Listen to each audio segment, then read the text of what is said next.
Hello there. I am Sir Lieutenant, and I welcome you to the adventures in Dundras. When last we left our intrepid band of heroes, Helpless, the dragonborn paladin, Dain, the dwarven paladin, Milo, the bardic halfling rogue, and Dallen, the sorceress fighter dragonborn.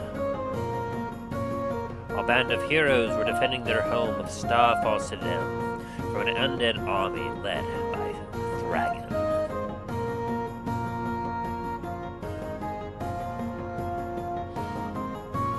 Our heroes had previously been engaged in separate campaigns across the fields of their home, each one grouping up with some of the local soldiers and knights in order to defend their home and try and break the siege. In our previous episode, our heroes, Dallen, and several arcane knights that went along with them, went to investigate some strange noise they heard along the wall. Eventually, after scouting it out, they were able to locate a hidden cave where inside were some undead and a stone golem digging underground trying to breach into the citadel's lower levels. After a heated engagement, our hero nearly died. The heroes, Dallen and the two knights, were able to order a strike from the obelisk of elemental ruin down on their cave as they fled. And they were able to escape just in time for the blast to hit, collapsing the cave. Wounded, our hero made their way back to Starfall Citadel, where they reunited with their allies. Everyone of the party was in bad shape, but all had victories, though costly ones. As they met with Varis to report their successes and get healed, they went out to go meet with the reinforcements that had arrived from the western wall, the Ash Marchers. As they were greeting them and getting ready to head inside to the Citadel to plan their next move, a strange feeling erupted throughout the entire area. Those that were very much sensitive to the arcane were able to sense it. As they heard inside to try and begin their planning, up above, Namfoodle could feel it as well, and after trying out a bit of magic, he had something to report as he rushed down into the Citadel to talk with the rest of the party. What does this all mean? And will our heroes be able to break the siege and save their home? You may find out on this episode of The Adventures in Dundras. First, let us meet with our heroes and see how they are doing this week. Who dares show up? Hello there. Hello. What do you mean, who dares? I'm the one that says who dares. I dare! How dare you? But if you're dead, you win. And I don't apologize. Welcome, one and all. Feels like Shaq should be coming in a bit. But how are we all doing this week? Aaron. Why me first? This ain't right. And change it up, keep you on your toes. They rat. Doing alright this week. Same shit another day, though fucking burnt the fuck out of my forehead Friday. Must have been a hot day. It felt like 100 damn near the entire day. Wow. So, just a little bit. But yeah, it's finally to the point where it doesn't really sting as much when I fucking raise my eyebrows or anything like that, so it's alright. No blisters, right? No, thankfully not. Okay. Gotta watch out for that. Ooh, trust me, I know. It's been real hot over here in the Midwest as well. It's been about in the 90 degrees for the last few days, and it's looking to be like in the 90s, reaching the hundreds for the next week. Ugh. Yeah, not terribly fun. God love summer. Gotta endure summer. Yeah. How are you, Remy? I'm tired. Both mentally, physically, and tired of my teams. How do you feel that?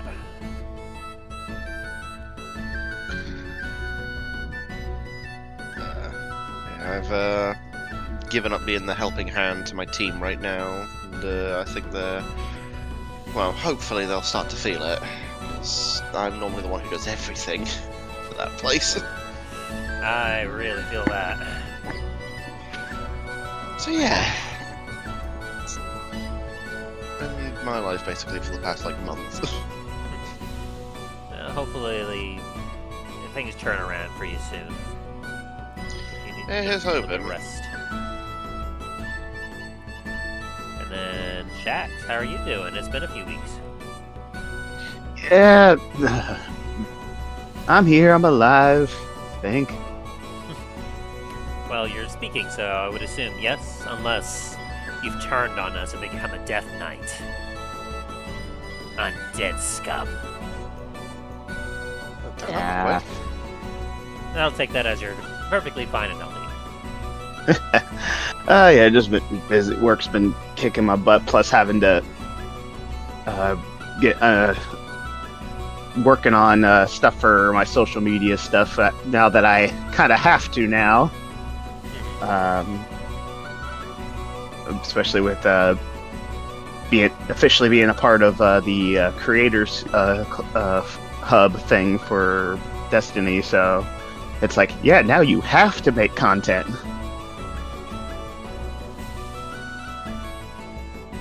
The grind. Yeah. So it's like it's like, okay, finding audios, then thinking of, okay, what can I do to fit with those audios, then finding time to film, realizing that some of your cosplay that you can't do full body shots because part of your cosplay is ripped or needs repair. And that's the character. Yeah, like right now I can't really show, like, I can only show from my like chest up because the leg part pieces completely need replacement. Oh, you don't want to show off your pantaloons? Unless you want to see my pajama pants. I was thinking like some of those boxers with hearts on it.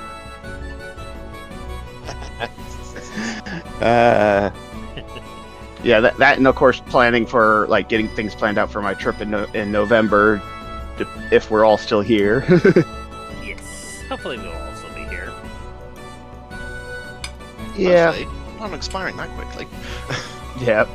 I think it's very awkward that it's like this patch I just got for my jacket, kind of right on the nose. It's let's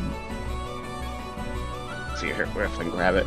It's a pin that says "The future is bright," and it has a big mushroom cloud on it. That sounds like Fallout. It's a Fallout patch, but it's like I'm like, Yeah. of course this comes in. I'm like, huh, right on the nose about that. But anyway, let's on the bright side, D&D. Yes, indeed. And Ryan, how about you? How are you doing? Life's kind of using me as a chew toy right now, but I'm hanging in there. Nom. I just had to make sure. I just put the food and toys for the little puppy right now, just so he can stay as quiet as possible during this session. I don't want him suddenly start yapping. He's gotten better. It's that separation anxiety thing because of how he's only 9 months now. Oh, he's just a puppy. Yeah. Though we're with as like how you're getting chewed on by your dog. We're trying to teach him, no, we do not chew fingers. We chew toys, not fingers. Because he's still in that, like, okay, you're trying to pet me. but I want to chew your fingers. But I want pets. But I want to chew your fingers. And then he gets frustrated and just throws a tantrum.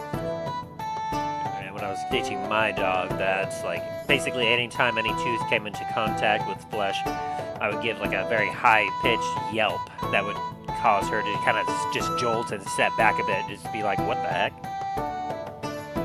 Eventually kind of like worked, and she got to like, now she'll, every time she starts to, she'll like, the teeth will come down and then she'll like stop and just like lift up her mouth slowly, just back away. Yep. My dog, Taz, he's like, I've been giving him extra love because obviously he's starting to feel a little jealous. Tasmanian devil. It's funny because my my wife's father literally has nicknamed our dog Taz. Nice. Because when she gets crazy, she's just like rah, rah, rah. By the way, I read through the session thing from last session. I sadly missed out, but like I read through it and I'm like, oh dang, you guys! Wow. And it was a bit of an intense session where yeah, Dallen almost died. Yeah, I was like, oh no, it was like the old days when Dallen used to die regularly. Yeah, it's like I'm getting flashbacks. All right. Don't play with stone golem, kids. Oh no, golems or something. Well, I'm glad that you all are doing well. It's been quite a week for all of us, it sounds like, but we are once again gathered up together for D&D. You all have some work and planning to do as we get back into it. Allow me to give you the recap as we return to Dundras.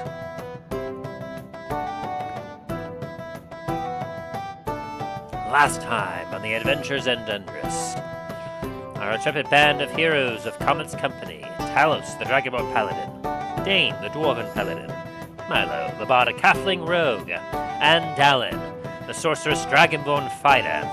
A band of heroes were defending their home from the nefarious Thragon, the spirit of an ancient black dragon dwelling within the body of Fradnir, Dallen's brother, is leading an army of the undead to take over the home of Comet's company, Starfall Citadel. And their undead forces have succeeded in just spreading throughout the entire lands of Starfall. Our heroes left alone and some together with some small bands of noble heroes that wish to join them in their defense against their home. As each went amongst the fields of Starfall, each completing a mission of their own. Some trying to free up and bring in reinforcements from the West Gate. Others heading to destroy the trebuchet in the forward staging camp against their home. Another moving to go and free up some hostage-held heroes down in a barracks as they were hiding from a nefarious banshee. Another to the northern wall to repel an invasion army led by a siege tower. And another heading down to investigate a mysterious noise in the southeastern wall, only to find the sappers trying to dig their way under the walls and into the lower levels of the citadel. Successful were our heroes in these missions, though at a high cost, as most of our heroes had used up a lot of their natural resources that they possessed, as well as their natural life. They also lost many of the heroes that they took with them, who gave their lives in defense of the Citadel. Now, reunited back at the Citadel, our heroes slightly healed up a bit, and with the reinforcements from the Ash Marchers, our heroes began to head into the Citadel to plan their next move, as those who were arcanely sensitive felt a change and shift in the air. Little did our heroes know, but heading from the obelisk of elemental rune up on top of the Citadel, Namfoodle was rushing his way down to report a very strange sight that he witnessed. As our heroes prepare themselves for the next stage of the siege, will our heroes be successful? We may just find out as we return to Dundras. Dun, dun, dun.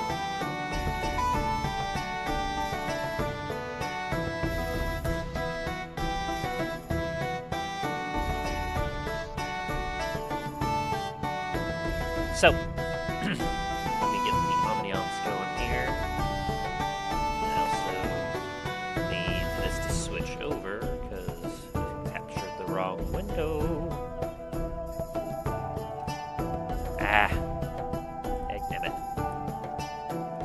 Give me just a second. Nope, I want that one. Okay. We're good.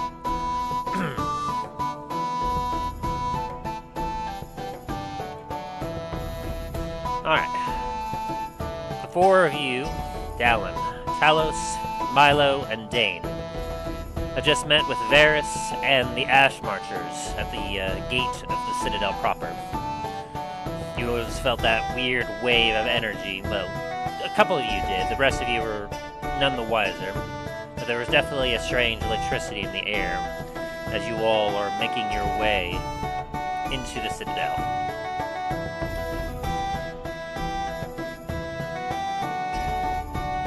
Somewhat healed up, but you're still battered and sore.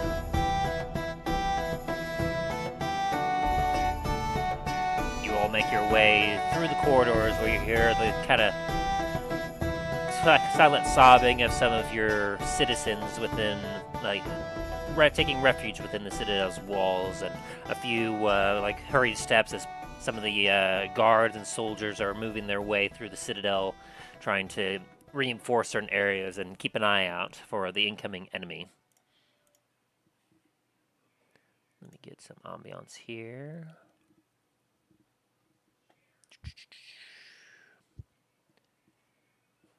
Maybe this here will be good. Yeah.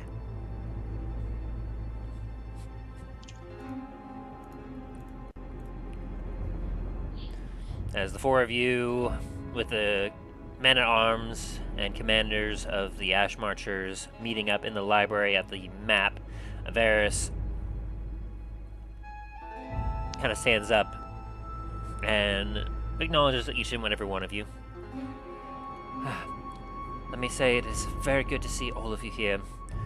When the siege first began, many were dismayed and discouraged by the fact that there were so many of the undead, and we had no idea if we would be able to survive against them. Especially when they started their attack earlier this night. If it wasn't for all of you, we would likely have been overrun by this point. Now, I won't get into congratulations too much, as there's still much more for us to do. But we should be able to defend ourselves a little better now that we have, as he kind of looks over and nods at the Ash Marchers, now that we have your forces here to reinforce us. Was Elias able to come with you? Afraid not, as the man-at-arms kind of leans against the table. He still had pressing business elsewhere, but he commanded our forces to come and reinforce you, Varis. We brought what we could, but we don't have our full force. Nevertheless, each and every one of us is ready to give our lives to put down this undead menace.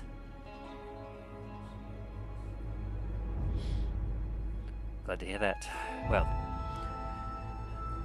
to kind of bring everyone up to speed, we've had several successes in the field on helping to minimize the threat that these undead present. Though there are still some, of course, that could potentially be issues.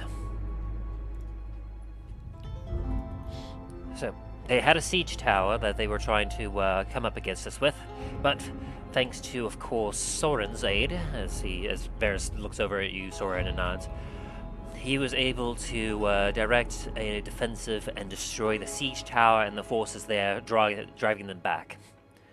Thanks to Talos and Dain, they were able to disable the trebuchet that was battering the citadel and causing a great deal of damage and casualties on our side. Milo managed to bring back some reinforcements that were being trapped down at the southern barracks. So we have additional men reinforcements to help protect the citadel here, which means that we won't have to take more of your forces of Ash Marchers in defending the citadel whenever we finally nail down the exact location where the leader remains.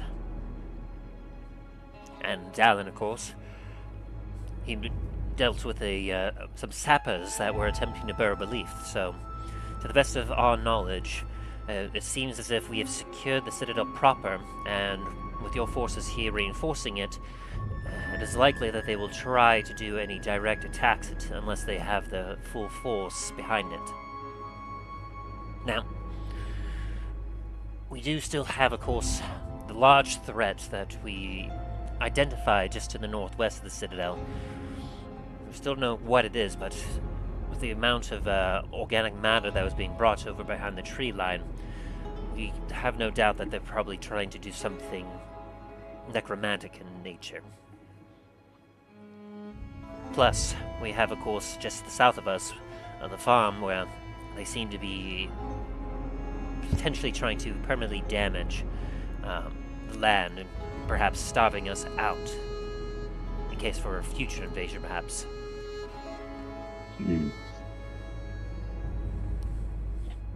Then, of course, as some of us had felt, there's definitely something going on, as I believe, let me see here, if I remember correctly, it was you, Dain. Yes. I and Dain here felt something strange just outside when we were meeting up. Something almost electrical in the air. Can't quite explain it, can you, Dain? Afraid not on my end. There's nothing like I've ever felt before. Like, nothing I know compares to it. Well, I have no thing concluding what exactly that could have been.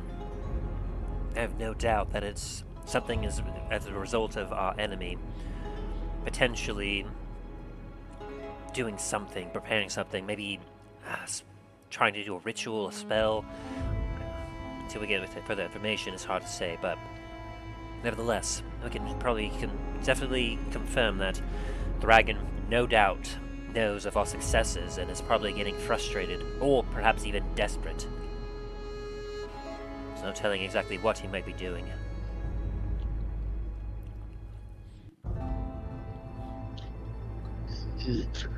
It could be that he's preparing his forces or gathering it, some type of energy or something. Perhaps. I'm waiting a report from our scouts. I sent them over to the walls, as well as a few outside the walls, to try and investigate, hoping that they will return shortly and safely. You all suddenly hear the quick pitter-patter of running as a gnomish figure rounds the corner. Varis! Where the fuck is he? Namfoodle? Why aren't you up above, manning the your weapon? Varis, alright, I need you to shut the fuck up and just listen to me, alright? Weird shit's fucking going on! Wait, did you feel that too? Yeah, just figuring out. Yes, that... whatever the fuck that thing was, came from up there! As Namfoodle will point in the direction of this, large force that's forming up here. Something's going on over there. I saw a fucking glint over there, I'm pretty sure. Everything happened so fucking fast. I saw a fucking Modron, or whatever the fuck they're called. Ah! So much going on! Whoa, calm down, calm down. What a one? Anyone that wants to, you can roll a history check.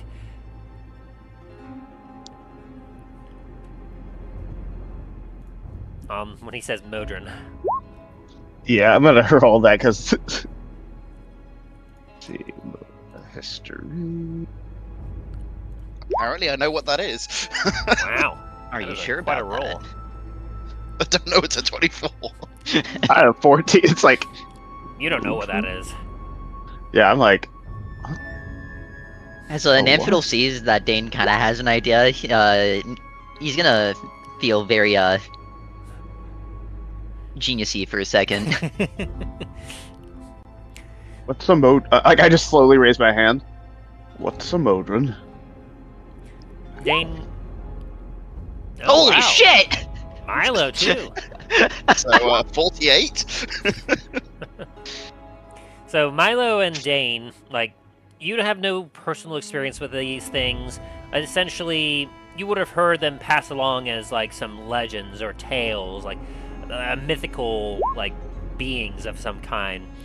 Essentially, there's been some stories passed along about a realm, unlike the material plane, where there's nothing but like gears and machinery, just like it sounded too fantastical for you to even believe in, just because like you see a gear and you think a big like wooden like gear, this or that, a clock or something, where these beings that existed there were like metal men that always worked. Like it was such a stories that were so fantastical that like you know about them, but whether or not you believe they actually or exist or not would be up to your character's preferences.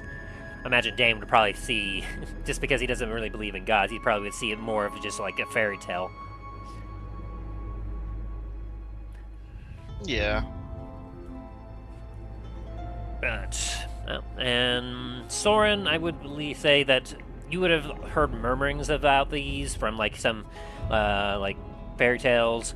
Potentially for Soren, it was probably one of those. It's like if you don't do the right thing, if you don't do things like right the first time, a Modron is going to come and steal you away.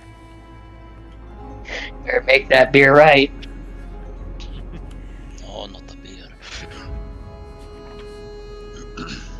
So, but for Milo and Dane, yeah, you don't know too much about them other than they're like some metal men from supposedly from another dimension, and like,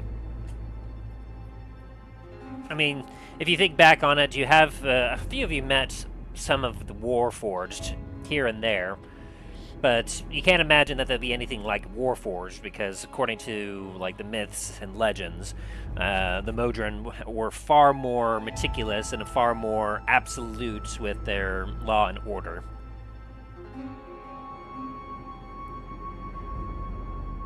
They are essentially kind of like a unified collective. Just everything about them is fantastic in description from anything that you can think of. But so far, none of you, except for now Namfoodle, has had a personal experience with them. As Varis will kind of look at you, Namfoodle, and go, a Modron? Like, from the plane of Mechanus? Yes, yeah, that's right. Fucking tiny little guy, fucking scrawny ass legs, almost like goddamn twigs. Fucking looked at the obelisk of elemental ruin, kind of just looked at it, said some fucking gibberish, and then gave me a thumbs up, I think. Wait, It didn't. It didn't attack you or anything? It was just... What? It was just standing there! Menacingly? Yes! Oh, I don't like that. If it didn't attack you, that's a good, right? No, Talos, you don't understand! So wait, They're here! It showed up after you fired, like, when, so, hang on. You said you felt the arcane disturbance in the air, correct? Yes. Okay, and then did you fire did the Modron show up before or after that? I fired a shot towards the large mass of zombies to the north, and then as soon as I fired, I heard something going on outside the cockpit of it, and so I just assumed, oh fuck, something's broken, something's busted, even though I'm too fucking smart to have shit like that happen. But it just appeared there. Incredible, and it happened after you felt the disturbance. Yes. Zeres kind of thinks about it. I would like to perform an experiment. Who could use some healing? Milo's going to very quickly raise his hand. Talos is gonna like kind of generally residential, like not much, just like if we have anything, just some basic. I see Milo is probably more in need, and I believe I could Milo- trust you to dodge if necessary. Let's go over here to this empty corner. As Milo, you get directed over to a corner with Varis. I'm sorry, you want me to fucking dodge what? Well, I'm not certain. I have an idea about what's going on, but I need to know. So, let me heal you real quick, as he'll hold up a hand. It's going to be a low level. I don't have too much in me, but I can still do a little bit. As he was This going one will to, fucking take anything. as he casts Cure Wounds on you, at first level, which is Cure Wounds, 1d8 plus that.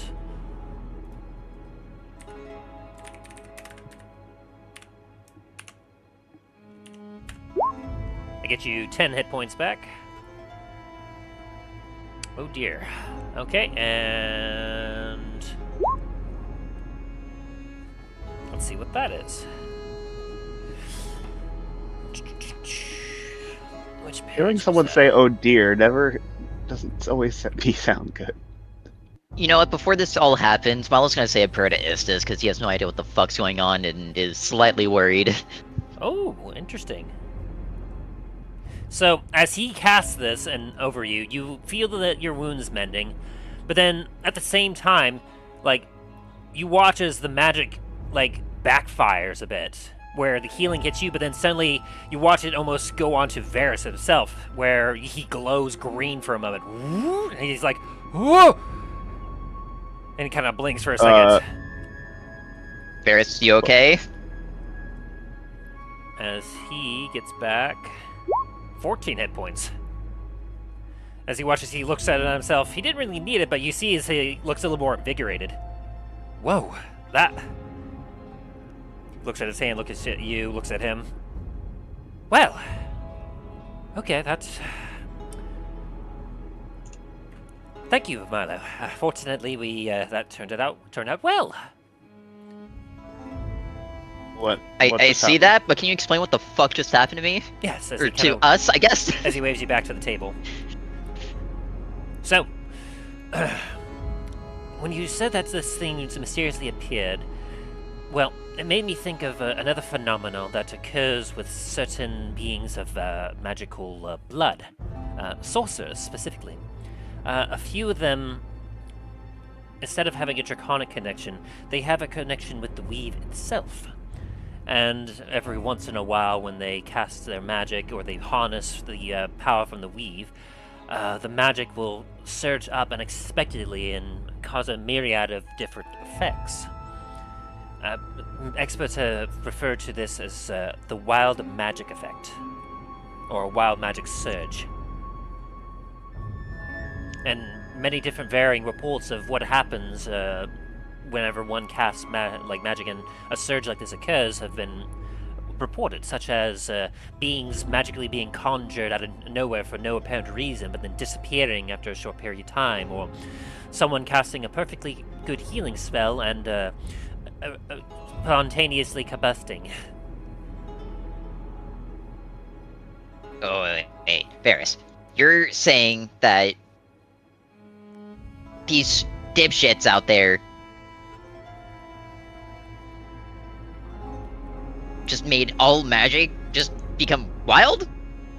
I mean, at least that's what it seems like here. I mean, there's no way to be certain, unless, of course, like, we went further out, but, well, I'm assuming with whatever glint you're seeing there, something has definitely happened, whether they have either activated some sort of way of, like, making our magic more difficult to use, or if perhaps whatever they are doing is being harnessed from the weave itself, and therefore is causing everything in the nearby area to, like, become enhanced or unpredictable in some way. Whatever the case is, it seems as if there's a bit of a risk if one uses magic right now. Well, that affects us, like paladins. Our magic doesn't come from the weave. You're correct there. Unfortunately, unless we test it out, I'm not sure. Which, I mean, as much as I'd be one to say to test it out, you must make sure to save your resources and be extra careful. Like I said, the wild magic that occurs could have random and sometimes devastating effects. I mean, like I said, I chose you, Milo, because you look hurt, but also I knew that if I did cast some magic and, say I spontaneously combusted as a result of it, I assumed that you would be able to dodge out of the way before you would be hurt by it, and only I would be harmed. Fair enough. There's I would. beneficial and detrimental effects to whatever this could be, if my theory is correct. Can Namfoodle roll an insight? Yes. What is he inciting specifically? Seeing if the cause or the reason why the Modron kind of just appeared there was because of him firing the gun. Yeah, with a 19, as Namfoodle kind of thinks about it, he will recall that the gun itself is magically powered, and essentially almost like casts a magic spell anytime it's fired, with the energy being produced from the magical, like, natural power from the heart of the fire elemental. As the fire elemental's heart, like, essentially is producing, like, natural magic. I would say Namfoodle could easily, like, surmise that the kind of the magic coming from that would also be similar to, like pure magic power from the weave. And so it's likely that firing off the gun definitely triggered, perhaps, a magic surge.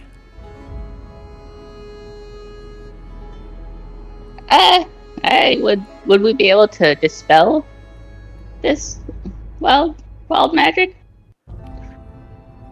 Well, I mean, it activated when I did it this time, but generally, it's hard to say. Something like this, you could, I mean, it is a magical effect. You could either protect yourself or, like, if you are quick enough and you're not distracted by something else, you might be able to, like, counter it if you have the ability to do a counter spell, or if some sort of effect popped up, you might be able to dispel the magic if you have that ability. It's hard to say. There's too many variables in all of this to be able to determine much. Well, what exactly does this mean? The man-at-arms says, he slams his fist on the table. Are you saying that all of us are crippled because you magic users can't do your thing? Oh, no. On the contrary, I mean, we are still able to cast magic, as I just demonstrated. It's a bit of a risk-reward sort of thing. For example, I just cast a spell on Milo here, but due to the magic surge, I was healed in kind. That was a success. But if something else were to happen, like I said, if I casted a spell and suddenly I combusted into a fireball, well, that would obviously be very harmful. Talos is going to start trying to think, if you remember real quick, if he remembers anything from any stories from what he's heard about anything involving wild magic. While he's doing that, Soren's gonna hold his hand out to Varis and look straight at that man-at-arms like, who the fuck are you? Oh, forgive me. I'm the man-at-arms of the Ash Marchers. Varis had messaged over to Elias, our leader, for us to send a contingent down here to help deal with the undead menace. Okay, do you think it's smart to badmouth the people who are meant to keep you alive? Forgive me, little one, but we're here to help keep you alive. Yeah, but when your lights are out, who's gonna bring you back? Soren, now's not the time. As Soren's gripping onto it, is a shovel in his hand shaking. Miles just gonna kind of walk over and just like lower your shovel down with a single hand. Just like, no, stop. No. Listen here, you Sorry. little rat. As Varis will go, okay. That's everyone. The tensions are high, everyone. Yes, I get it. I understand. But please, we must not fight amongst ourselves. We have plenty of fighting we could do with those outside our walls, seeking to exterminate the lot of us. He's right about that. Thorn's gonna walk off, mumbling to himself.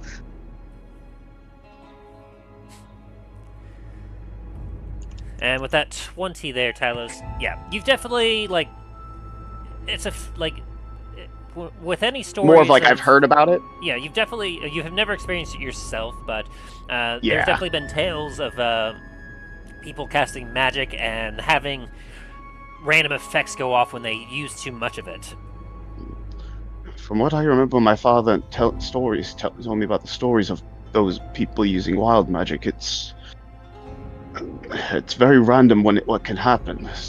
From what the tales my father's told me, he's heard of some like using a simple spell to create water, and suddenly there's a massive glacier above them.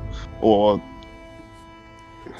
I know one story that it was like somebody that you've heard, Talos, is that some people have had all of their hair fall off their body all at once, and some have turned blue, yeah, it's like kind of grown in size, or shrunk chuckling in size. at that. It's like kind of hug memories. But then Talos gets more of a serious look on his face when he's like, after thinking, I was like, but if that's affecting all of us, it might be we'll have a bit of a difficult time, but if it's happening to us, could it be happening to the enemy as well? Everyone kind of grows silent for a moment as Varis looks up and goes, if all of us are being affected, it doesn't necessarily mean that like it's targeted at us specifically. You might be right, Talos. It might be a risk for them to use it as well. I was just start to think, like, I just imagining them trying to use some type of spell on our forces and just like completely backfiring in the most worst possible way.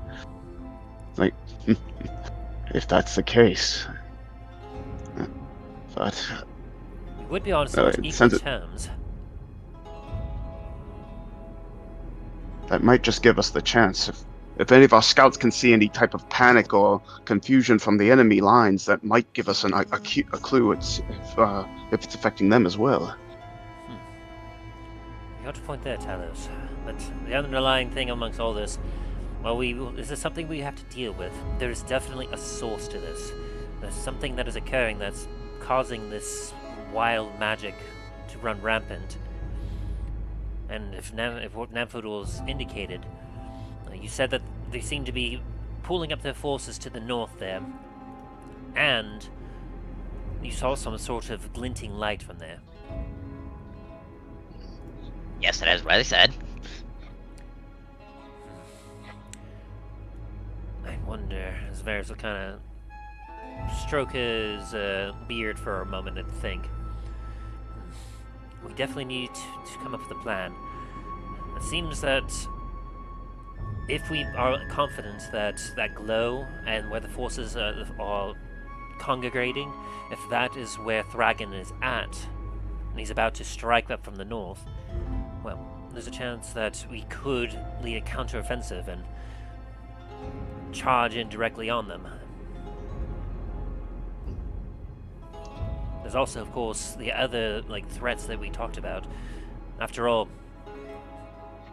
we could probably ignore whatever's happening down at the farm and figure out later how to fix it if we didn't want to focus any of it down there. But, of course, there was that larger amount of organic matter to the northwest. If they're creating something that, could be some sort of siege weapon with that.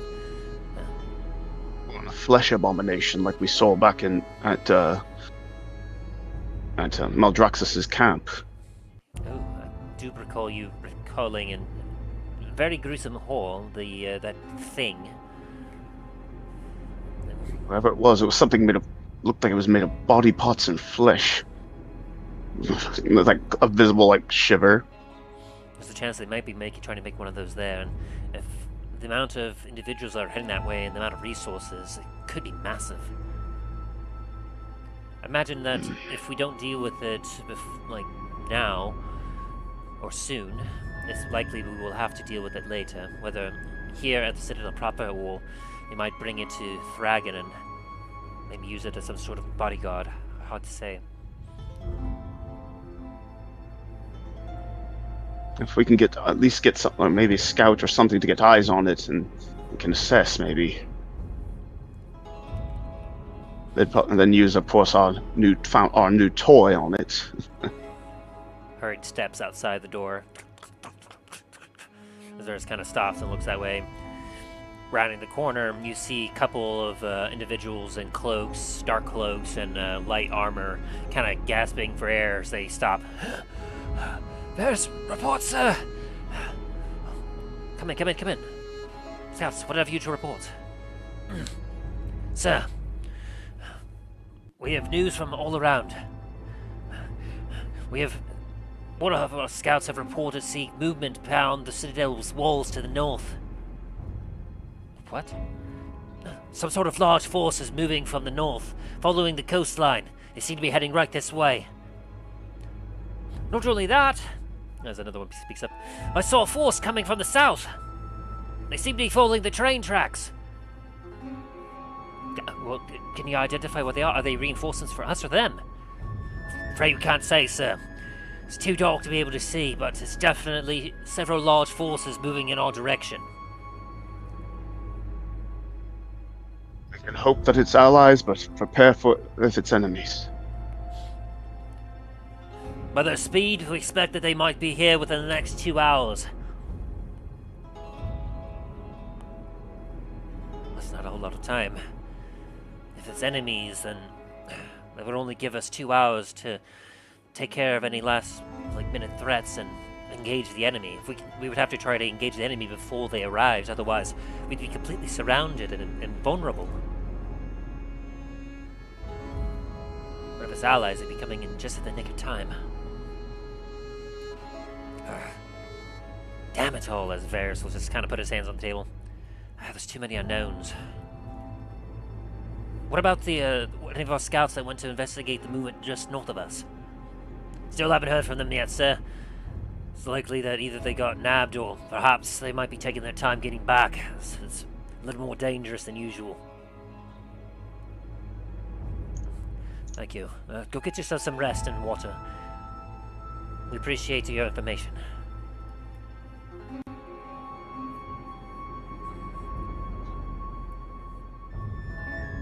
Well, gentlemen, what do we really think?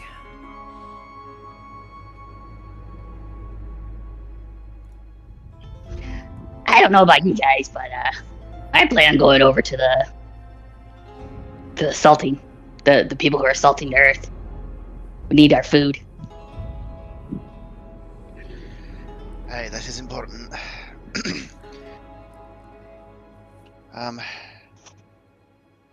Tal, should we go deal with the potential flesh abomination out there? I'd say that would be definitely something that we should to deal with now. We don't need some colossus thing slamming down our doors and being empowered, but if they link up. We should prepare. As for the rest of the Citadel, I think we should obviously prepare for a possible attack, but also for allies.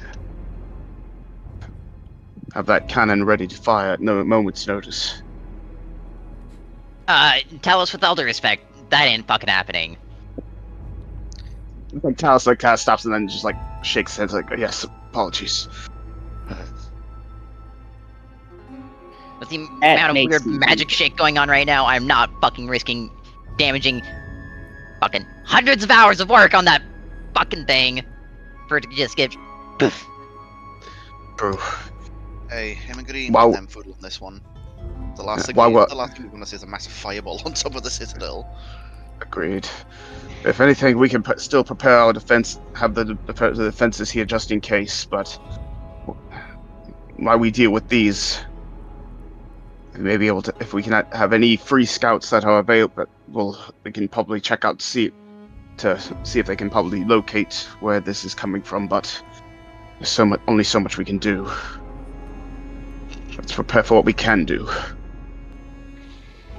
Hey, Varis, I got a question for you. Yes. So, about my daggers. Will I even be able to use them in this field? Well, Greyhound, I believe you draw that energy more from yourself than from the weave, correct? Yes. I believe you should be fine to engage with those without risking any sort of magical whiplash, just so long as you obviously, don't extend it further into reaching into the weave. I want to say that obviously, like I said, there's a risk-reward when it comes to these sort of situations. After all, as the stories I've heard, bad things can happen when you have a wild magic surge, but also good things can happen as well. This is, I guess, considered a risk that you need to take if you need to. Got it. With that as well, I wonder how it would affect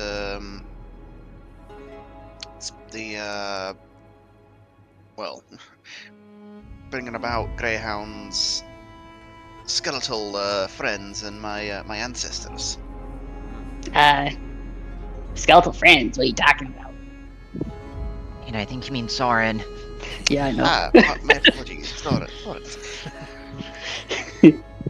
Listen, it's been a day. Leave me alone. It's not even been a full day, it's only been a night. Exactly. It's been a long night. Speaking of which, I would definitely recommend that before we, once our scouts have finalized the location of Thragon and we're ready to engage, I would definitely recommend you all, try to rest up and relax a little bit before you engage. You're going to need to be at your top fighting shape if you're going to attack this foe.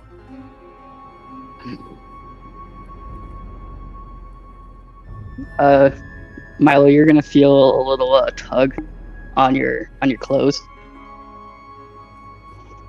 The fuck did my clothes grab onto now? What?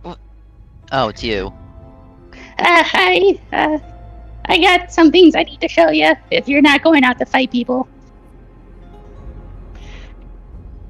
Listen, Soren, I don't think this is the right time to show me your cock. Hey, whoa, wait a minute. Whoa. It's not like that. I got some alcohol to show you.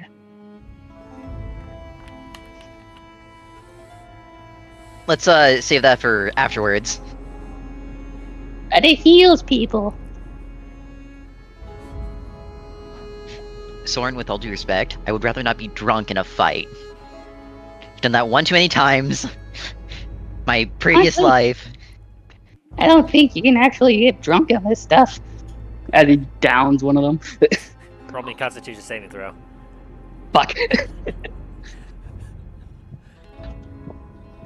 You didn't have to the first time. No, that was Consequences. that was just the initial test one. It wasn't as potent as this one could be. As I say, there are consequences. 14. You feel the classic buzz of the alcohol, but you aren't feeling tipsy or anything. Is he drunk right now?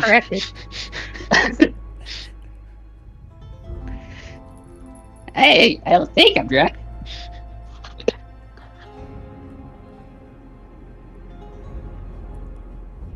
Yeah, maybe we should wait till after the fight. After he feels the effects. I mean, did you need any healing? A little bit, yeah. He's almost full health. What was the roll for that one that I dictated again? It's been a minute. I think it's just a basic healing potion. It was based off a spell, I thought. Holy wine or something like that. What was that? There we go. I Blessed think it was. wine. I think the blessed one. There you go. It's like holy wine, something like that. Oh, so I'm gonna do that. Take care of that. I'm gonna hit be points equal to 2d8 plus your spellcasting ability modifier. Ooh. Better than I thought it was going to be. From what I remember. Spell modifier. Yeah, plus 4. I'm going to heal myself up as well, just to kind of top myself off. Are you sure using about lay that? on.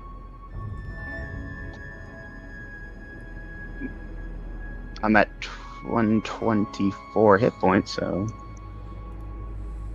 Wait, Yeah, what but are the we wild surge. doing? Oh, you're healing? I was gonna heal until unless you Hey, you're like I gonna do said, something. Risk and reward, like whatever you want to do. Just let me know.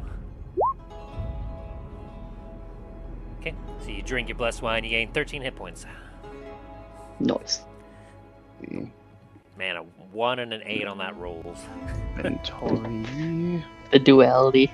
Yes. Yeah, so you rolling? Are you casting a spell, Talos? I'm checking something first, real quick.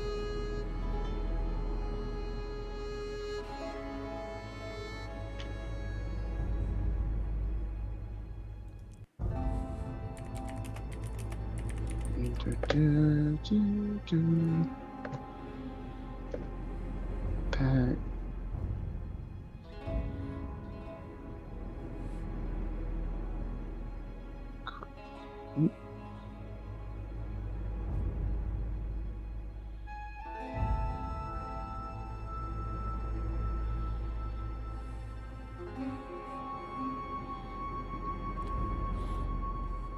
Alright, and while you're thinking about that, Yeah, so I'm looking for something specific, so you're good, keep it looking. that's in my. So, we have members of the party heading to go and deal with the last 2 siege missions. Was it Greyhound that was wanting to head south? Yes, he's gonna take 3 assassins. Oh, 4, yeah, 3 assassins. Was anyone wanting to go with Greyhound?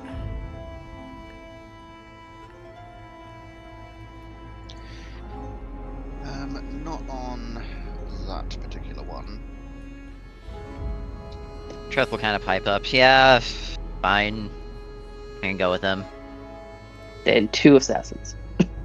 Okay. So Treth and Greyhound.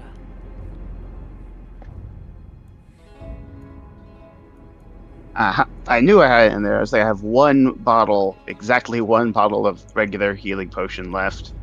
But Talos kind of weighing it in his hand if he wants to hold on to it or not, or use it now or not.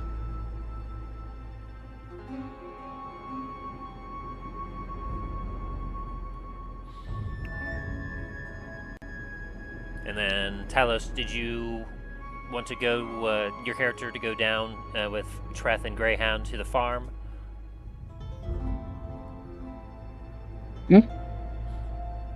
Talos said he was going to go to the...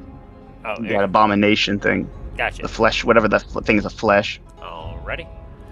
So then that and 2 assassins.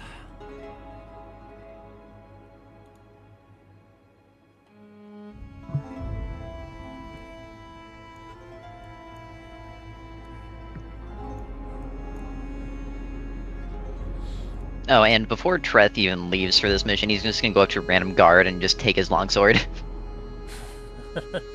Alright, fair enough. It's like, I need that. But Hey, what happened to your other longsword? Mind your own fucking business. Ah, it broke up with you, huh? As Treth starts to unsheath that longsword. Hold on. Alright, about a normal longsword to your inventory.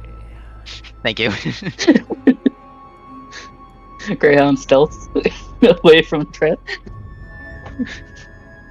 What's wrong, buddy? Where are you going?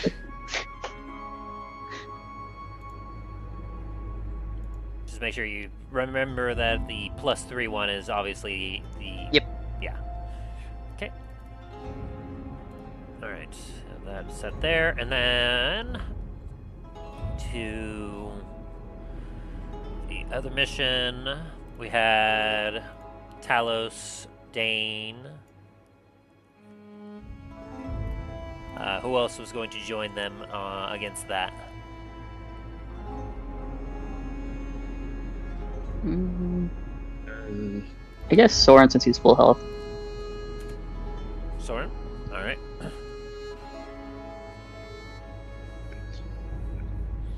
Any of your characters going, Aaron? You said there was, like, banging on the northern wall, right? There One of was the scouts, or? there wasn't any other, like, there's only, like, the 2 missions left. Gotcha. Yeah. In that case, Essentially, the 2 missions, and then the grouping, the large, like, grouping of enemies heading north. Gotcha. In that case, I'll have Namfoodle go with him as well. Alrighty.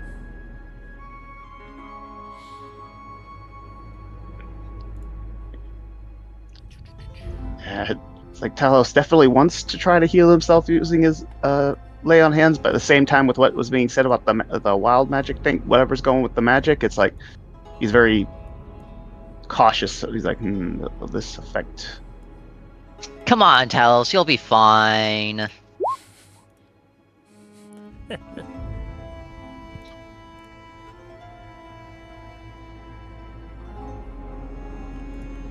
You feel words plus of comfort 17, from Jesus. Milo. Suspicious I'm- as all fuck. I'm going to try something, but I'm going to step outside so it doesn't harm anybody. If this works, Alrighty. I'm gonna try using lay on hands on myself and try to heal up for at least 35 points. Alright, as you kind of step outside, you take a deep breath and brace yourself. You take your glowing hand of healing magic and you pat yourself down, and you heal with no issues. Oh. Okay. Well, that seems to be working fine.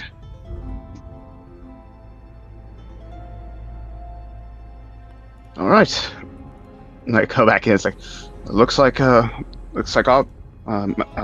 magic from our blessings seem to work. So, looks like it may just be affecting anything from the weave or that kind of magic.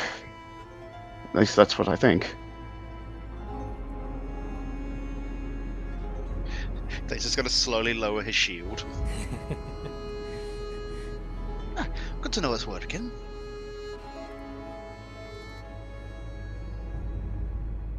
Alright. Well, with all that settled in, Man-at-Arms, if you can have your men stationed around the wall to reinforce it in case we have a sudden surge, we'll allow our heroes here to go engage on their missions to help weaken the enemy still. Can do, Varis. You all don't have anything to worry about. Go and take care of your missions. When you get back, the citadel will still be standing.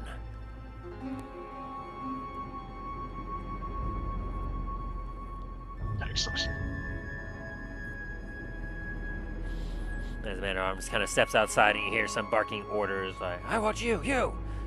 That battalion! Squadron! Over there! And just making commands and orders as they start to, you hear armored footsteps moving out across the citadel.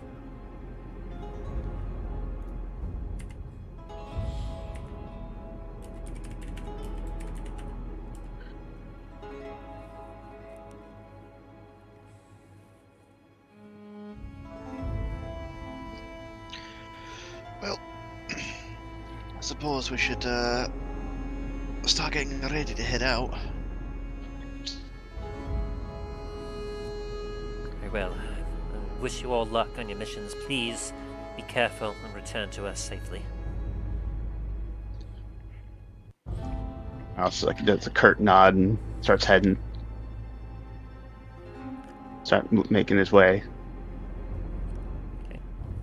As Talos, Dain, Namfoodle, and Soren head off through the gate to the northwest, and Greyhound and I forget who it was already. Blue Assassins and Treth. Treth, yes. Head to the south. Alright, so with that, are we wanting to roll initiative, or are you all wanting to decide which of these two we do first?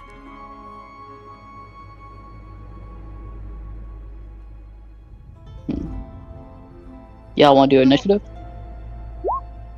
Sure, why not? You're only saying that because you actually got a decent roll on initiative. No, I actually said that as I clicked it. It's like fully expecting to get just like a nat 1 again. Alrighty, so for Dain and Talos, that's going to be a combined total of 26. And then Aaron, we ended up with the same roll. We did. Interesting. That's supposed to be a tiebreaker thing. Well, Sorry, it's because I was Greyhound, using Treth, not Milo. Well, yeah, but I'm still there should be like a tiebreaker thing. Interesting. I'll have to look into that later. Okay. So I think it's because our dexterity is the same. Yeah. I did finally go up in dex as well, so normally that would be a 0.12. okay, and is that Greyhound's initiative there? Yes, yes it is. Okay. So that would be a 29 in combined in total with Greyhound and Treth. So with that, I believe we will go to the farm first. Alright, so that means Dain or Remy and Shax, you two have the option of either playing as the assassins assisting Greyhound and Treth, or you could play as one of the enemies. What are you feeling? This is probably going to be one of the last ones. I'm going to play as one of the enemies. Alrighty, what about you, Shax?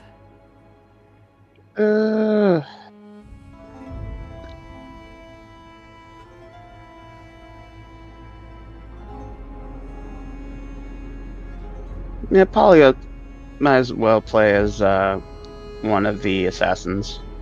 Alright. 'Cause- Let me add this to your sheet here then, Remy. Make sure to give us a good reaction so we get a gauge on what you got. Alright, should be in your thing. Also, Tim, just to let you know, I still have the Death Priest in my enemies I can play as. Ah, yes, thank you. I should probably start to remove some of those. as they Yeah, are I still no have longer the black. I have the mage and the black bear and man at arms still. I don't have the banshee anymore. The black bear, I still don't know where that one came from. I'm like, why is there a black bear? Soren Wild Shaping, I'm pretty sure. Yeah. Oh yeah, that was a while back. needed. Yeah, you might have got him polymorphed at one point, I believe. I think that was me into an ape. Or gorilla, Yes. one of the two. And you beat the shit out of Talos. Oh, yes, I remember that. Yeah, it's like It's like who would win, an ape Oh, or okay. Talos? Yeah, I have the black bear in everyone's journals, but it could only have been controlled by your character, Ryan. Ah, gotcha. That would be why. Neat. Okay, so to set the scene, you all, the three of you, are heading south along the road, having gotten the reports that cloaked figures and some undead were carrying bags and other stuff to the fields of one of the main farms of the citadel. You have no idea what to expect when you arrive.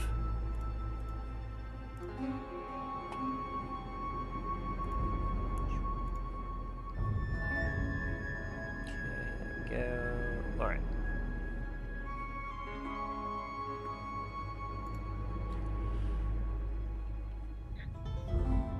As you approach from Starfall, you follow the road a good ways until you turn east. Then you finally start to turn south as you see the farm up ahead. You can see a large barn off to the left of you as you're heading south.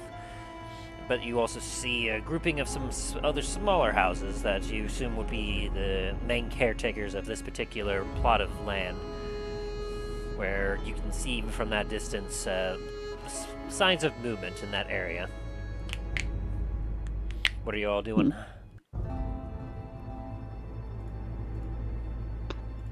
Soren's gonna stop everyone and do a game plan. So guys, we should have a plan for what's gonna happen if we encounter any enemies. I thought it was Greyhound going to the farm. That is Greyhound. Hey, it is Greyhound. Is it Soren? Fuck. I'm in Sora with Greyhound. Greyhound's voice. But so I was thinking Treth and I can distract them and have them fight us while you two go around and attack them from behind.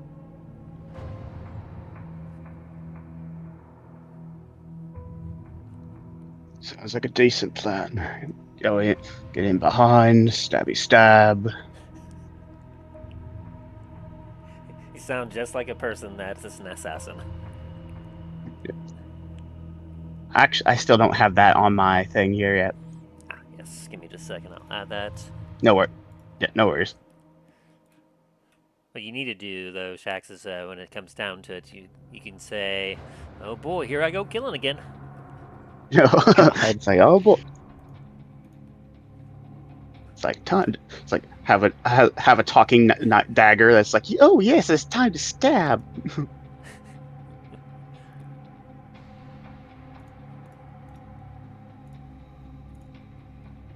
There you go, Shax.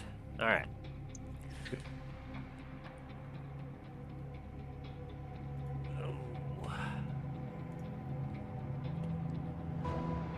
So, as you're approaching, you see obviously the fields of farms that look slightly trampled upon already. Like, it's obvious that the enemy has kind of rummaged through here and like did the initial damage, but like Greyhound, even as you're kind of close to the ground and you're sniffing, you can definitely tell that the ground is still fertile. Like, while it's been damaged, like, it's clear that it will be easily able to recover from this.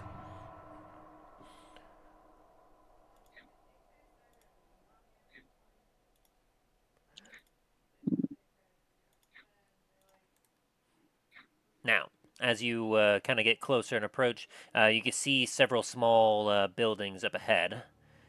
It's clear that they look to be like your stereotypical classic farmhouses. You can see some porches.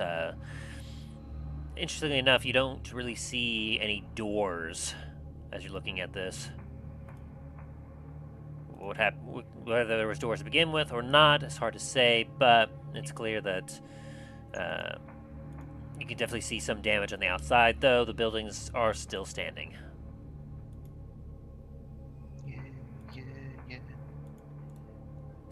You good there, Remy? Yeah. Man's just vibing. I could hear that song from a certain Elton that you're singing. That was the point. Just enough to be recognizable, but not enough to get DMCA'd. Fair enough, fair enough. So I would like Greyhound to do a perception check. Go for it. What are you trying to perceive?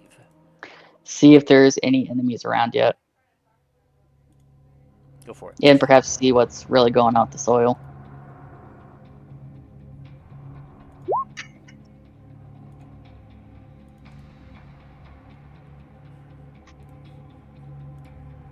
With a 25 perception, as you're kind of looking ahead at this particular area, you actually see through one of the, like, between a couple of the buildings, some cloaked figures walking towards one of the larger buildings.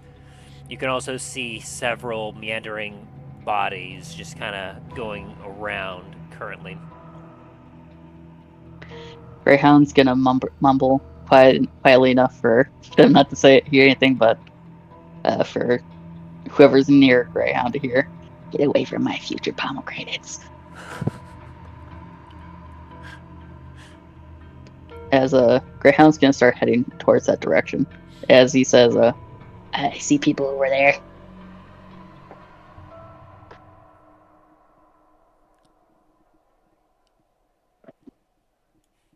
People are future stabbing victims. Swoop. Okay. Oh.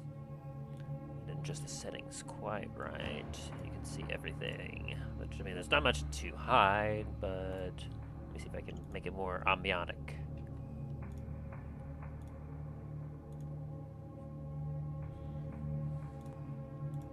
Boop. There we go. How's that? I'm blind. My devil sight is failing me. I'm blind. I can't see anything. It's all dark. It's all gone dark. Oh, that's interesting. Boop. Hold me closer, Ed. Are you able to still see Remy? Yes. Okay, good. And the rest of you should be able to see here. There we go. Now I can see. No. Nothing but black. Boop. There we go. Alright. Y'all just got a little preview of what to expect, I guess. Alright. And so, from here, as you're perceiving, you can definitely see through the buildings a cloaked individual.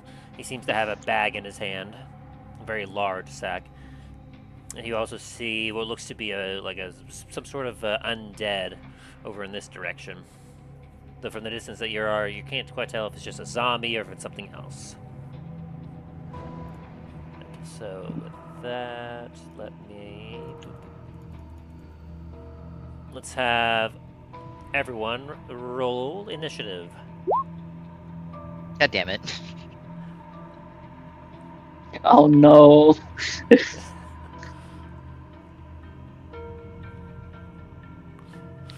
Treth is just going to hang back a little bit and see how things play out.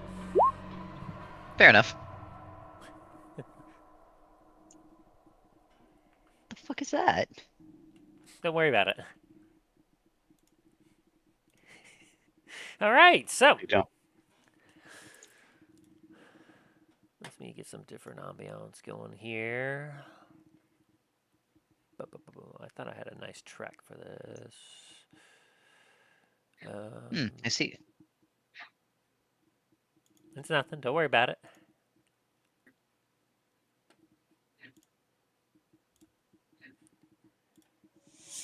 So don't worry about it. Okay. I just saw your post on ship hosting. Day.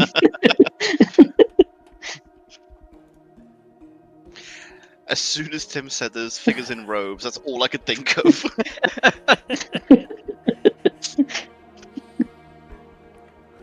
Oh, Turns out boy. there's a bunch of people role playing. They don't even know that there's a siege going on. So, They're just vibing, they're chilling, they don't realise they're part of the cult. Greyhound, you're up. He's ready to take out people attacking his future pomegranates. Here's Johnny. Alright, I'm gonna stealth. 17. Not what I wanted, but okay. 5. I mean, it was a 2 on your die, I think. Yeah. That's why I said not what I wanted. It's like not what I wanted, but what I'm gonna have to deal with.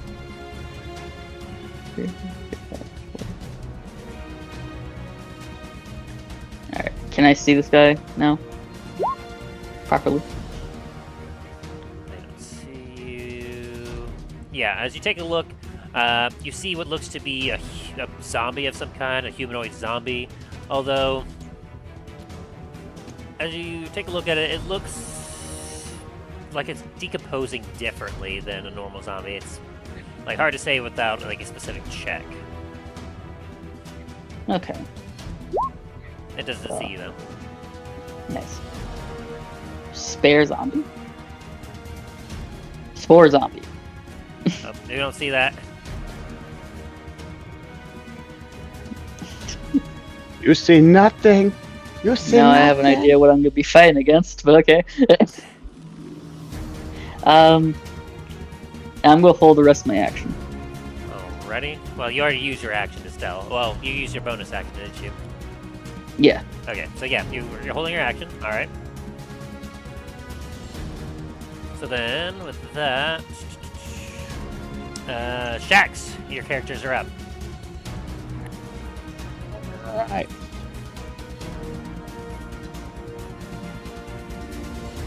Alright. First, obviously, going to use the bonus action to the cunning action hide. Let me roll for stealth.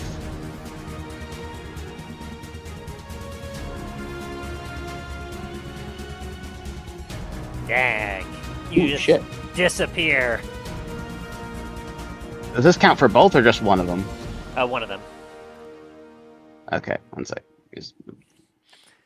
Alright. Shadow disappear. Okay.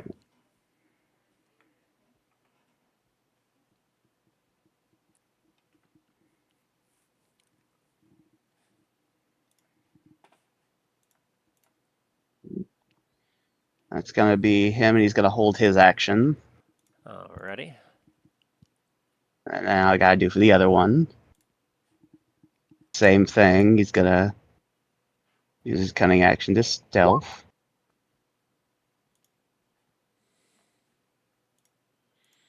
Five, 10, 15, 20, 25, 30, 35. Let's say 30. So this movement speed should be 40 feet. Okay. Sorry, 35 and 40. There we go. And then he's going to hold his action. And that's going to be it. Alrighty. Yeah, the enemies currently, none of them see you right now. Alrighty. And so with that, we get to the enemy's turn. As Remy behind you, this guy is pointing around the building. He says, "Go. Trample the fields and make holes so that we may plant. Come, brothers," as he waves backwards at the other individuals. "And you, double check these houses and make sure that there are no living individuals around." "Yes, sir," is this one, which most of you can kind of hear that from a distance. "Come." 30.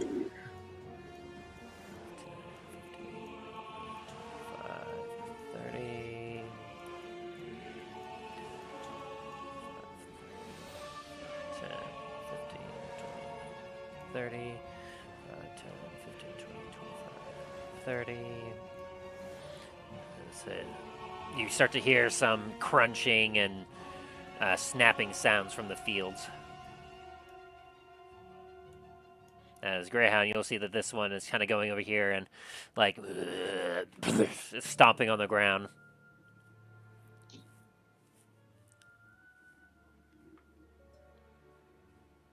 As that ends the enemy's turn. Treth, you're up. Very well, I'm gonna move up to here. And since I can't see anyone, I'm going to use my action to dash. 5, 15, 30. You're not stealth at all, are you? Nope. Clank, clank, clank, clank, as this guy hears that and looks around and goes, "Sir, we've got an intruder over here!" The assassins just kind of roll their eyes while they're hidden. They're like, ugh. This will kind of I know like, how Milo fucking feels. he pulls out a scimitar, and points it at you. He goes, "Halt! Who are you? Come over here and fucking find out. Are these an enemy, sir? Is that your turn, Treth? Yeah, I don't have anything I can do with my bonus. Actually... Oh, please, sorry. Please hold. No, that is gonna be my turn. I can't do anything else. Alrighty. Greyhound, you're up. Okay. Greyhound is gonna move over here. And he's gonna do a little stab. Stabby stab. A little stab. As he's doing this, he's gonna scream, "Get away from my future pomegranates!" That hits. That's Dallen. That's not Greyhound. Hold on. I went to that. Okay. What about sneak attack? Can't forget about sneak attack.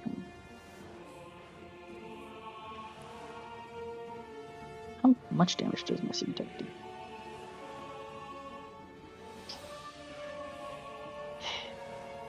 What level rogue are you? Here it is. 3d6.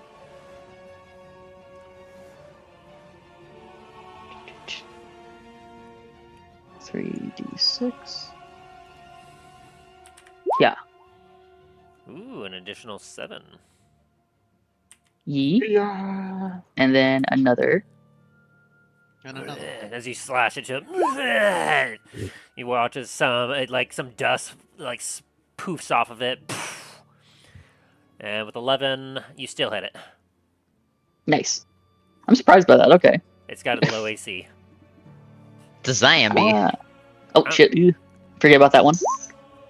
And then I'm going to need you to roll me 2 Constitution saving throws, Greyhound. Gotcha. I'm probably going to need to roll another one. Yeah, just 2 So far. Well. Ooh, interesting. So you're caught off guard by the first hit as this kind of like dust thing just poofs off and you choke on it a little bit. As let me see here. Yeah. You just kind of cough and choke a little bit as you breathe in some of these, the stuff that came off of the zombie.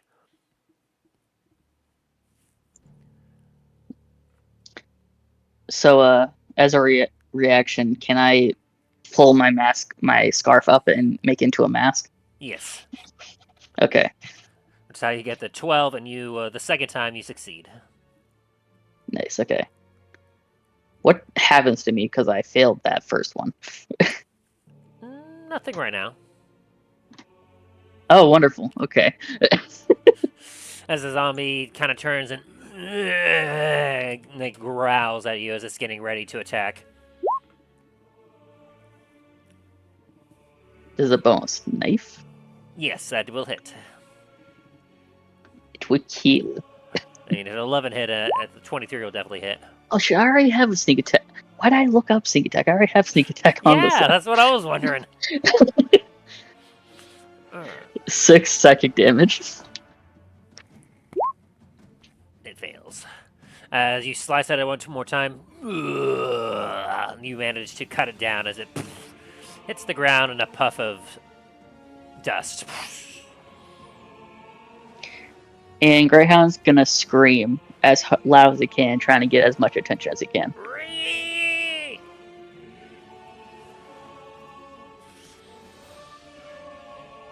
And that is my turn. Give me another Constitution. Well, yeah, give me another Constitution saving throw with that last hit that you did. Would I happen to get a advantage because I have a mask on? Yes. Hell yeah. Ooh, you needed that. Alrighty, so as you kind of shout, and everyone literally hears that as more shouts are going to kind of come, it's like, "We got enemies! Deal with them!" As Remy, your character will get this guy pointing at you and go, "Take care of them." Alright. Shax, your characters are up. Alrighty. As we get into combat proper. One of my assassins can't seem to see behind the buildings once he passes into where he should be able to see. What? Oh. Let me double check. Oh, that's why. Yeah, one of them's fine. Yeah, one of them's fine. The other, if I move him, he's fine. There we go. Fixed. This, Let's shuffle. since I like, and because my he had this was the one that has the 30 on the stealth, so 5, 10, 15, 20, 30. Let's see, it's right here. So 5, 10, 15, 20, 25, 30, 35. Which none of them see your 40. characters yet, Shex, because you're stealthed very well. Yeah, they still don't see you as you get into almost broad-like view. Right. 1 second, I'm just looking. Oh, one of them sees you. Of course, it's the fanatic.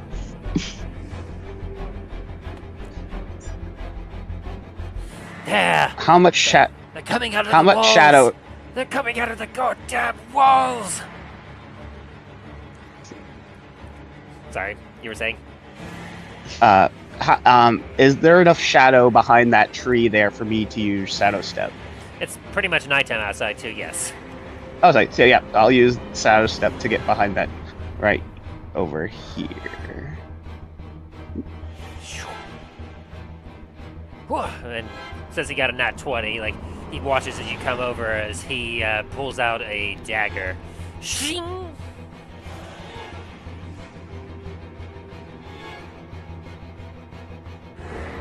And he's going to go and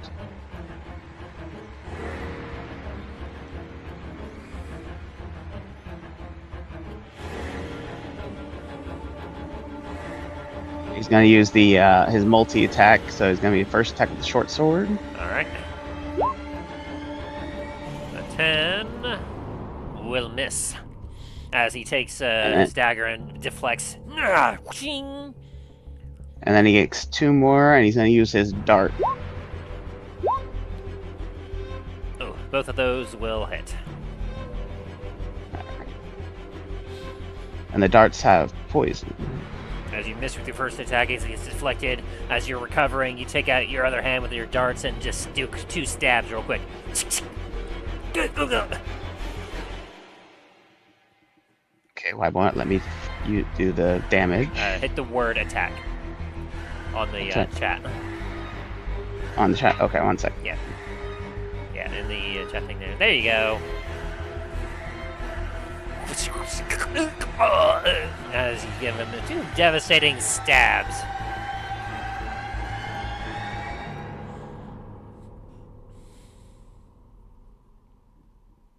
And that's going to be for that assassin. Alrighty. And let me see.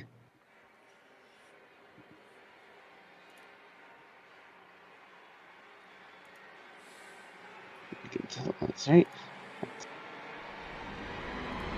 5, 10, 15, 20, 25, 30.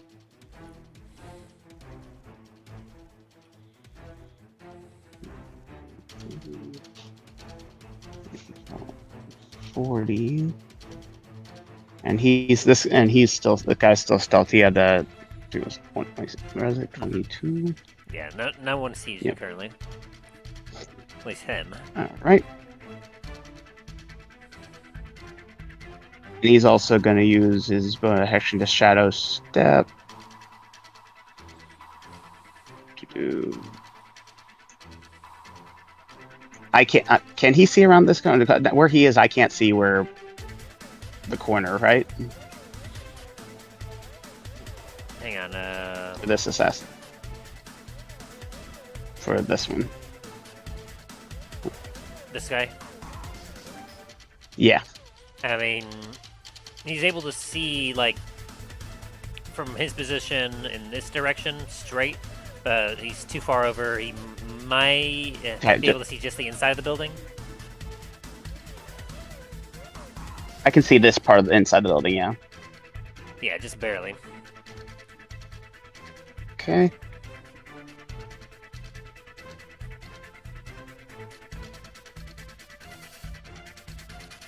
He's gonna use his... Because the darts can be thrown, right? Yes. Alright. The one that's straight ahead of him, he's gonna use the dart on that one. Alrighty. Would this be considered a sneak attack then? He's gonna see you. Alright.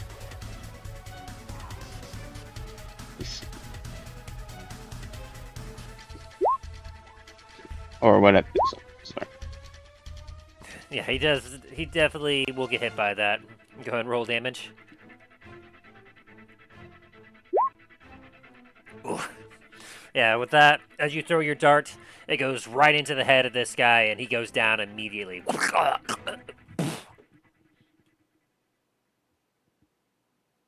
Alright. And that's gonna be this guy's turn.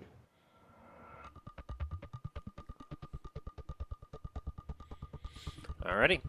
And with that, we go to the enemy's turn.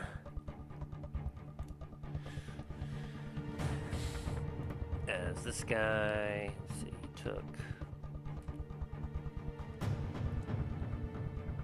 he took a hefty amount of damage.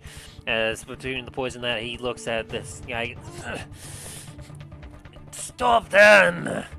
He's going to point at your assassin real quick, Shax, and he's going to cast a spell. I need you to do a wisdom saving throw for one of the assassins.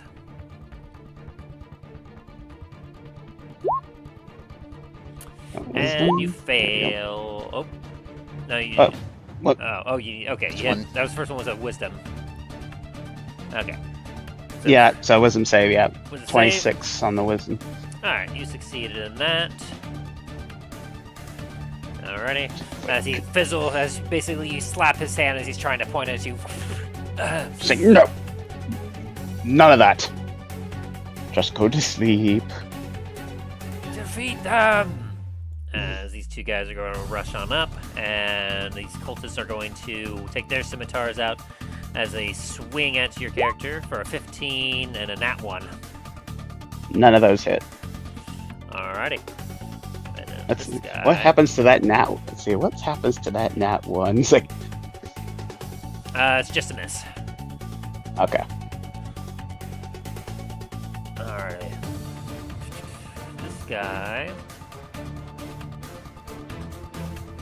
Yeah, he's gonna go ahead and just do that.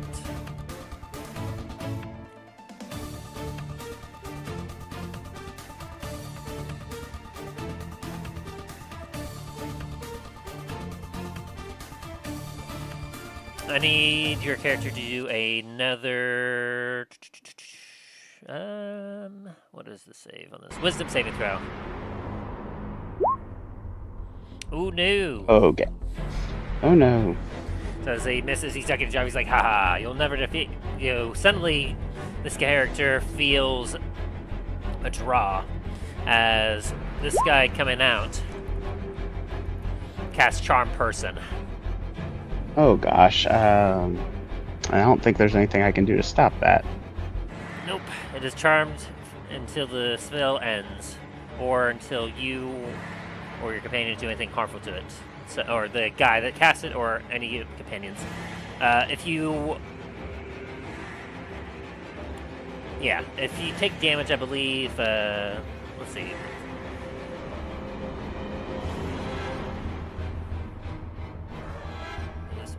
Does so with advantage if you or your companions are fighting it. Oh, never mind. You had advantage on it, so a 16 that would succeed. Yay! Yeah, I read that part again. As he's like, "Follow my orders," and this is like, "No."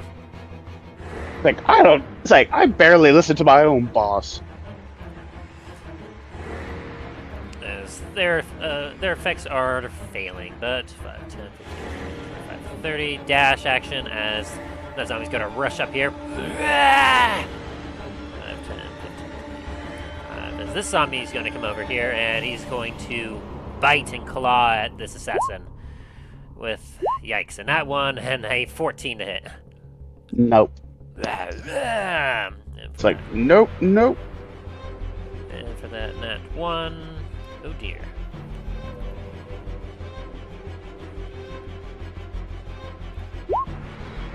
He bites the cultist next to you. Ah!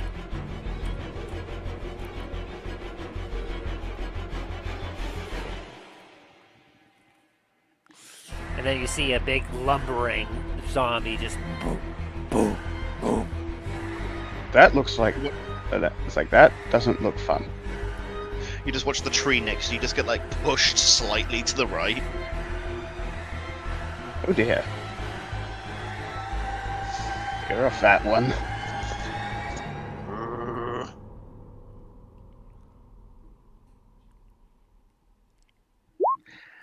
Oh, no, that. Oh, ow.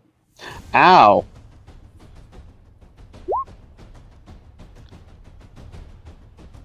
So...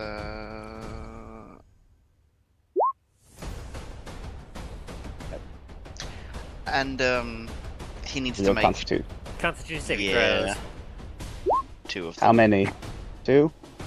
Okay, if you succeed One. on the first one, and the second one. You will take, of course, a total of 9 slashing damage from that. Ah ha ha ha. Where's his health pool? It should be if you just click his cloaking directly. You can. It should be the green one. Okay, so that's 9 of that. Okay.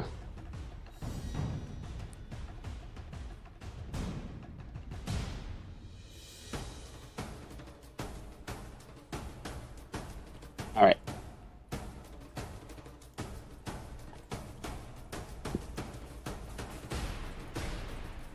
Okay. Ow.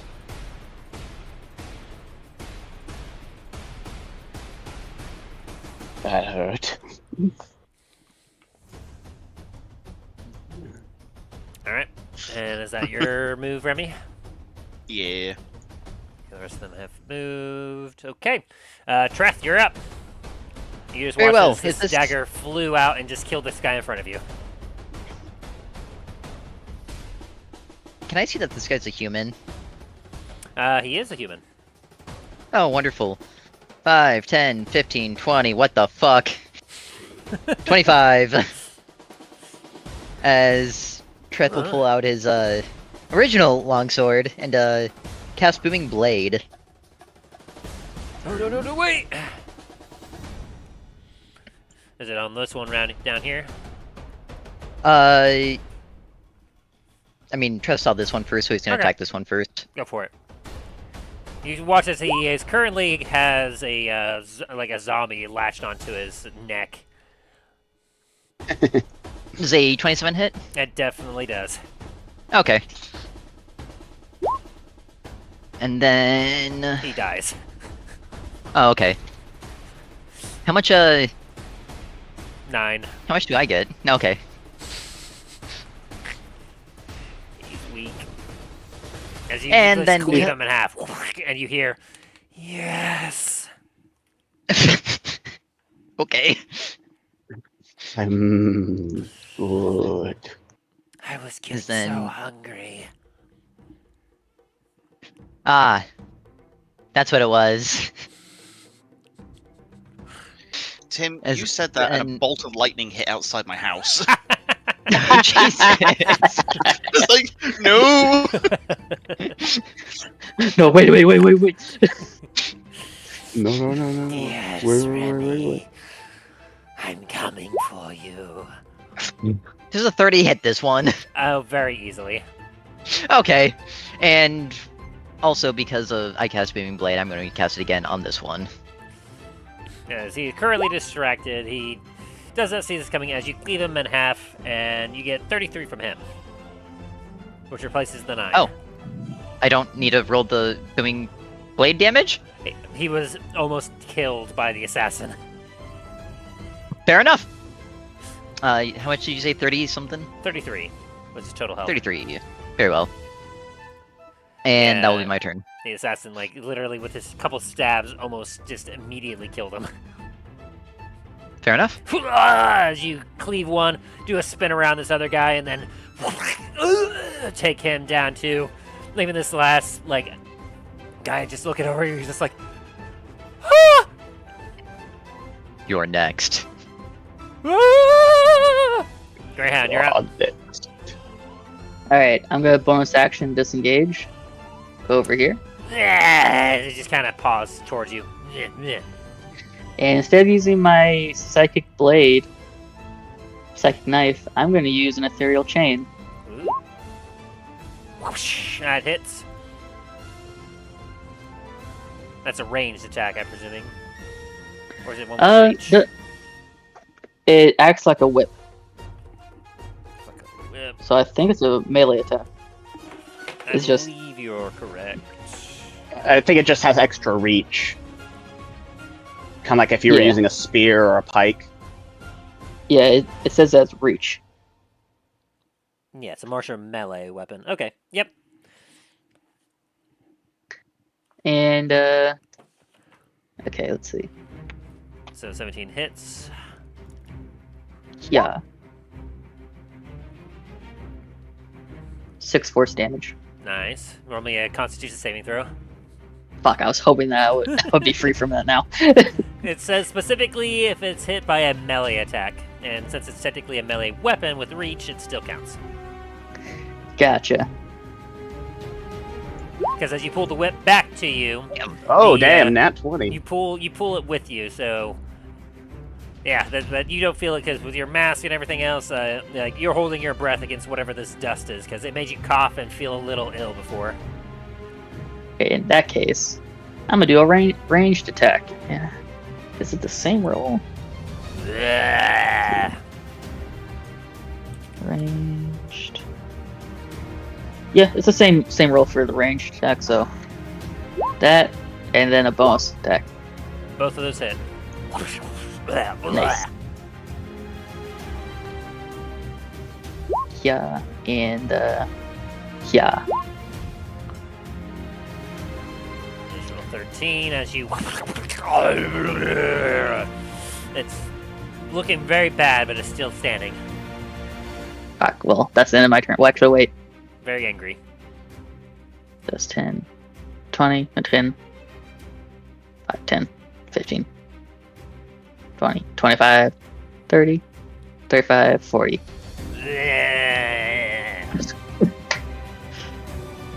Alright. That's the end of my turn. Alrighty. Assassins. Your turn. Okay.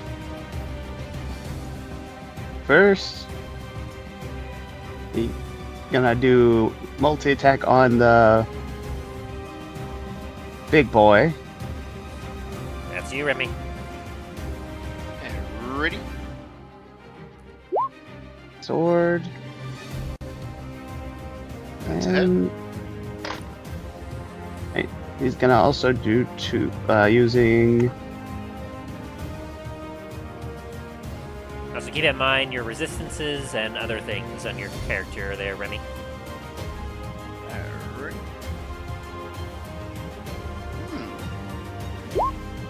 Unarmed attacks. You stab him and then you pow pow pow. You just Oh. punch him. Oh, by the yeah, way, well, your assassin needs to make a Constitution saving throw. By the way, I need like 3. no, just one saving throw to begin with at the start of your turn. and he fails. You are this thing is up behind you and it took a couple swings at you.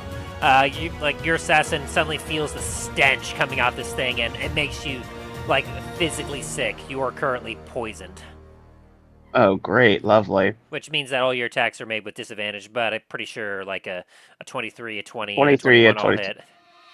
Yeah, they all still hit anyway. Let's see.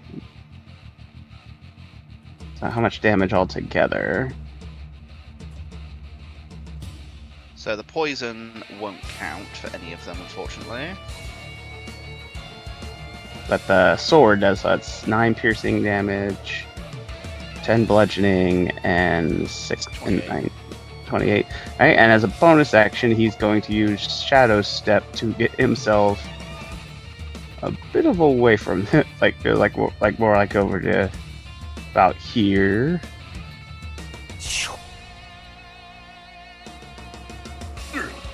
He's coughing like. Fuck. And that's gonna be his turn, and now it's this guy's here.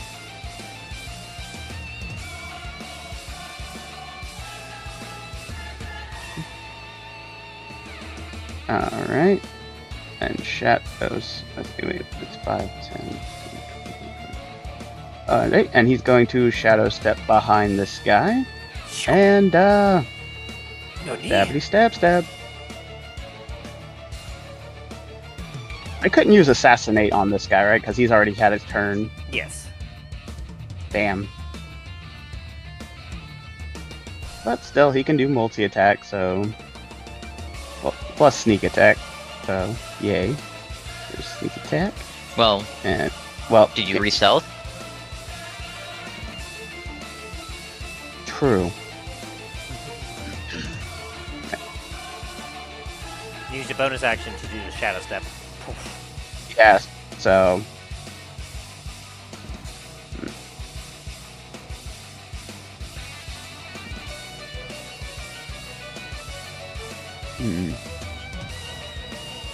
If I re-stealth, I can't attack. Yep.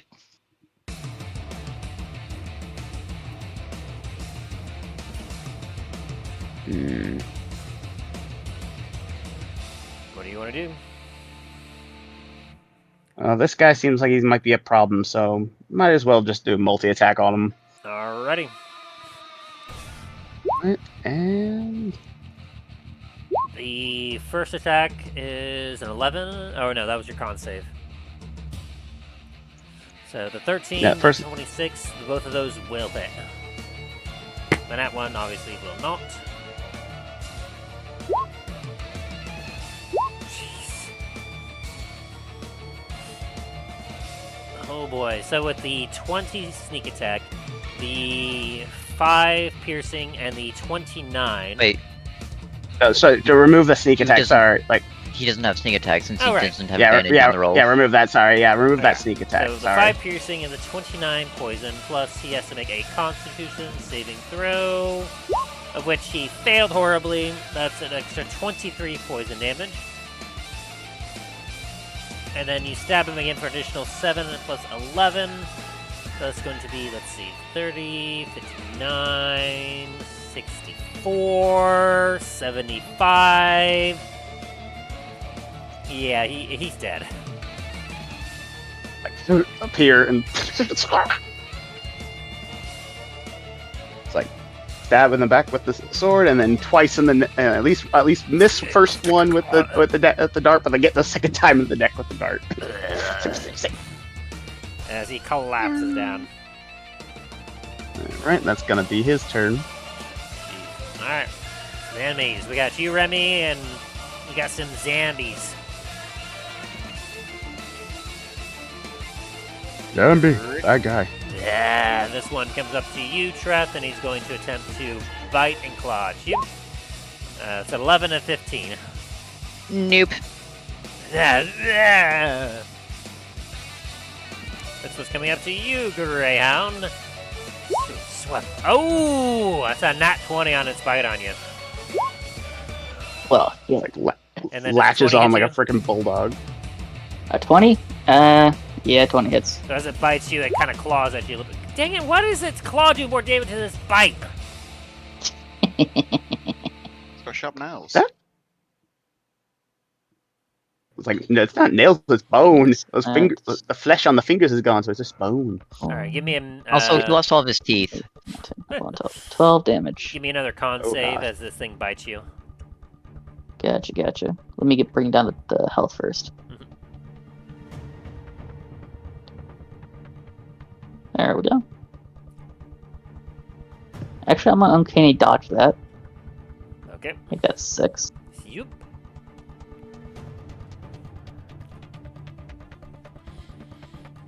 And Constitution. Ooh. Yep, that's a fail. As you feel this bite and you feel a weird sensation go into the wound. Like this, like that doesn't feel like that can't be good. You know what? And with that, I'm feeling like a gambling man. I'm a instead of a reaction for uncanny dodge, I'm a shield. Oh. But that was for the nat 20, though. Oh, well then never mind. I will Yeah. go back to what I was doing. Okay. Oh, ouch, that sucks. So, after this bite, you feel some of the effects starting to course through your body as, like, you feel terrible. And your max HP drops by 8.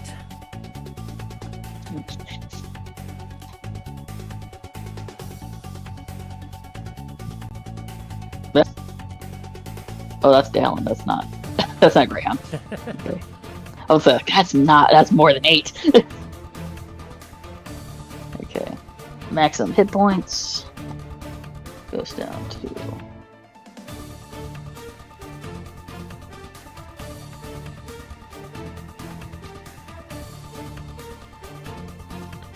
96.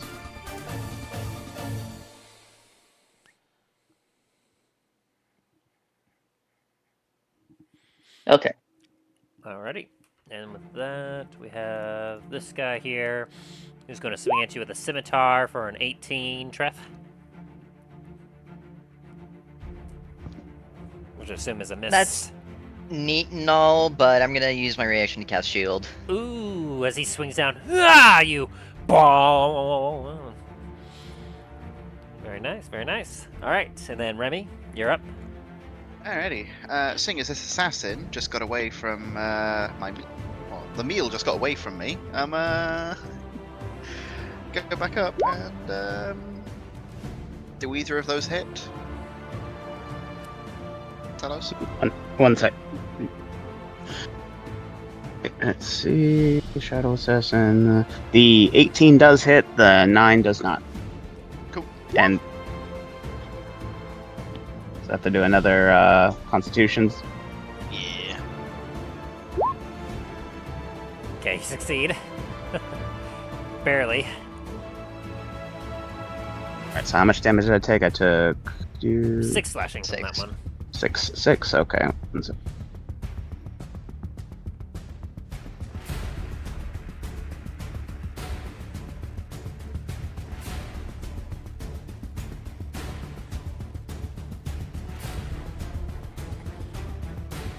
Oh. That hurts. It's like, oh, that's broken.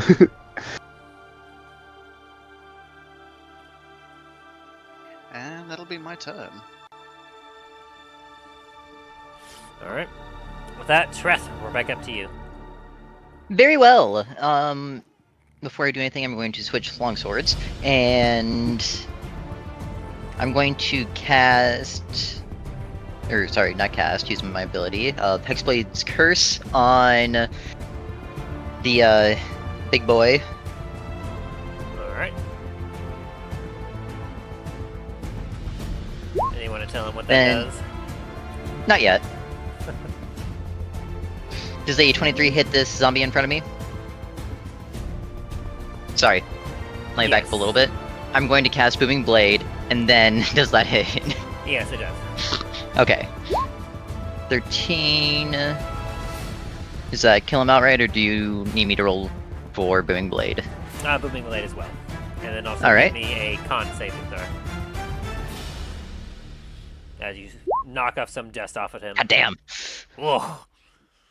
Some dust? Perhaps all of it. Alrighty. Oh, you just made the save. Let's go. And he failed his, so he goes down. Beautiful. Then I'm going to move 5 feet. and cast Moving Blade again.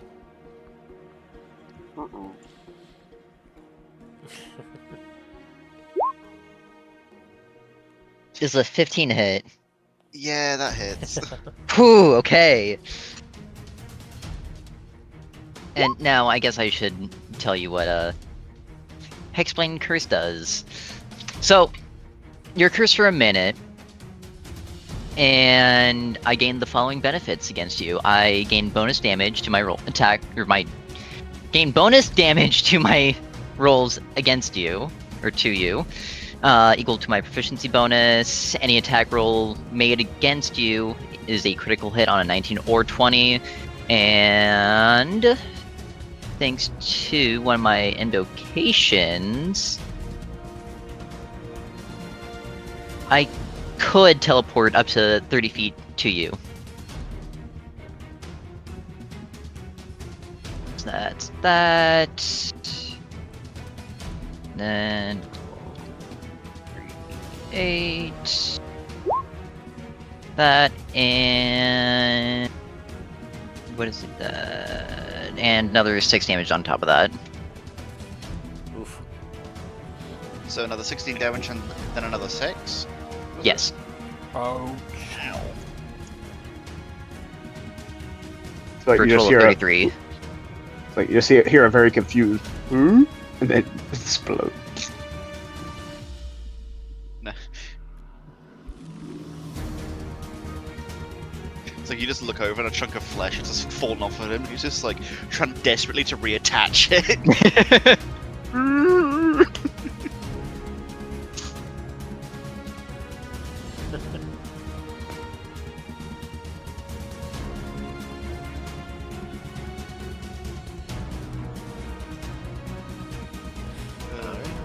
And is that your move, Treth? That would be my turn.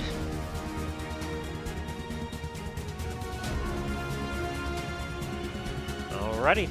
With that, we're up to Greyhound. Just FYI, I accidentally used a bonus attack, and I already used my bonus action to disengage last turn. So the 6 psychic damage needs to be taken away. Thank you for And being honest on that. yes, Alrighty. and I will use another bonus action, this bonus action, to disengage. 5, 10, It just swipes at you frustratingly as you just keep 15. like wiggling away from it. 20, 25, and let's see if any of these ranged attacks work. Yep, those will hit. Nice. Oh wait, I can do it over here. Yeah. And yeah. Okay. Okay. That'll be 11 psychic damage. That's right. You manage to hit it, but then you watch as it goes down for a moment and then leans back up a bit. No, you stayed down. 10, 15, 20, 25, 30, 35, 40. I can start seeing what's going on over here. As that will be the end of my turn. Alrighty. Assassinos, it's your turn. Alrighty.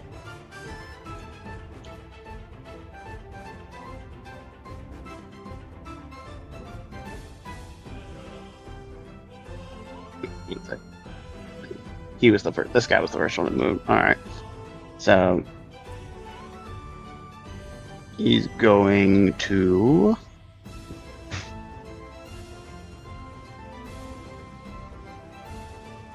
Do.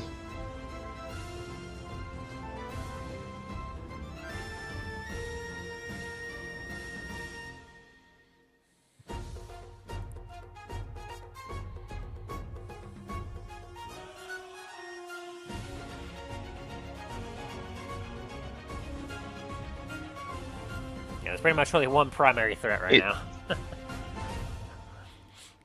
So both so the other thing is that the other cultist is dead. All the cultists are dead. Nope, not yet. One of them is left. All right. It's this one right here, right? Yes, one that's right above me. All right.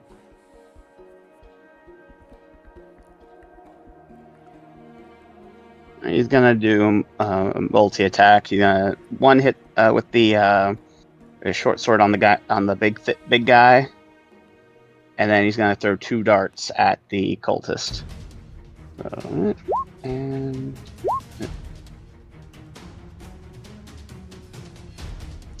oh, Wow. nice. That's for the big guy. And does 11 and 12 hit on the cultist? Yeah, that definitely hits. He's not great. The cultists? Yeah, they're weak. Okay, so that's Very that, weak. and so the cultist took 8 piercing and 8 poisoning and an additional 6 piercing and 10 poisoning. The big guy took 10 plus 3 piercing. Yeah, 13 damage because poisoning doesn't seem to work on this guy. Unfortunately not for you. And the other guy, he's going to hide. So let me stealth for him. Oh, section. Try to do a perception check, Remy.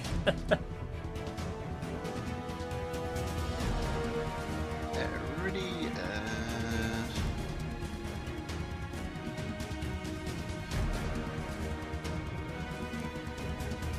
Alright. Don't think I notice him. Nope. Sneak attack. So it's gonna be sword and Big. It needs a punch big- punch. So one of the unarmed strikes, no, but the short sword and the 20 will. All right. Well, so he would four- have advantage because he's getting flanked. For the first attack, yeah. yes. True. Oh, not on the unarmed strike? Oh, for all of them, yeah, he's flanking, so yeah, all of them are going to be advantage. Oh yeah, so 23, 20, 20, yeah, they all hit. Bow, bow, bow, bow, bow, bow, bow. So congrats, 5, Remy, you get to play the punching bag 15, this 6, round. 7, 8, 9, 20, 20, 22. That's 22 points of damage. And plus, since the sneak attack, the additional 17.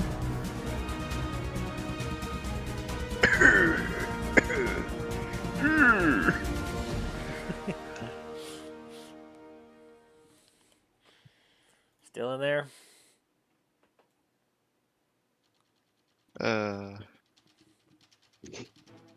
Ah, come on, big guy. Is I he stole my still punches there? in. 10 plus 19 plus 5. So that's 39 points of damage altogether.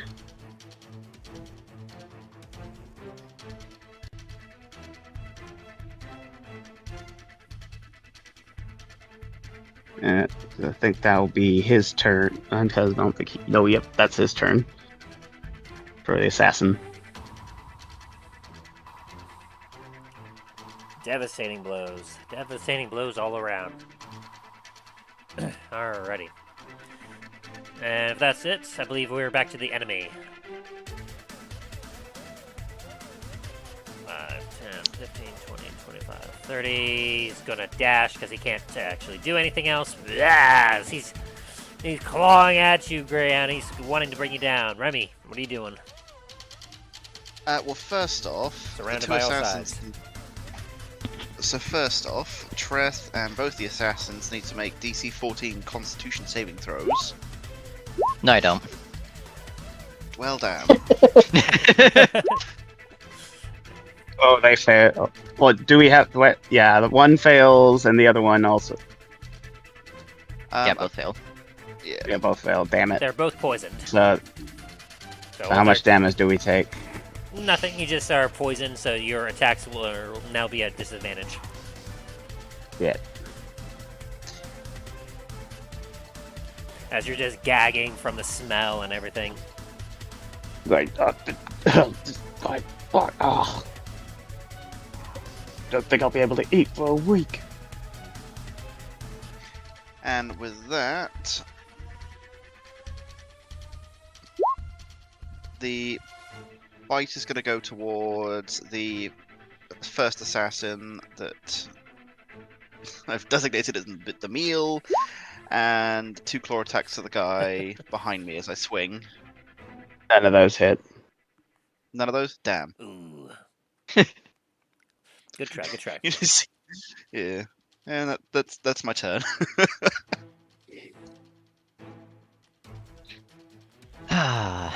You just see this giant pirouetting blob of flesh as he tries to hit everything.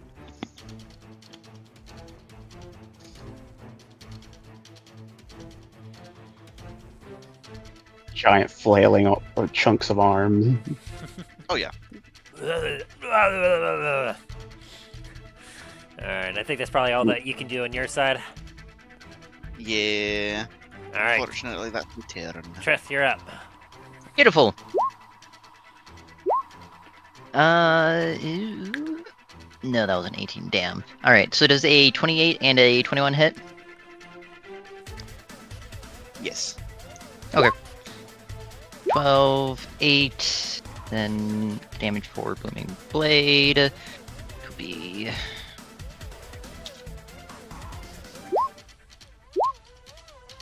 And then plus 12 on top of that from your curse. That'd be 20, 33, 47, 59. Stop, he's already dead. Kill him. As you're kind of just like turned around, clawing at this assassin, Treth is reluctantly going to like just like climb on your back and just take the longsword and try to use it as a dagger, just stabbing your gut.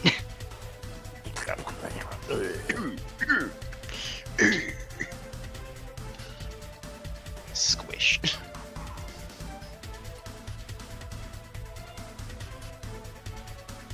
Like, stop, he's already dead. There you go. Blech. And then he leaves one enemy left. Which none of you know about. Except for Greyhound! What are you doing? Well, I saw my movement. Oh. Awesome. Well, do you know where the enemy is? No, but I would have seen Greyhound fighting, so I would, and I haven't seen him yet, so I would assume that I would go over there and just check in on him, make sure he's fine. Alright, go ahead and use your movement. 15, 20, 25, 30. Oh. Hi, Greyhound. Oh, hello. You see a zombie's just trying to paw at him. You, alright over here? Greyhound's gonna look at you with a muffled voice because he's got a mask on. Fucking walk over here, bud.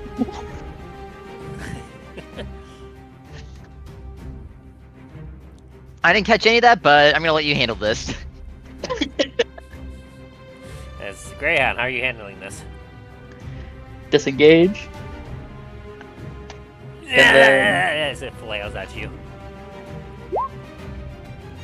Both those do hit. Nice. And it fails. It goes down. Fuck yeah, okay.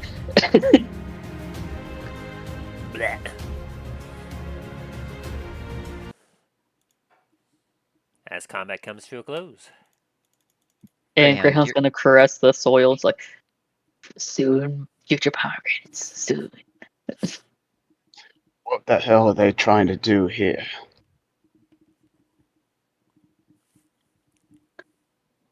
Well, actually, I should probably do a Arcana, shouldn't I? So Do what? Greyhound actually understands.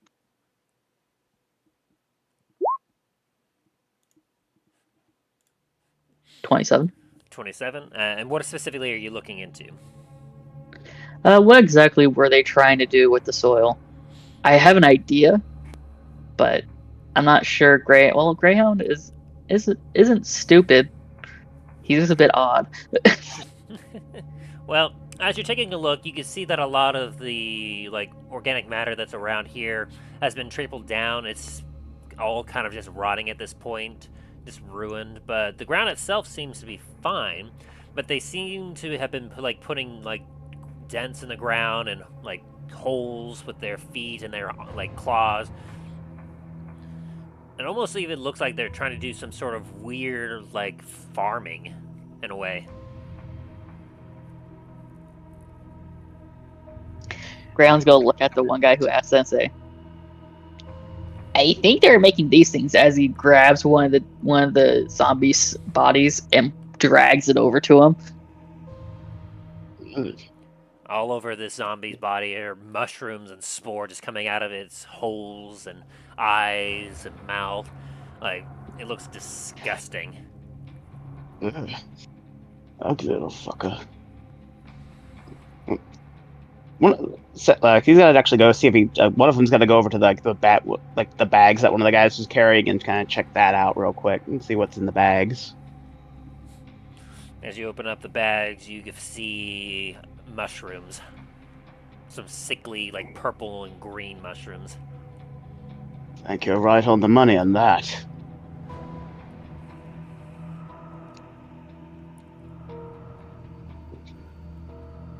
Type of spore creature things, most likely put these spores inside the zombies. Probably makes them more fit. Probably makes them even more dangerous. As Greyhound's staring at the zombie, he's just gonna start munching on a pomegranate. I thought you were about to say a mushroom for a second. It's like everyone just had that slow look, like, what are you doing? As you mentioned the pomegranate Greyhound, it doesn't taste as sweet and as delicious and nutritious as it usually does. Still pomegranate, but It he's is. sad now. Yeah, it just doesn't you still feel a little sick to your stomach. Greyhound's gonna look at Treth and kind of motion to you want some with the pomegranate that he's holding. I'll pass. Thank you, Greyhound. He's gonna shrug and take another munch. Look over. This is a small mushroom growing out of it. We're going to go check these buildings, see if anyone might be inside or anyone might be hiding inside. See if the farmers are all right.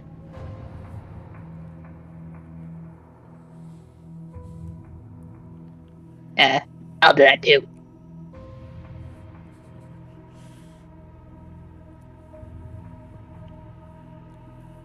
As we take a look, you can see the doors of the buildings have been smashed down as if they were closed and or locked previously, but have long since been smashed down, perhaps investigating and looking around. Inside of the buildings, as you take a look, you can see some splatters of blood here and there, but you don't see any bodies. Must have gotten anyone that might have lingered. Poor bastards. Sure, we didn't need to report what they were planning here back to the base.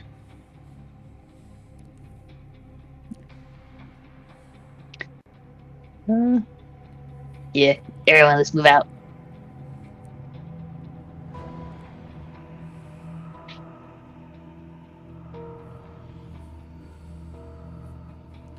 Alright, and as you all just kind of collect, you collect the mushrooms and bring them with you. Yeah. Alright, as you collect the mushrooms and bring them with you, you all make your retreat back to the citadel to report your findings. Good fight, good fight. Alright, with that, let's take a quick restroom break, and then we will see what all the hubbub was to the northeast. Be right back.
Check. 1, 2, 3, check. Oh, hi. Hello, I'm back. Hello there. That's 2 of you that are back.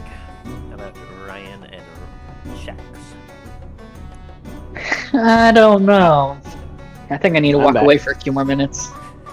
I'm back. Well, good, everyone's here. We don't care about Ryan. I mean, you're Damn, here, alright. Ryan. Good to see you. Okay. Alright, so, since everyone is back, let's get back into it. Alright.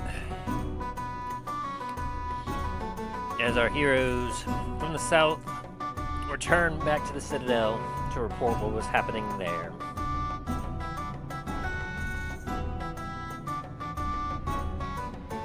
Our heroes Talos, Soren, Dain, and Namfoodle are all working together as they head towards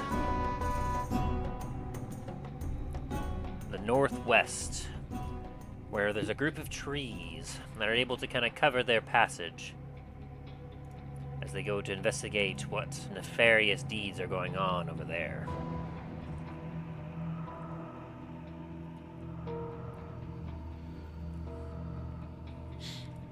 Alright, as the 4 of you make your way, you're able to kind of pass by some zombies that are meandering here and there. Most of them seem to be heading to the northeast, to the north of the citadel. But you still have to kind of like duck and dodge a few of them as you make way. It's a fairly short distance, but eventually you kind of start to hit the tree line.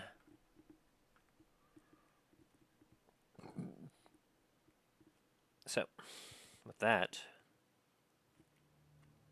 what are you all doing?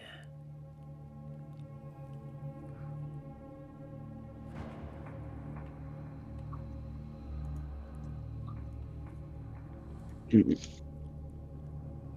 have all chosen See. death. You know what? See. Before the fight, Namfoodle's going to create one of his Eldritch cannons. That's just kind of rest on its wrist. Alright.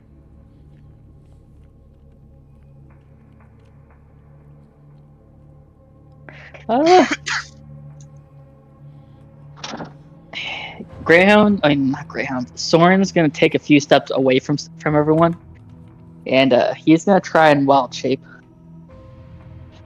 Alright. What are you wildly shaping into? A type specific thing, which is, if I can get to it, goddamn, shit's slow.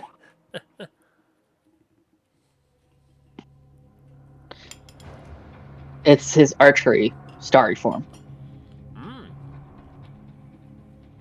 Alright. Which, if I can get to it, here it is. Starry form, as a bonus action, you can expend a use of your wild shape feature to take a starry form rather than transforming into a beast. This form sheds bright light in a 10-foot radius and dim light for a additional 10 foot. The form lasts for 10 minutes.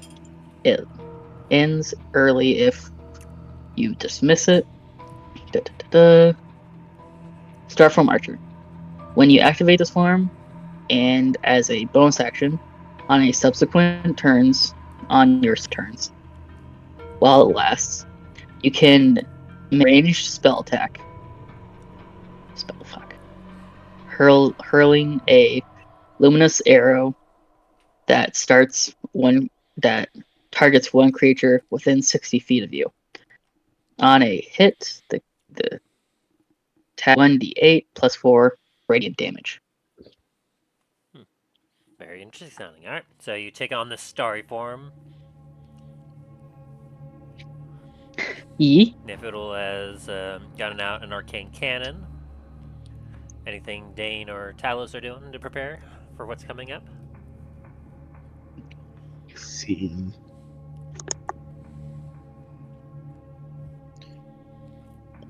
Ba, ba, ba, ba, ba.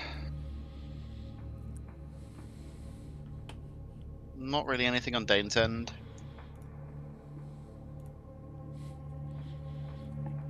Alrighty. Actually, sorry, Tim. Can I make a correction? I'm gonna make 2 of them because I can. Okay. You have 2. You putting them on both your wrists? I am indeed. Is Namfoodle by chance handsome? I mean, it's Namfoodle. He already thinks of himself as the smartest man alive. Why wouldn't he think he's handsome? So you'd say he's one handsome Jack? God damn you.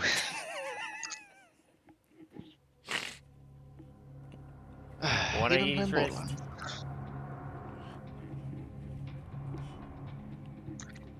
Hey, as long as Namfoodle doesn't make a giant station in the form of an N, I think we're fine. Dang, just give me a great idea for my next invention. Oh gods, no.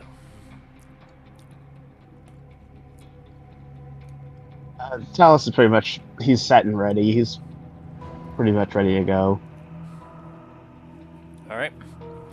As you all are entering the small bit of trees that are in this area, you can see the crackling and the flickering of arcane light ahead of you.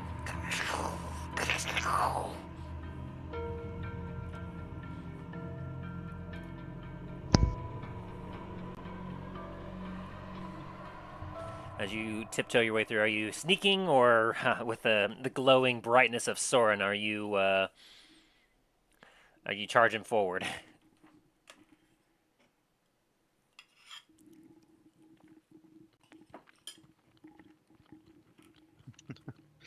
Well, we've got more than one glowing thing around at this point, especially if Talus has activated Sunblade. Well, my hammer technically is still, it's like, let's see, if Oh, I'm it's- reading correctly. Sun Hammer See. at this point. Yeah, let's see if I'm reading this correctly for the Star Striker. It emits bright light normally, like just on its own 15-foot radius, and dim light for another additional 15. If you have it sheathed, obviously, like the light will be just kind of like at its lowest setting. Yeah, it's like it's not fully. It's not like it. I have it like obviously like not like the hammers like I have it like obviously ready to use, but it's like obviously not like the sun is here. Here comes the I could use the 2 bright dudes as a distraction.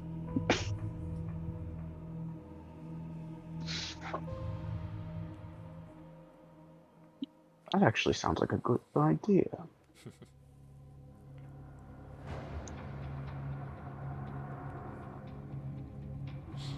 Alright. How about it's like me and Soren go around the other side, around and as a distraction, and then you take them from the other side. So you're coming up from the southeast through the trees. Are you wanting to? What direction are you wanting to like come at them from? So they're coming from the southeast. Yeah, that's all of you are. All right. So like, here, let me show you on the map here. So you're coming from the citadel's entrance here, and so you're kind of heading in this direction. So obviously, if you wanted to, you could wrap around and come at them from the south, or if you want to take a little extra time, you could go and wrap around the north, or you could try to use the tree cover as you head straight for them. But obviously, on the other side is a road, and it is very much open on the other side. How about me and You know what, What? I say? Hmm? I say we go, Talos and I, if we both have the lights on, go this way, move up this way, and the other 2 go up here and attack through the trees. using the trees for cover? Yeah. What do you guys say? We focused on us, on me and Soren, so that could give him good distraction. Sounds like a plan. Namfoodle, how you feel about that? You know, I'm used to chopping the trees down rather than just hiding in them, but yeah, I guess. I feel that. Trees are not exactly my strong suits. I'm more of a mountain guy. I am honestly surprised that the trees are still here. But now. They don't look very healthy. Sounds so ominous for now. For now. Well, let's get on with it.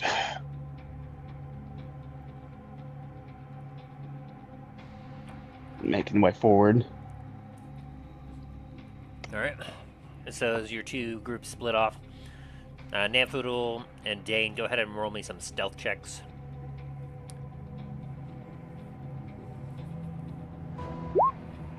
13. Decent average. And 10. Wow. Sorry, no, 2. Clang, clang, clang, clang. As you're just trying to be slightly stealthy, Namfoodle, you just, you feel like you're stealthier because there's a louder noise right behind you. And You know, Talos Dan, is gonna. this is how Milo feels all the time fighting with you guys. I don't blame him for being so pissed off all the time. Talos is gonna increase the light on his hammer enough to be more like, hey, over here. I'll say that gives, if you're doing an obvious distraction thing, that'll give you an advantage, Dan, and give you just a straight 10.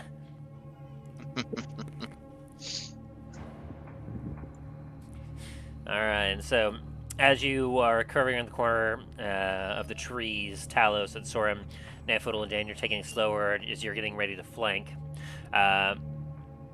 You happen to see the arcane light up ahead as you see a circle of cloaked people as they have their hands up and there's arcane lightning flashing between their hands and this sigil below them. As a few meandering zombies start to kind of wander your way as you hear a voice go, "Yes, I see them. Finish the ritual now! Alrighty. Yep. Poof. Here you go, as you all are flanking. You all watch this. imprisoning me. I was about to say, I see The darkness, my old friend. As you see in the middle of the sigil, a mass of bones and meat begins to rise up. And then you hear some screaming from the crowd as well. As you, even from this distance, you can see as the circle of people that cast the spell all around the sigil, you can see something shedding from underneath their hoods. Damn fools. As it almost looks like they've lost all their hair. Peroxide won't fix that. What? As you hear something go, "What is this? What? My hair! What is happening?" Ah! As they're all kind of confused about this mass rises up from the sigil of magic and meat and bones. apparently hair.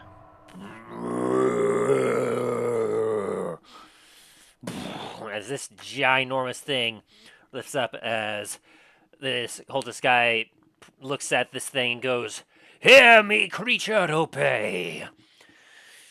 For your first order, eliminate those two," as he points down at Talos and Soren. As I will have everyone roll initiative.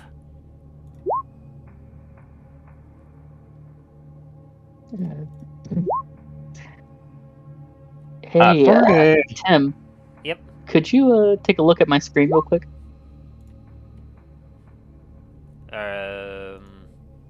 Oh, that's Greyhound. Sword. What is happening? My screen is completely black. Oh. Shouldn't be. Hang on a sec. Mine is as well. Ah! Well, that killed a lot of the tension. Wait, is everyone's thing lighting black? No, I I can can see like see. a sliver of tree line, and that's about it.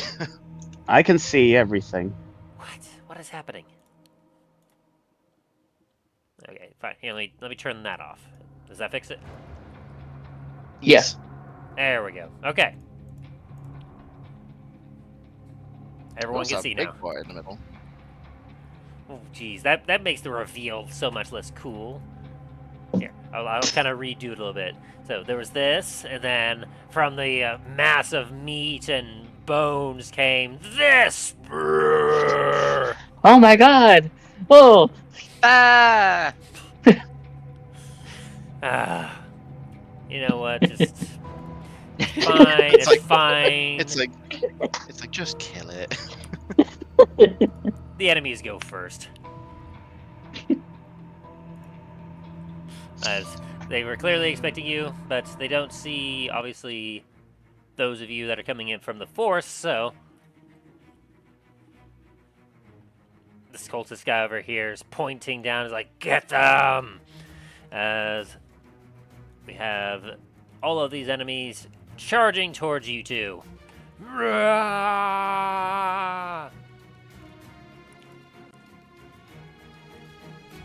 5, 10, 15, 20, dash, they won't be able to reach you.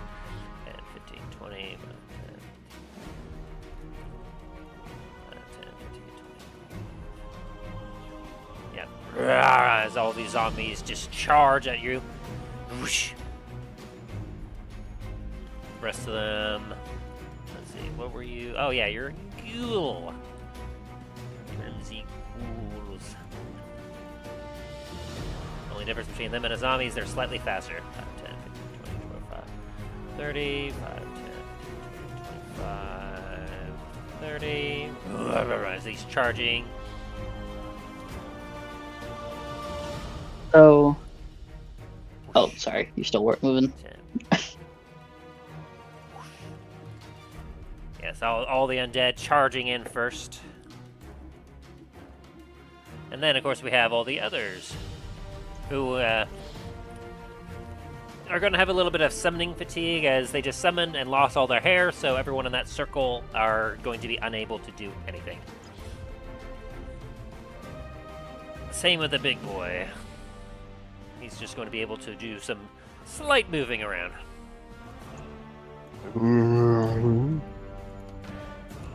I'll give you a free insight. There's a chance that this thing couldn't have been summoned if this was part of one of the first missions.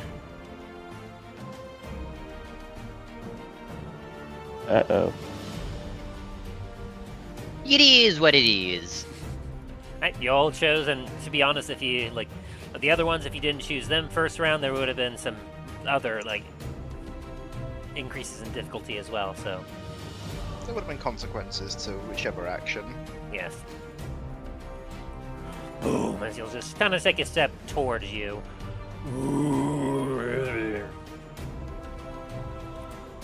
As 5. It's gonna kind of come behind this tree and take cover.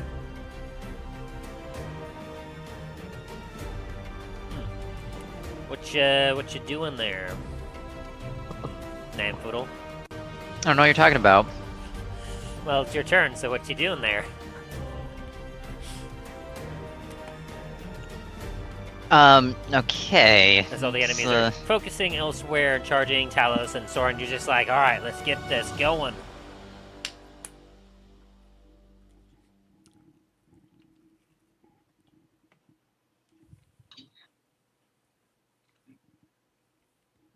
Dain, Aye.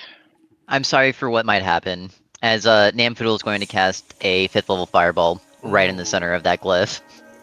Roll me a D100. Because I rolled the percentile die and it was under. Oh, they don't like that. Ooh, that's fun. I don't like that. I like it. Okay. So, you do unleash your fireball, and you feel We're on top of us, aren't we?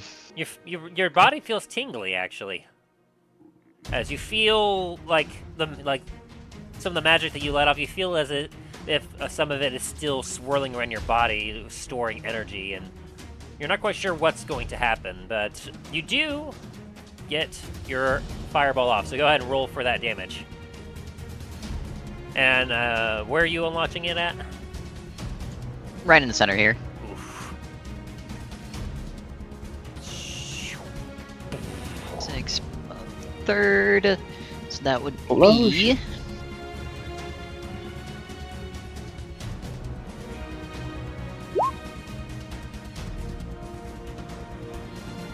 Let's see, what's her check here? Well, no, that's Dexterity saving throw. Oh boy. And then half on a success. Half damage, but they have to make a DC of 20. Oh boy. And yeah, I'm gonna say that some of them do have a reaction for this, but because of the fact that they don't see you, I'm not counting this as a surprise attack. They will not be able to counterspell this. Okay, that's a failure on them, and I'm only going to do it for the other 3 because it doesn't matter for the other. It's not going to matter if they succeed or not. Yeah, they also fail as well. Oh boy. And let's see about the big boy here. Because this was supposed to be a 20-foot radius sphere? Yep. Alright, so that would get, looks like, all of them except for the zombie on the far left. Neat! Mm-hmm. That zombie is a failure.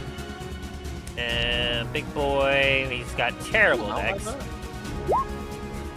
He also fails. Oh boy. So, from the hiding point, you launch this fireball just as they're all starting to march and charge towards Talos. Boom! Mushroom cloud of fire smoke as you hear a cacophonous ah! Also, Tim, one more thing. I did kind of forget about this. My fireball ignores resistance that any of these might have, and also that 1 for the roll is counted as a 2. Good to know. So it'll be 41. Yes, 41. Good to know. I think I closed out of that one sheet. Ah, that's a decent roll for him. Unfortunately, it needed a nat 20 in order to actually survive. Oh. Hang on a sec, I'm getting a phone call. I'll be right back. I will never forget this. I will never forgive It's you. death. He's wondering why there's suddenly 40 cultists dropping on top. It's like, hey there, I'm Death, you're dead. Oh, there's a lot more of you than I was expecting. Welcome to the afterlife. Oh, why are there so many of you? Is there a war going on I wasn't known about? Alright, guys, gather around. I won't have to repeat myself. Alright, orientation! Don't cut the line! Don't cut the line! Dolores, you're gonna have to bring some more cookies.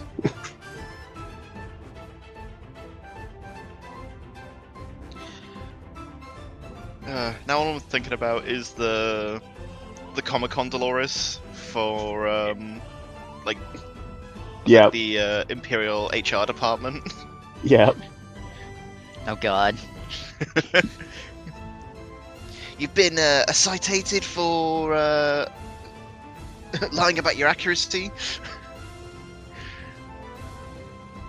Okay, sorry Nothing about to be that. ashamed about. There's nothing to be ashamed about it, honey. Honey, it happens to us all. What did I miss? Well, apparently we now have a zombie HR department. Okay. Yeah, they unionized. What did he say? They He started said we're demanding pay. unionizing. Okay, so It's like they want hazard pay. Oh shit, the zombies are unionizing! Like that's Maldrax is like, that's not how this works. Oh boy. So, after seeing that, the main leader here points his finger over towards where the fireball came. He's like, "They're coming from that way! Witch, you're with me!" As he turns towards you, Dain, and you, Namfoodle. That's neat. With my bonus action, I'm going to shoot that guy. Alrighty. Does a 15 hit? A 15 will hit. 10 damage, and if I remember correctly, yes, he gets pushed 5 feet back. As he stumbles back a little bit. And also with that same bonus action, I will activate my other cannon, which would be the Protector.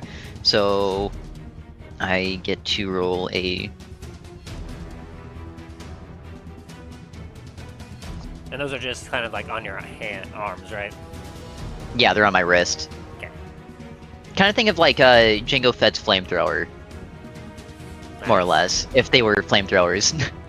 For some reason, my brain was thinking, the first thing that popped in my brain was Megatron's arm cannon. Because of Yeah, your same. size. Or we could go for a certain handsome somebody that Tim brought up earlier. Okay, and then Dain, you get 7 temporary hit points. Ah, very nice. As that will be my turn. Alrighty. Soren, you're up. Alright, Soren will disengage. Bonus action.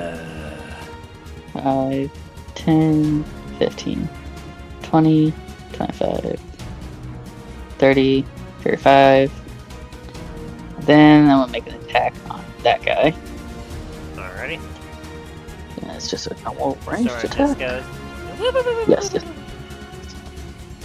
Never Alright, Zoidberg.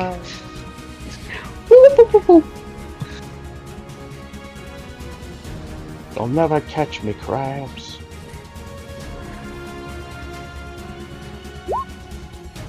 Alright, does a 14 hit?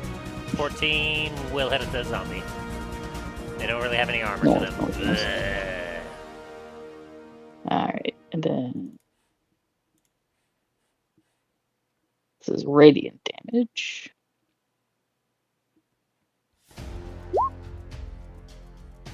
$11 radiant damage on this boy right here. He feels it. And that will be my turn. As Soren grabs a starry slingshot and just pulls back and shoots.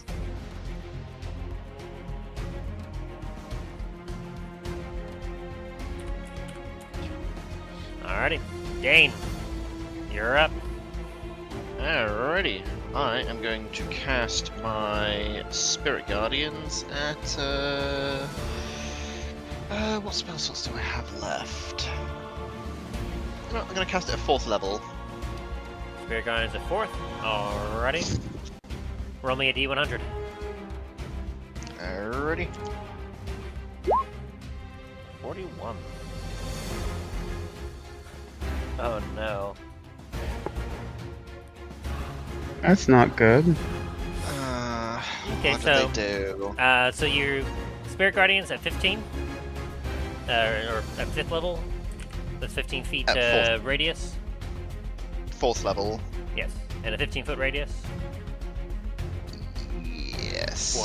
Very good, very good. Let me double check something real quick. How do I reckon they're going to turn around? I would like to mention now that both me and Dain also have half cover thing around me. I got you. I got you.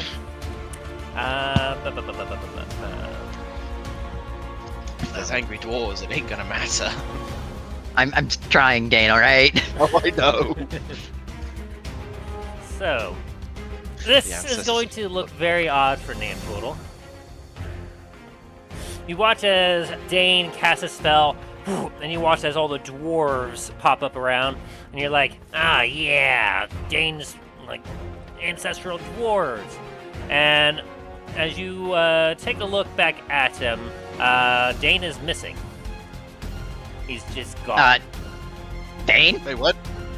Dain? Oh! Give it just a moment. Just a moment. I'm trying to find the thing. Here we go. This will probably I've work. been put in the forever box. I don't like it.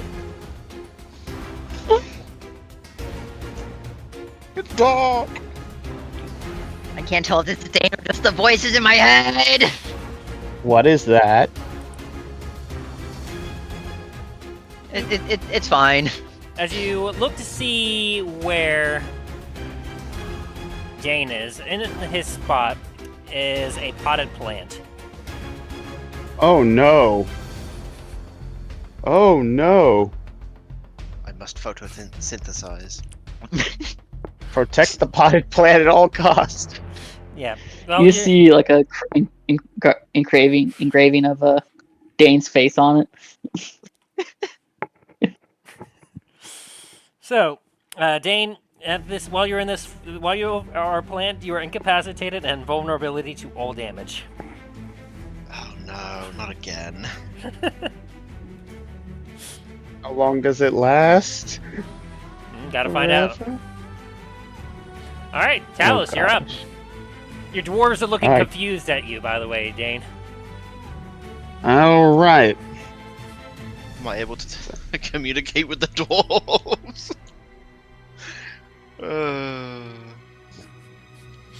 They're Uh, currently around you, guarding you. The one who suspiciously looks like his father is just like, what the fuck happened? all right. So since Talos is pretty much surrounded by the undead, he's going to take a swing at this guy right here, using his big old trusty star hammer. So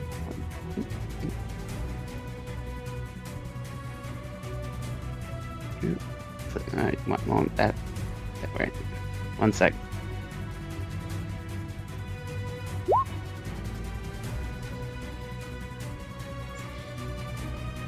$29.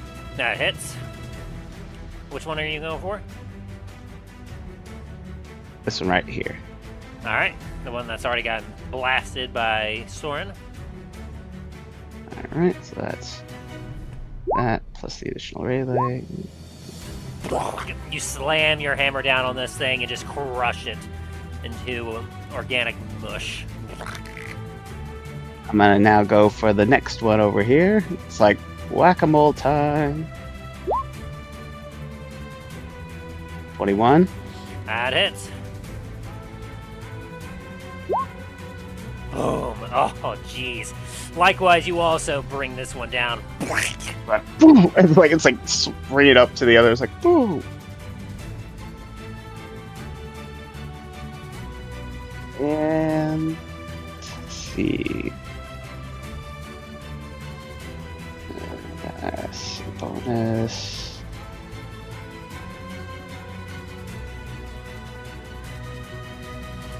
That's right. And I'm going to 5, 10, 15.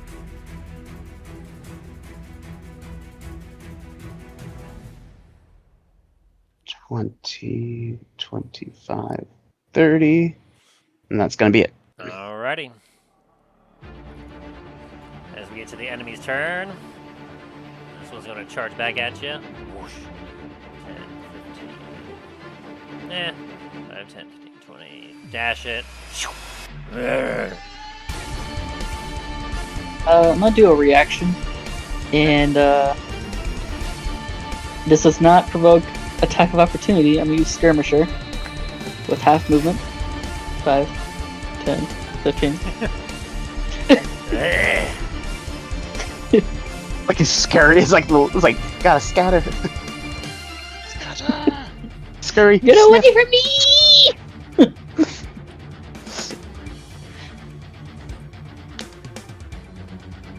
The high-pitched scream shatters a nearby window. He's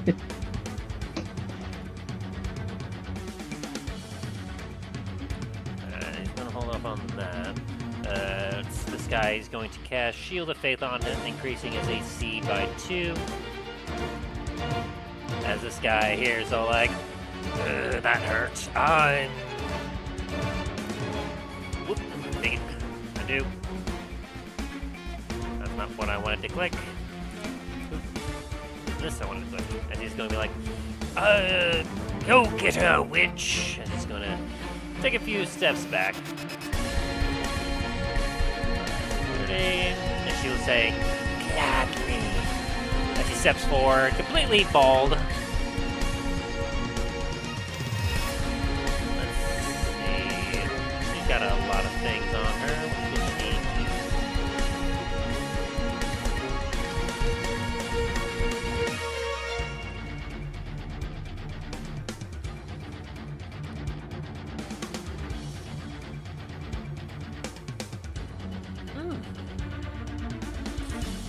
Yeah, I'd say that's probably fair. She's going to look at you, Namfoodle, as she proceeds to raise her hand up and kind of twist it. I need you to give me a wisdom saving throw. Let's fucking go! As she's kind of twisting your hand a little bit, you feel some weirdness in your body, but you just kind of like look at her and you go, "No!" And there's a sever connection, and she hisses at you. Namfoodle doesn't just look at her and say no. Namfoodle looks at her and is like, you know what? Fuck off, bitch. Gives her the middle finger. Like both physically and mentally. Alrighty. And meanwhile, yeah, this is gonna be a thing. Boom, boom, boom. As this big guy, he takes a giant bone, as he brings it forward and he slams it on the ground, triggering a tremor, pelting the entire area in a 15-foot cube around him with debris. Talos, I need you to give me a strength saving throw. Gladly.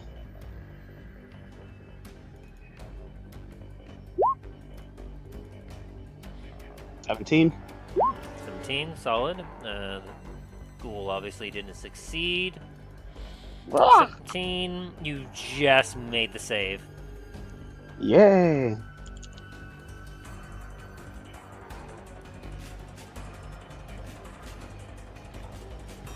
Alright, so you'll be taking half of this damage. You take 12 points of damage as shrapnel just flies out all around you. And you watch as this thing is obliterated by the club.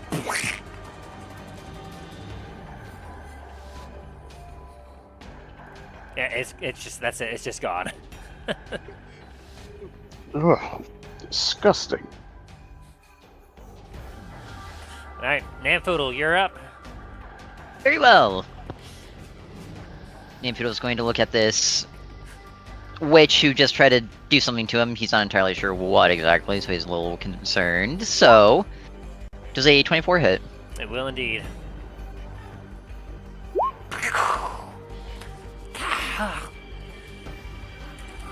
For 8 piercing, and then does a 24 hit again? What do you think? I'm assuming so. She's not a fan of that. As Namfoodle also with that. Oh, that reminds me. It's the start of your turn. I need you to roll me another D100. Another one? Yes. I didn't cast a spell, but okay. No, I know. Ooh! You regain 5 hit points. No, neat. Doesn't do anything for me, but neat. you feel some of that magic that's swirling around your body, like, reinvigorate you. You are pretty invigorated as it is. Ooh. Alright, well, either pretty neat. And since I also use my Eldritch Cannon that turn, I get to reroll that, and I get more temporary hit points. Not more, but changes it, right? Yes. Okay. 12, and then if Dain is Dain, I guess, he would also get 12.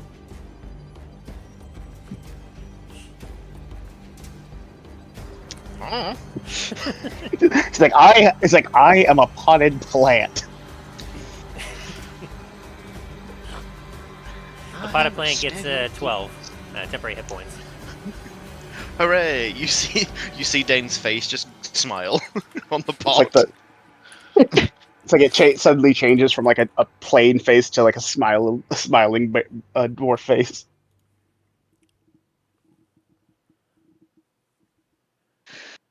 God. The leaves kind of flutter a little. And Sol looks very confused at the pot. Yeah, your strength and dexterity becomes 0. Your con score increases by 1, though, for while you're a potted plant, Dain, if that Wow. matters. Hooray! You cannot walk.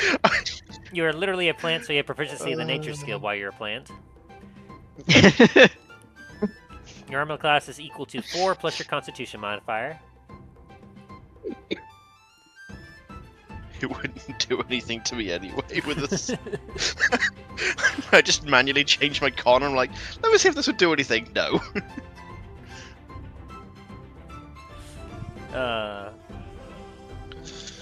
Dear. Well, that's my turn. Very good, very good. Okay. So with that, we have Soren, and it is now your turn. Okay. I'm gonna aim my slingshot at this guy. Right over here. Oh, okay. And I'm gonna do an attack.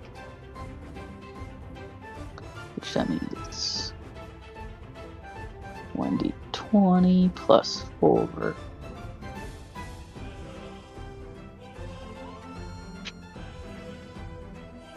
No, not plus 4.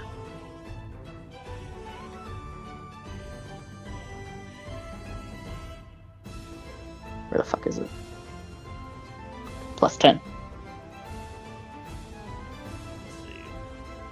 Let's see. Yeah. It would be a range for you then. Says it- Just barely. Yes. Guess you have like a range of that. Okay. And 24 will definitely hit.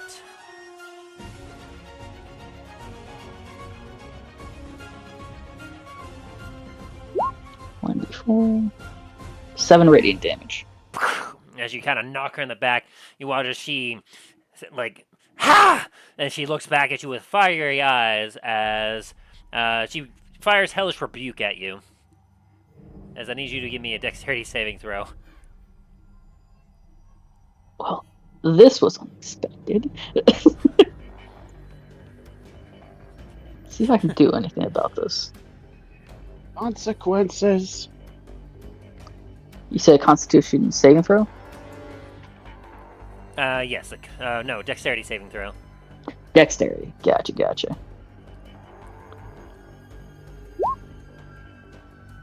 And you fail.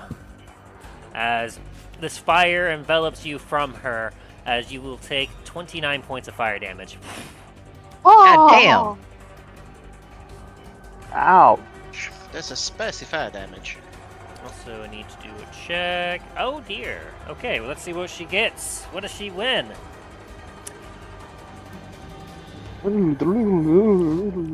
Oh, that's neat. Turn to a... What happens? So is that it for you, Soren? What happens to me? You're just on fire. Oh, okay. Yeah, you just got the Hellish Rebuke, but something's happening immediately at the end of your turn. So, are you done? I'm pretty sure I can see within 30 feet. No. Can't use that. Okay. Wait, you're a rogue. Oh, wait, Soren doesn't have evasion, doesn't he? No, he does not. Okay. Yep, that has to be it. Alrighty. So, at the end of your turn, you watch as, like after she casts this Hellish Rebuke, you see as if there's a swirling of magic around her as she suddenly becomes hastened for just a temporary moment. She gets to take another turn. Oh, fuck that.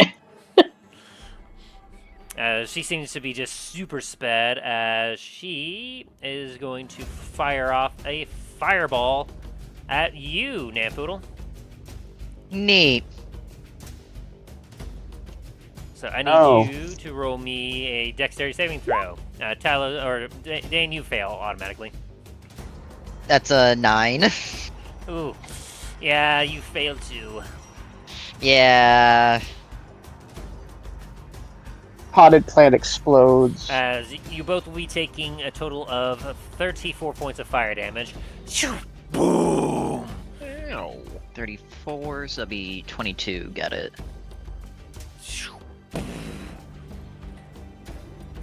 No, Dain.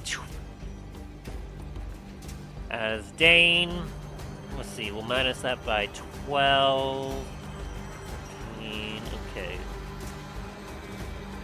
That is. Does he have the hit points of a potted plant, or? Yeah. Minus that by 19. Boop. He's back. So Dain, as a potted plant, your potted plant form absorbed 13 points of fire damage, leaving the rest for your physical body to absorb as you revert from a potted plant. Alright, so was that 34 damage originally? Yes, minus 13. So that put it at you at about 21, I believe. 64 minus 13. And I need you to roll me a Constitution saving throw for your dwarves. So I took 2 damage.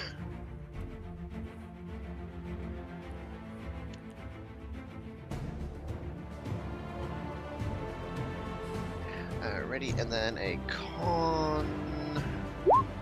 Alright, you keep your dwarves up. Huzzah! As after And casting Sol's this looking- spell, she's going to run over here and kind of hide behind the tree real quick. And Sol is looking very confused at me. Alright, Dain, you're up. Alrighty. You know what? 5, 10, 15, 20, 25. I'm gonna come out of the bushes and hit the witch. Ah!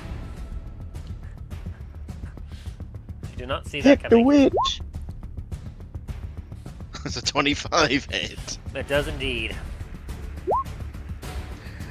There's 10 damage there, and another 16 damage. No, 18 damage. As I need you to make me a dexterity saving throw.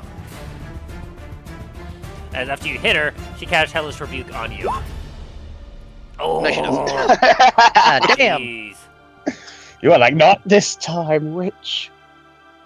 Alright, so you'll take half of this damage. It's a total of... Let me see. No, I won't.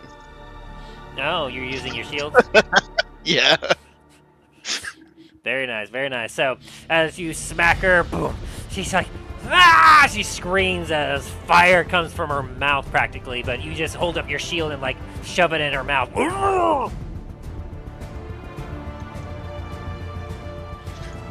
Yes, let's see, that was a total of 10, 28 points of damage. Ooh. She is looking real bad.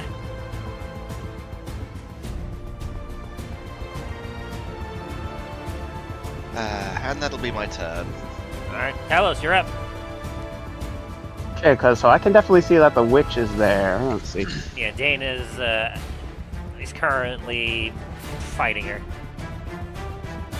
was like trying to feed on my shield, apparently. Yeah. You literally just basically shoved the fire back in her mouth. So is the big boy and her in the same line of sight path? Technically, yeah. Ish. The giant's pretty big, but with how big he is, I'd say you probably see her between his legs. Alright. I could do this.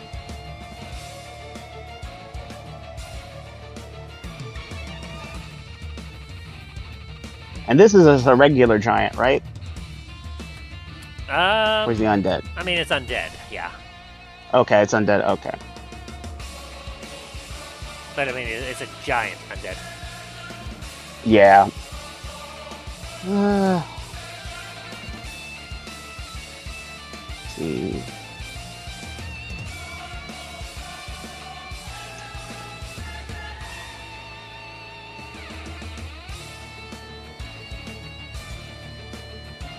I'm gonna use my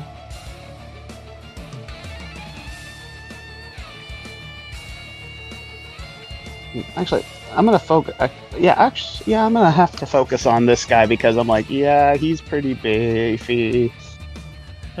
So, like, part of me, well, I was gonna do something that would have hit both, but I'm like, actually, after looking through it and I'm like, it's actually not gonna do enough to hurt both enough. So, yeah, big giant.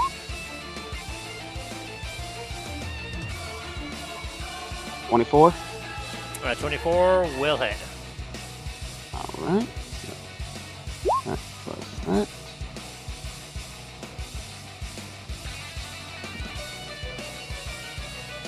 Boom. Deals a total And- of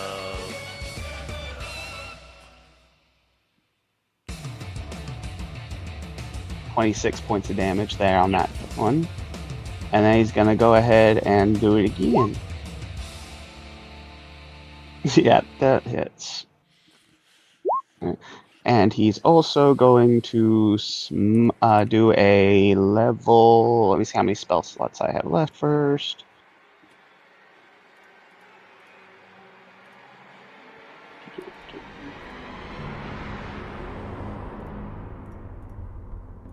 He'll use a level 1 smite, so just a regular smite. Alrighty. One sec, I gotta click it, so give me a sec. Damn it.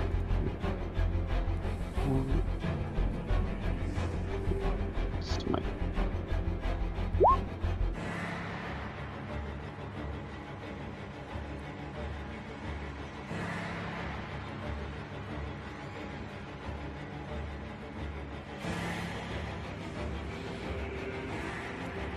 Dealing additional 10, looks like.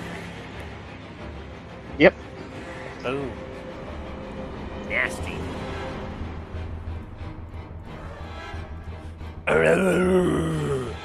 As he's looking pretty hurt now. And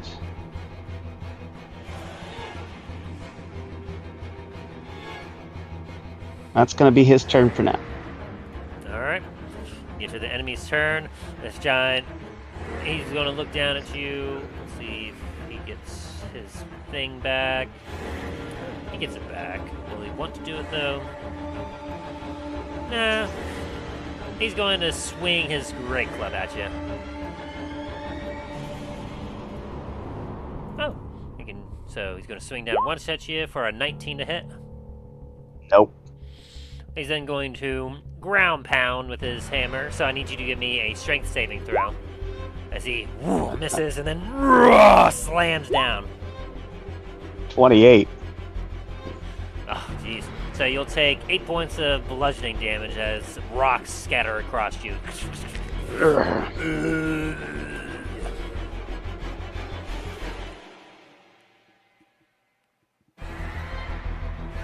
And then as for Witchy Lady, who's really not doing so well. She is going to... No, she used that spell slot, so she can't do that on you. Oh, she's probably gonna roll for your dwarves, too. Ah, yes, I forgot about the dwarves. Technically, the giant does as well. Wisdom? It is a, yes, wisdom. If hill giant fails. And a 16 for the witch. Just put that Hang on, public. stand by. I forgot me roll for a second there. Where is it? So he lost that. Mass Spirit Guardian. Okay. As the dwarves are pounding at the giant, and your dwarves are definitely especially angry at the giant. Yeah. Kill the giant. 16 that meets a beats. Alright, so she makes it so she'll only take half damage, which still doesn't matter because that exceeds her leftover hit points. As your dwarves pound her down. No! Boom, boom, boom, boom, boom, boom, boom, boom.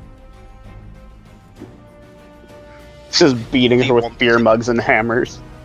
I was gonna say, you just see one particular dwarf, very, like, kitted out in armor, just go up and just smack her in the side of the jaw with a hammer. Does that 22 hit you, Talos? No, it does not. You feel a slap on your armor by a zombie. The little bugger.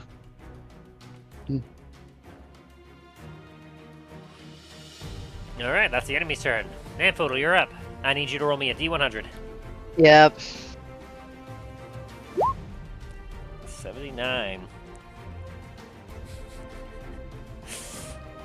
As you are getting ready to attack and move out, you see butterflies suddenly sprout around you and flutter all around you. Okay. They're not just butterflies, they aren't doing anything, they're just... Oh, and flower Okay, cool. petals. Flower petals are also fluttering in the air around you. Butterflies Maybe and the flower nature petals. god... Is the nature goddess of nature giving you a Alright, blessing? guys, which one of you fuckers drugged me? No, we see this too. Also, if you were Oren's hurt, just gonna look you away gain 5 from hit you. points, Namfoodle. Oh, hell yeah. From your previous turn. It's still going. Hell yeah. Alright, I'm gonna move up here. And... All that's left Boop. is a Boop. big old giant. Oh, is this guy up here alive? Oh, he is still alive, isn't he? Okay.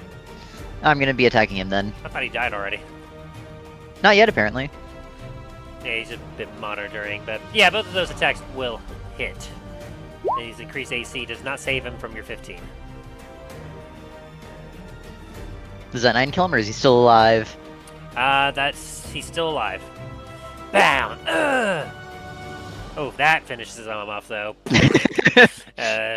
You just take one. He takes one to the dome and goes down. Got 2 zombies and big boy. Well, in that case, I did my job. Actually, I have not finished my job yet. Hang on.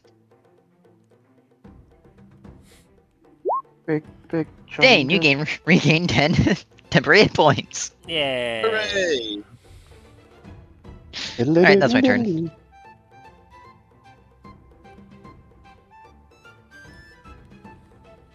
Mr. Soren.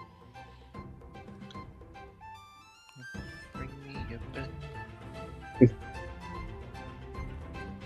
Shall move over here once the turn is ready.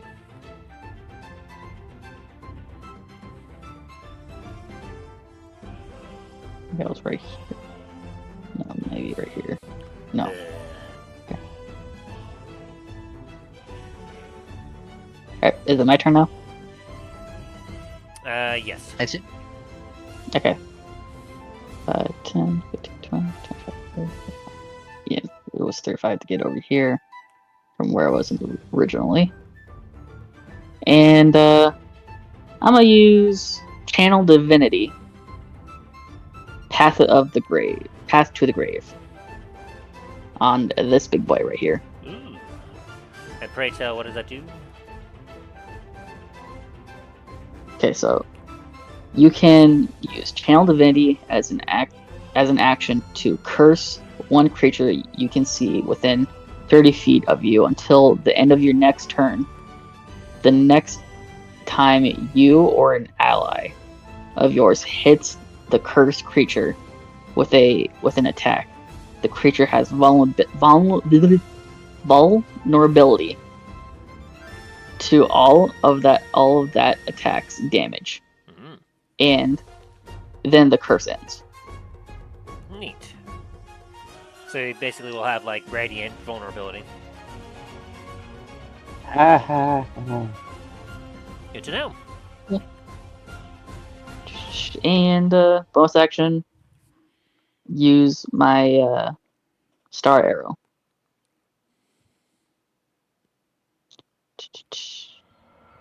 Yeah, on this boy. That definitely hits.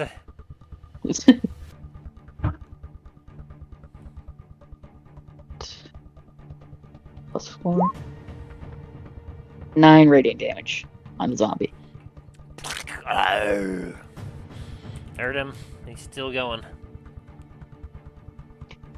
That is my turn. Alrighty. Dain, you're up. Alrighty. I am gonna move up to this giant hall and hit him. Does a 15 hit? 15, yeah, it hits him. He's got like no armor on. He's a big target. And ooh, does a 14 hit? 14 will still hit. Cool. So May have no armor, but he's very squishy. He's very beefy. 26 damage. Oh boy. Okay, so that big guy is gonna have vulnerability to all the damage of the first hit.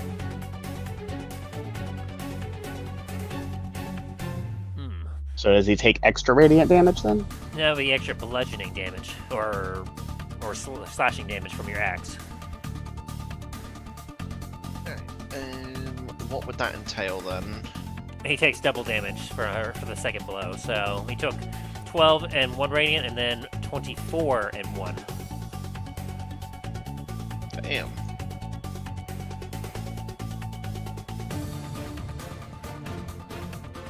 As he's not looking good at all.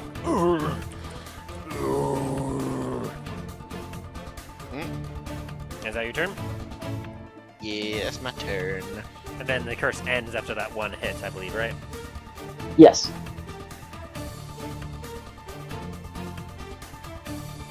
Alrighty. And Talos, it is your turn. All right.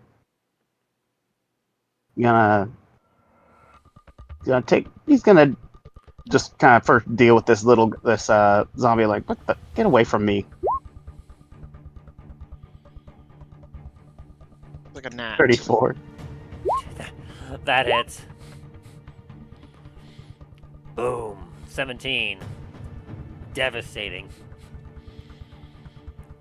And then he's gonna go and swing at the big guy, specifically aiming for his kneecaps. That hits.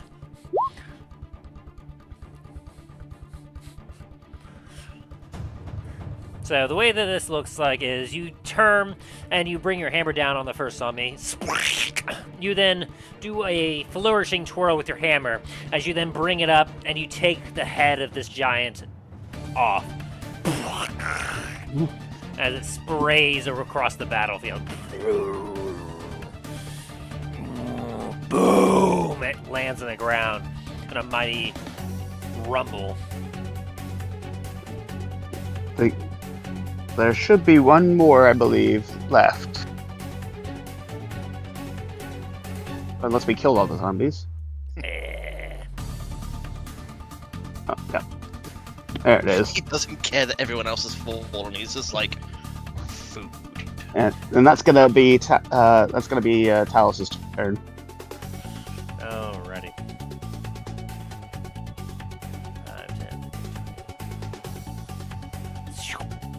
It's just going to charge at you, Soren. Reaction. 5, 10, 15. Oh my god!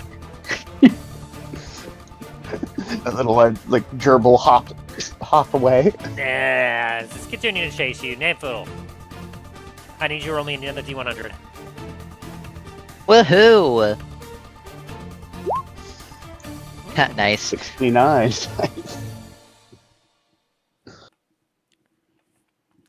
What do I win this time? Let me see. Big money. I swear to God, if this suck. I was about to say one-time sensual experience with this, with the succubus. Rather not have that happen right now, but I mean, Dain, you disappear. Not again!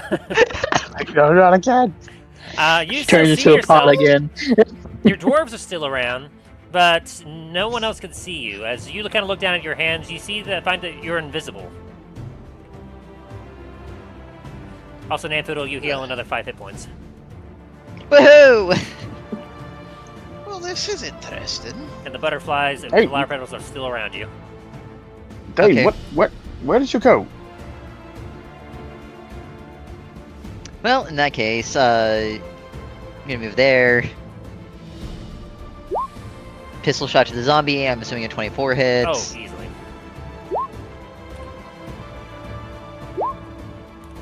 Does a 19 hit the zombie?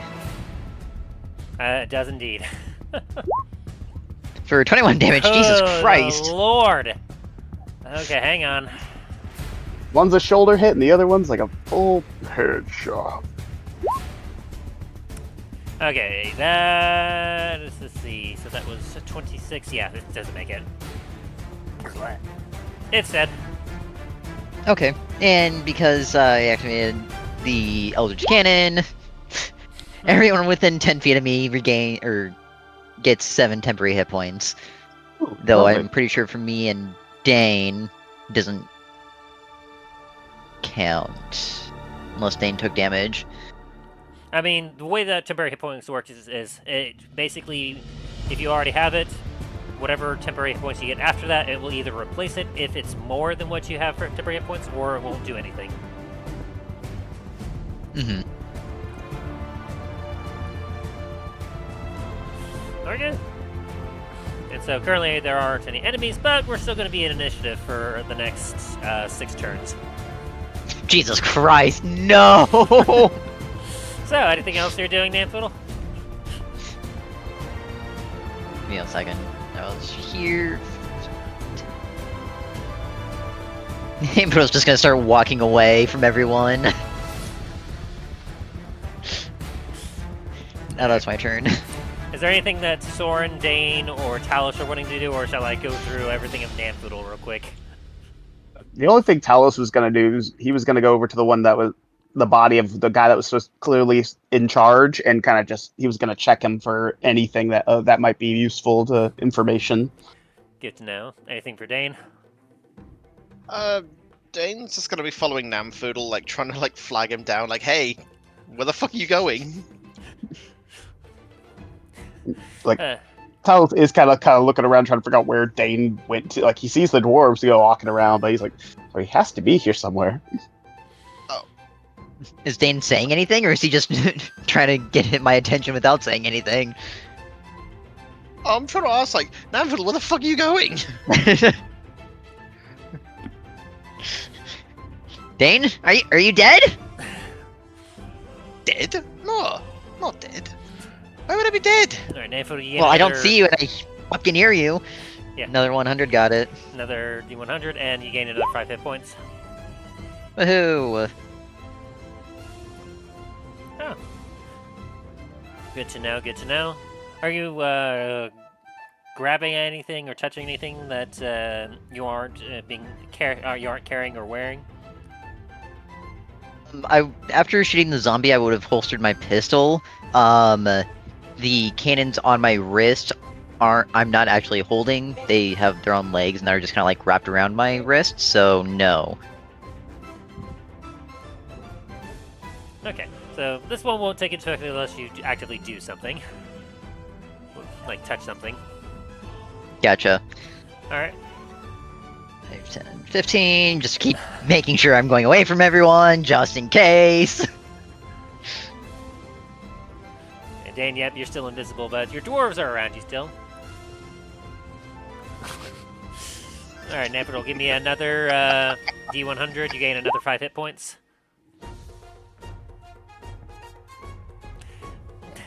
Dain, you hear something really weird as, like, you look at Namfoodle, and you suddenly hear some faint, ethereal music playing. I am a door in a hole. God. You started this. Now finish it. Alrighty. Who the fuck summoned music around me? What the hell is going on? Namfoodle, give me another D100 as you get another 5 hit points. Alright, I will not be getting any more hit points when I'm back at full health.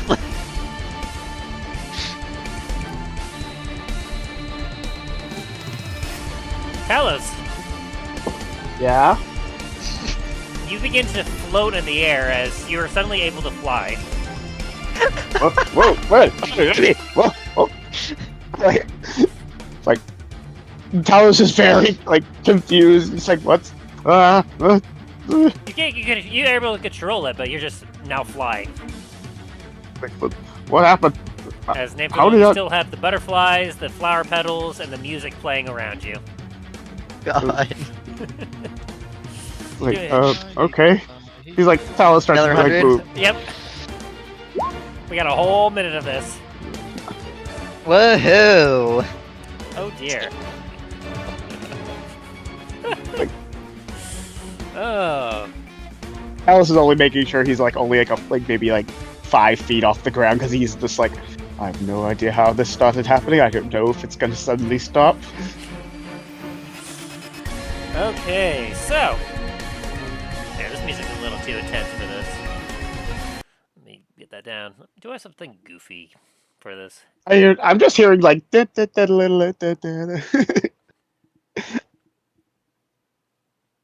I say, if we could play it without getting DMCA, Jackety Sacks. Oh boy. Let's try that one. Yeah, that'll work. So, Namfoodle, as you're just sitting here wondering, you get another 5 hit points if you need it. Okay. There's still music playing all around you. You still got the the flower petals and the butterflies wistfully going all around you. And then suddenly, slick grease covers the ground around you in a 10-foot square. As just grease just suddenly just erupts from you. It's not on you or anything, but Dain, I need you to give me a dexterity saving throw. As you are in this the is range what of this grease.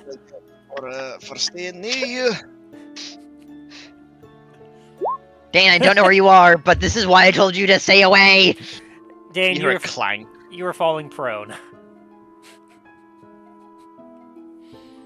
You hear a clank and you look behind you. There's a cloud of dust.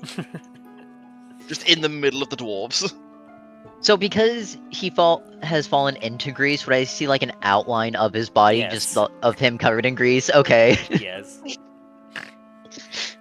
Oh, hi Dain, here you are. Wait, you haven't been able to see me the whole time? No, I thought you were dead. Why would I be dead? I don't fucking know, I couldn't fucking see you! Well, tell me that next time. It's not every day a dwarf goes invisible. Oh, my uncle went invisible once. That was fun. That's why I thought you were dead!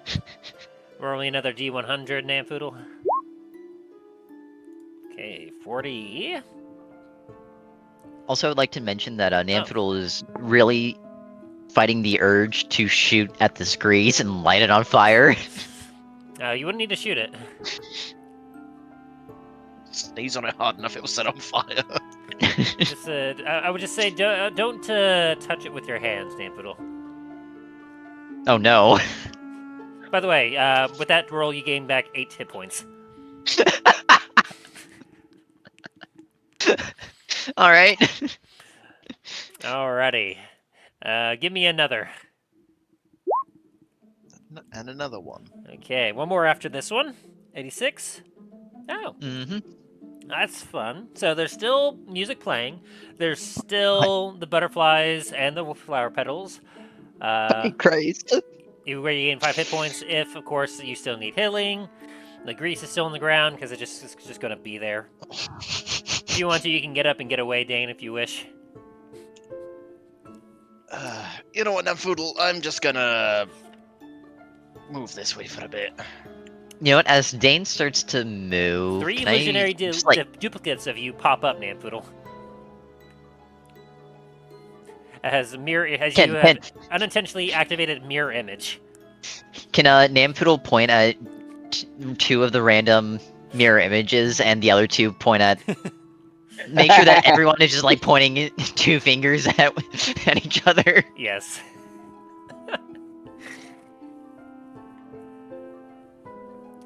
All right, last one. Give me one more D100. All right, now I have to ask just for the comedic effect of this. Is all these effects also affecting the other 3 mirror images of myself? Yes.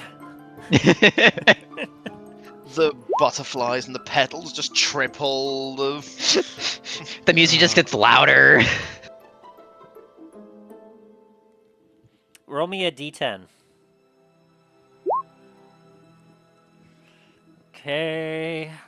What, is there 9 fucking cats gonna fall out of the sky now or some shit? No. Oh. Oh. How old are you, Namfoodle? How old am I? Yeah. Let's... Don't think I actually wrote that in my character sheet. Give me 1 second. So, why is everyone walking away from you? Are we leaving? Do you not see all this random shit that goes around to me? Yeah, Talon's just kind of just like looking on with combination of amusement and apprehension. Honestly, probably this is the first time I've ever really fought with you, so I don't know if this is normal. This is not normal. I'm pretty sure this is something, the whole thing with the magic going weird thing. I would say Namfoodle is probably like 100 to 125 years old. You want to get a solid number? 110. 110? Alrighty. He's actually 101 now. As you suddenly feel a few wrinkles and go away, and your hair, like some of the grays in there, suddenly revert to a nice, brilliant red color again, as you feel younger somehow. That crick in your neck, it's gone. And by the way, that is permanent. Wait. Does that mean that the scarring on my face is gone, or is that still there? That would still be there. You just aged Okay. backwards by 9 Okay. years. Alright. And so for the next, give or take about 30 seconds or so, the other effects will slowly start to dissipate as well. But that first one you rolled, it literally was like, roll on this table at the start of each of your turns for the next minute. Yeah, I see that now. You know what? I'm just really glad nothing bad happened. Yeah. It was all, like, okay things. Yeah, it was all pretty positive. You got lucky. Thank God. Aaron, you look behind Soren and you just see a vague outline of a grease-covered dwarf just like creeping up on Soren. So as we look at that and I just immediately start Drop it. from the 5. Yeah, I just dropped from 5 feet in the air, about to the ground. Like, You know what? oh. I'm gonna just walk over to Dain here, put my hand on him. Like, you did Oh, good out there no. today. You bastard.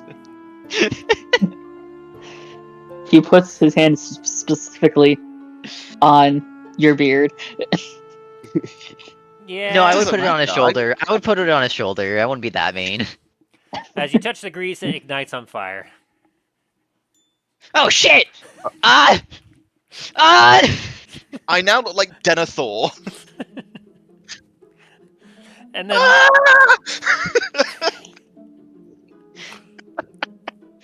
Sorry.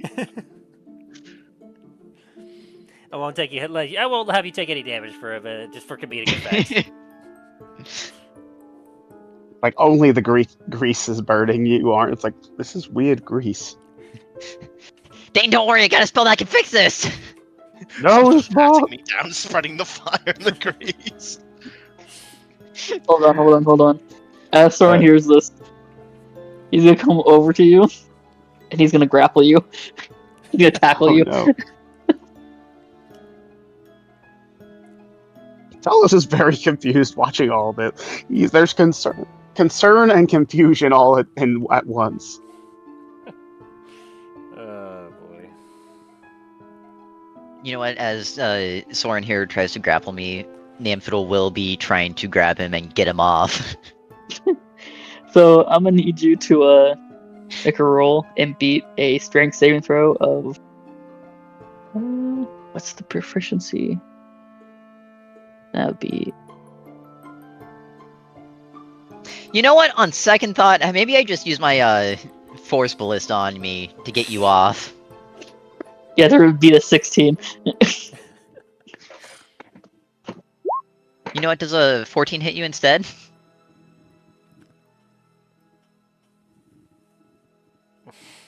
No, it doesn't. After a minute, Dain, you become invisible again. I'm still just smoldering. Dain, welcome back to the land of the living. Glad you're back. You set me on fire, you bastard! Okay, to be fair, I didn't know that was gonna happen. I was just saying, good job. It's That's most fair. likely this. It's probably the effect that's going on with the magic. Namfoodle's just gonna like slowly turn his head towards Talos, be like, "Really? I had no idea." By the way, Talos, you can still you can still fly. For how long? Well, I mean, you've been flying for at least a couple minutes now, and it hasn't gone away yet. 3, 2, 1. It's like Talos is worried. He's gonna go and check the one that was he at least thinks was the leader, and see if there's any information on him, or if he has anything that might be glean some information on what's going on with the enemy. Go ahead and roll me an investigate. 7. And his body's pretty bloodied up. It's hard to find hardly anything on him right now. The blast that Namfoodle dealt to him just... Not to mention the fire damage that, there's a lot happening. You don't find anything of use, Talos. Dain, if you're not on fire anymore, see if any of you can check some of the bodies like that witch or anything. See if they might have anything that might get some information. Really? Which one are you going to check? I look around and look at the ones that are clearly charred to bits, and anything that's not any of the ones that aren't charred, the witch isn't burnt up. Fine. Please tell me my hands are still on fire. Not at this point, no. Enough time has passed. Damn. All right.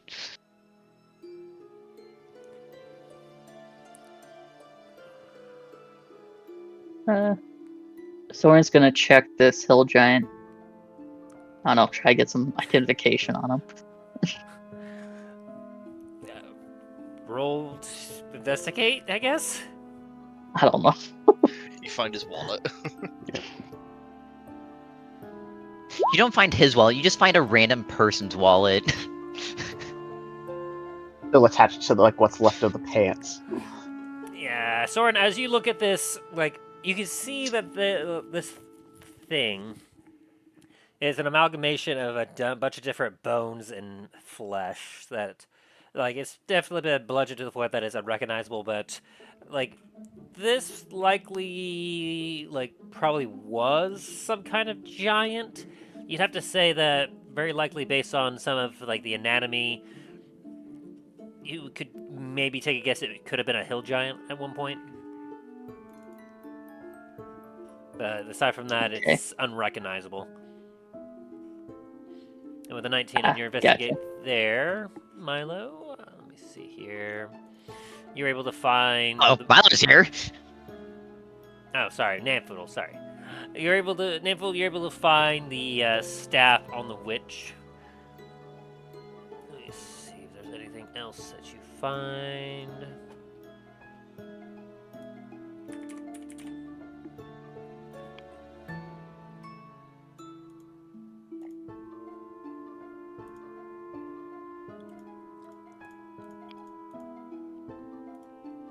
I'll be right back for a second. You better be.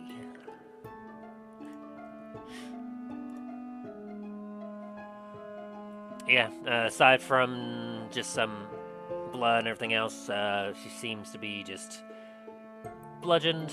Not a whole lot of useful stuff on her, just her staff. If you wanted to take that, it's got blood on it. I guess identify on it as a ritual. Yeah.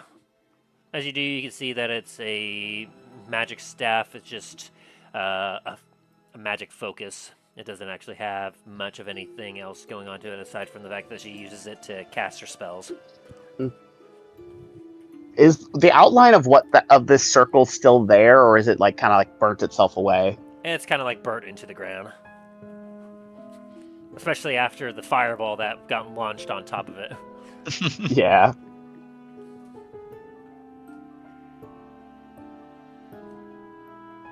Well, at least not only is their summon destroyed, but they themselves are all dead as well. So they lost a lot of magic casters.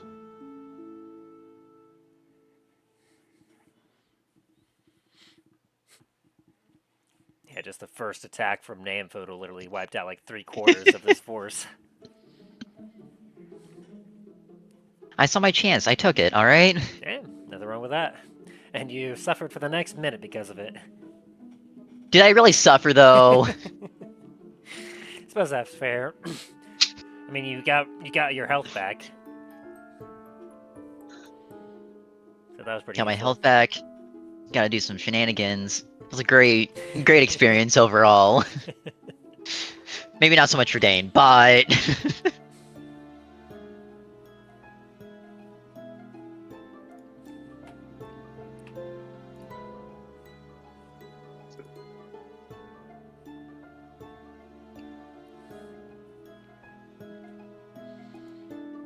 Be that as it may.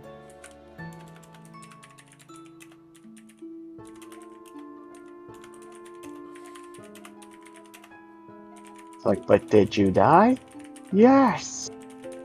Oh. Who died?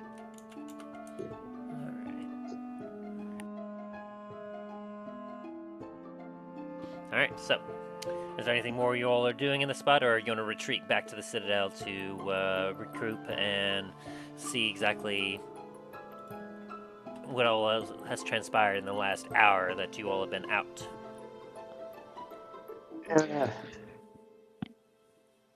Sounds like a good idea, aren't you guys? Yeah, I'm ready to go. Before we go, Dane's gonna go and make a trek around the. I'm assuming the summoning circle's still on the ground. No, it's burnt away. Just kind of burnt away. It's still Okay. some of the remnants are there, but like, what were you wanting to do with it? Mostly just like kick what's left of it away, to like disrupt anything else that's there, just in case. Yeah, you can additionally help with that by kicking around some little bits here and there that survive the initial fireball, but yeah. This the magic sigil is practically just decimated at this point. That's fair. With all of your combined efforts. Alright, and so you all head back to the Citadel. Sounds like a plan. Whoop.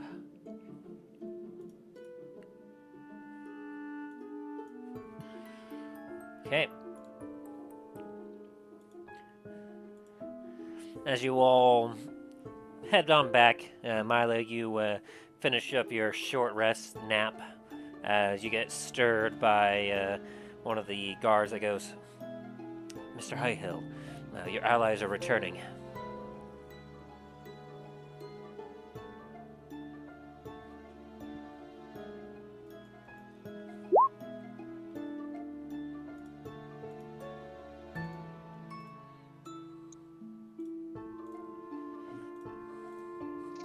Very good. I suppose I should probably head out there, shouldn't I? Yes, I believe they're all meeting up in the library to go over our next plan and our scouts' reports. Alright, I'll be there in a second. Very good, sir.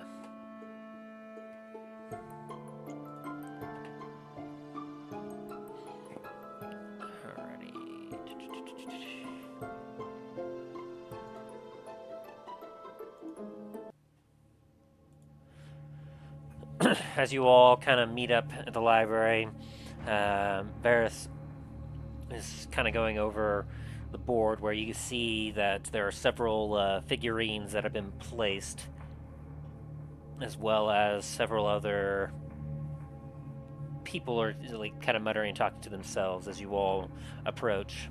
As Varis looks up and goes, "Ah, I see you all have returned. Very good. How are your missions?"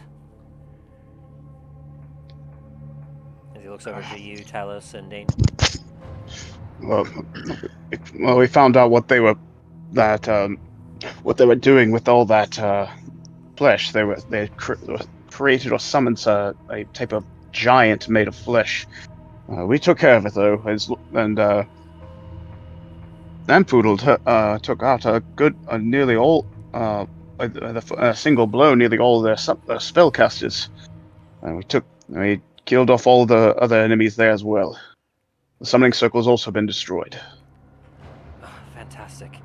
If they managed to successfully summon that and have it regroup with the rest of the enemies, well, on its own, it was likely much easier to destroy than if you also had to deal with countless other things along with it. Very good job.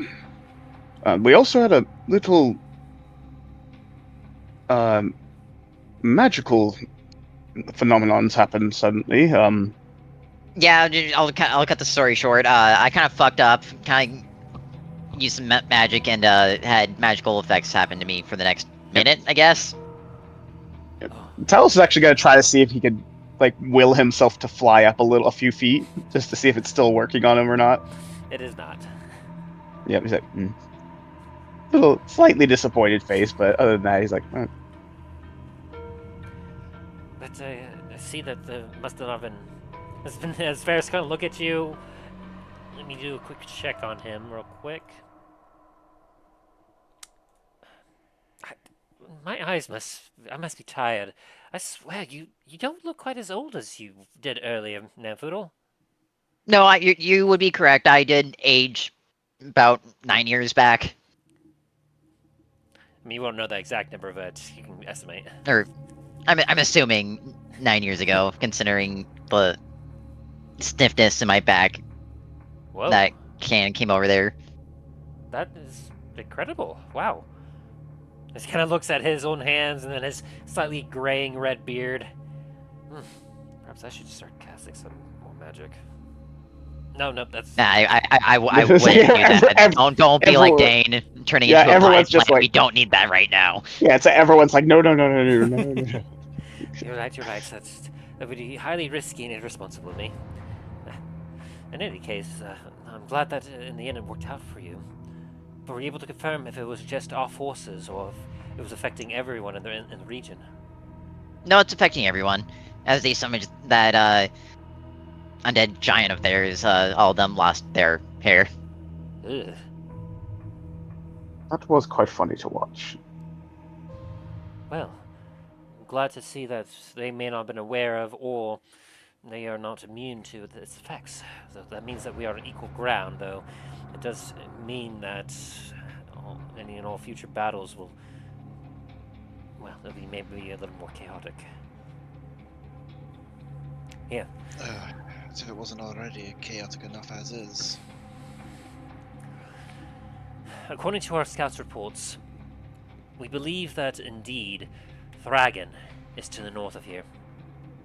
That glowing thing that you saw, it looked as if, from what we could see, our scouts have reported that they could spot an armored figure in black over near the glow. It was hard to spot just because it was more or less he was silhouetted by the light of whatever that was. It doesn't make much sense, but essentially it looks like as if the ground is somewhat raised up a little bit there, and they seem to have dug down a little bit, and there's almost like this stream of magic coming through that area, according to what the scouts reported. We lost a few of them on the way back as they were spotted, but the report was as quite accurate as possible. You think it could be another summoning pit? Not by the description. But more of it. concentrated? No, there's something else about it. It seemed more potent, more... what's the word? More primal? It seemed something more uncontrollable, something natural. It didn't quite look at like anything, from what the description is, it didn't quite look like anything that we really know about. We'd have to have a closer look to investigate. Whatever it is, for every moment that we spare that gives, without them interrupting, it gives them more time to strengthen it. I think we should prepare ourselves and then make a direct strike on them. Yes, I would have to agree. According to our scouts, the forces from the north and the south have continued on their way. I'd have to say that they're between an hour to an hour and a half distance away from you. Depending on how quickly they pick up their pace. And there's still no identifiers of the newcomers? Negative. The scouts could only see them from a distance. They didn't wish to get close enough. But they are humanoid in some way. I suppose we won't be able to find something out until maybe they're right on top of us.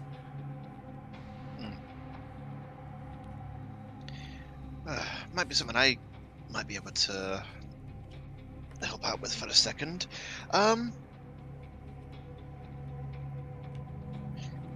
Is there any unaffected towers left on the central citadel that I can just quickly go up? A few of them were taking some damage, but I'm sure there's at least one or two of the towers that you'll be able to go up on.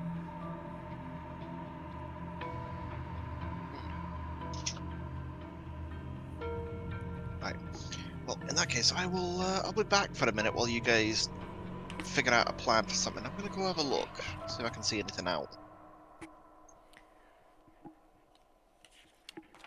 As you're turning around and beginning to head up, give me, Dain, a wisdom saving throw.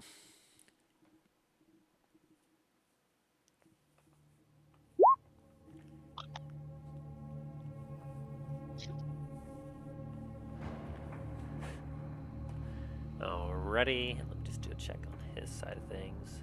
Oh boy.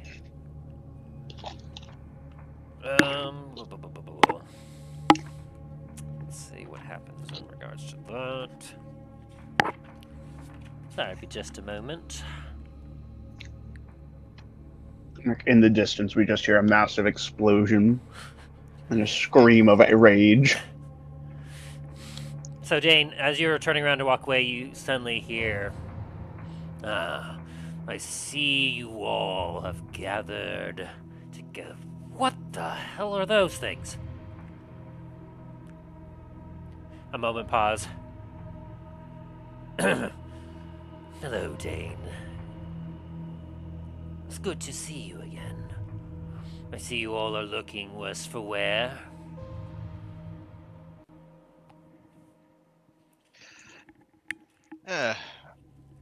We still look better than most of your forces here. As you all will notice, as Danis just kind of stopped as he was heading on his way out. Dain, you all right? I have a lovely hitchhiker trying to Try to make contact with you? conversation. Unfortunately, You can let him know that I see everything.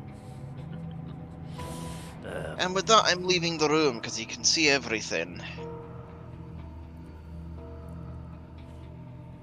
As Varis will kind of put his hand on his head. Oh no. It's too late already, Dain. I can see this pitiful plan of defense that you're forming. It does look like you've sussed out at least the location. I've contacted you again to give you one final warning. It's clear that our forces matched one-on-one seem to be a little bit on equal terms.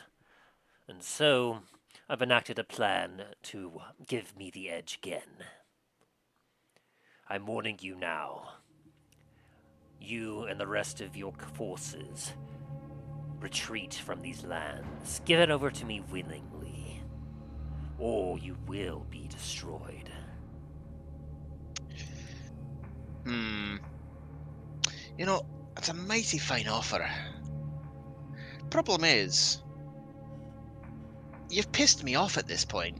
So no. Not handing anything over. And on top of that, I'm personally gonna come over and kick you in the ass. I'd like to see you try. My forces outnumber you greatly, even with those puny ass marchers that you got joining you. Like I know the Ash Brushers can't hear it, but I'm pretty sure like they get like a feeling down their backs, like someone just insulted me. Someone's talking shit. I'm sure that may have noticed a bit of change in the airs that you've been fighting. Perhaps some strange phenomenon you can't quite explain. Well,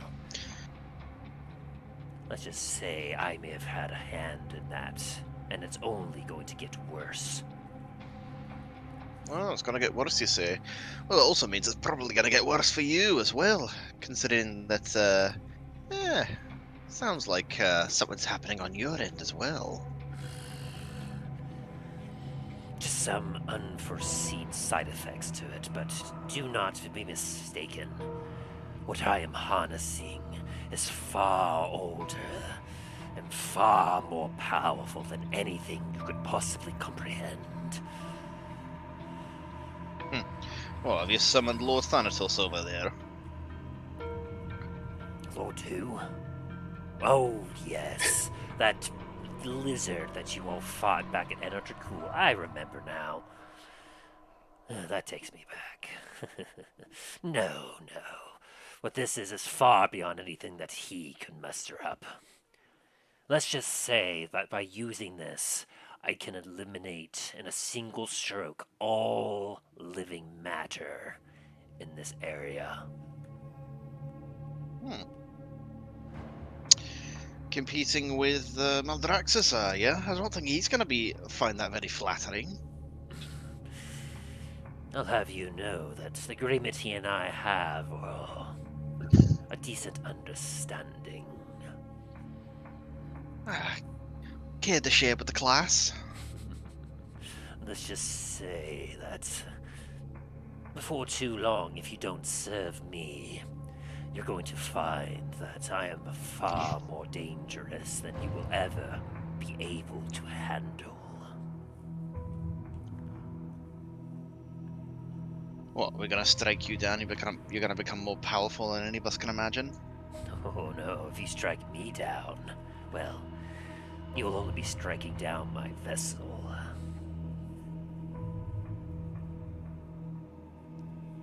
Vessel?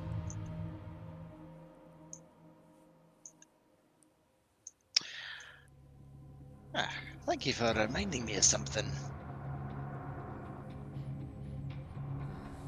Tell your forces to surrender, and let them know that if they do not surrender, I will be continuing my ritual. You won't know when it will happen, but if I do not see a flag at the top of your citadel, a white flag, in the next hour, I will unleash the 9 hells' wrath and fury upon this land. You will die. Your allies will die. Your people will die. And all of you will serve me as I rule supreme. As you feel the that's all magic die very, out. That bastard cut me off. I'm guessing anything he said wasn't good. No, essentially he's doing a ritual right now, apparently. Facing some complications, it sounds like, because he's also dealing with the fallout from his lovely magical tirade. And, yeah, he wants us to surrender unconditionally.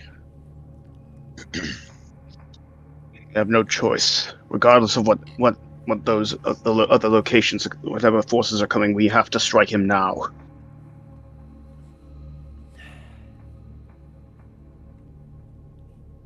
I would highly recommend that you all get a little bit of rest before that, though. I mean, you've just got back from some fighting. You've done constant fighting for the last several hours. All of you look exhausted. How long did he say? Didn't give a time frame, but sounds like not long. Do we even have the luxury of trying to rest? Do you have the luxury of not resting?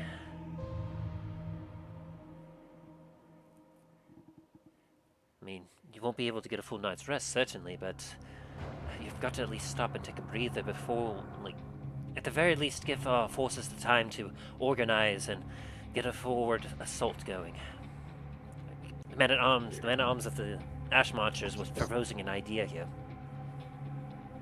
Yes. So, from the best that we can see here, the main forces of Maldrax, of this Thragon, are concentrated up in this area here. Shoop.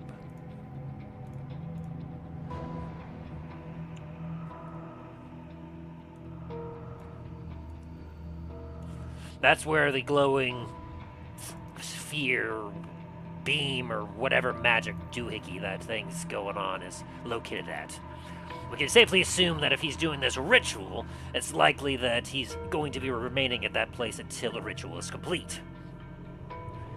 Now... Hey, makes the most sense. It does sound like whatever ritual it is, it's basically got to kill everything if it's completed. Indeed. Which would certainly not be good. Which means that we have to stop him before he unleashes whatever that attack is upon us all.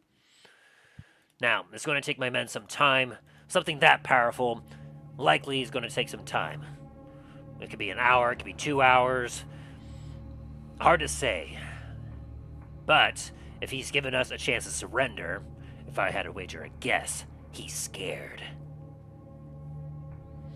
If he's Maybe told his us, last gambit. Indeed.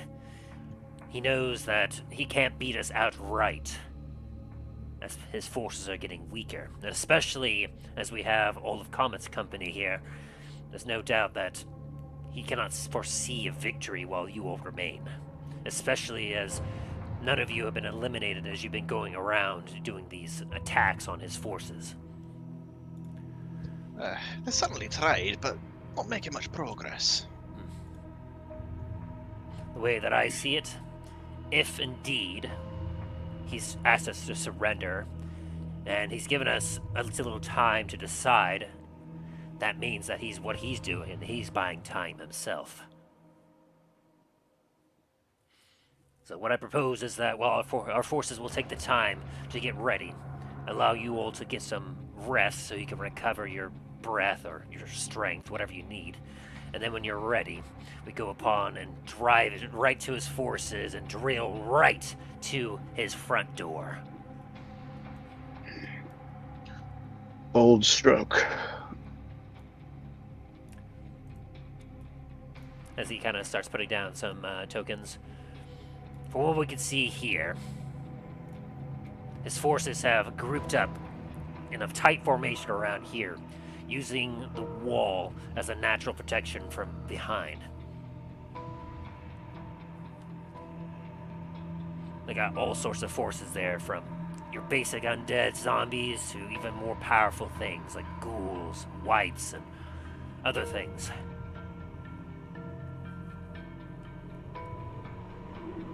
What I suggest is that our forces will wrap around to the northern part of the wall, about right over here.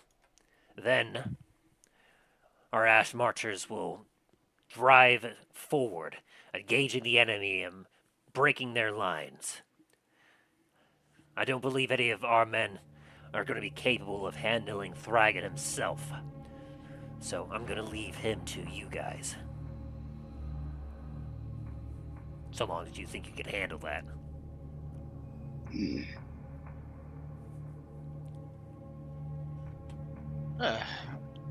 We'll definitely give it a shot.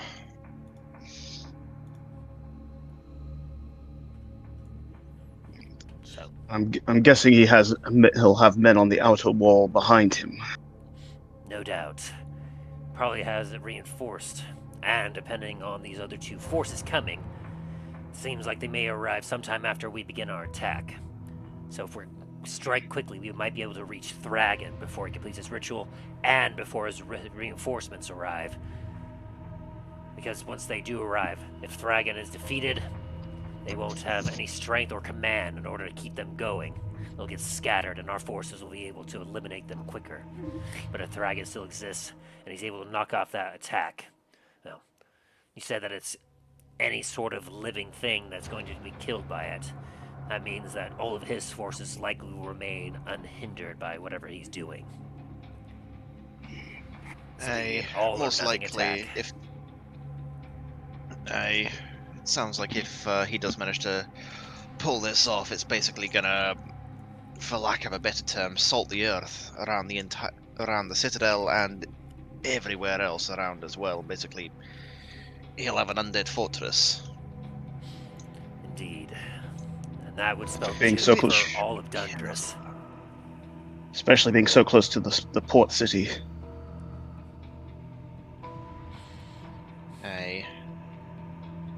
Alright. Imagine that On they a will side likely note- conquer this side of Dundras, and then, over time, with a stronghold here, they would likely easily begin to sweep westward across the continent until everything is conquered.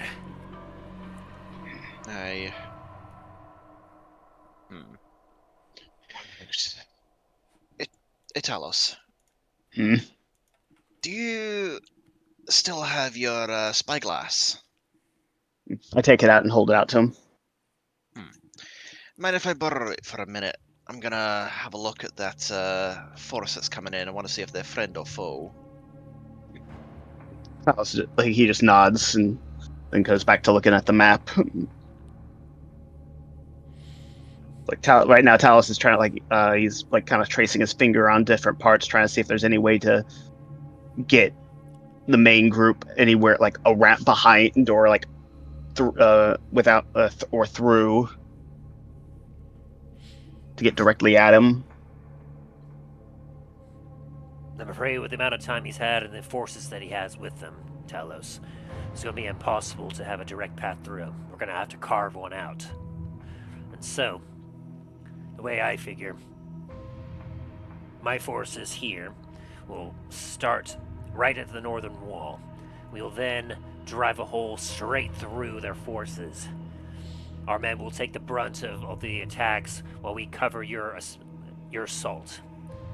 Once we break through to get to that barrier that they've constructed around where he's located at, we'll be able to try and hold off all the undead armies from swarming you while you deal with him.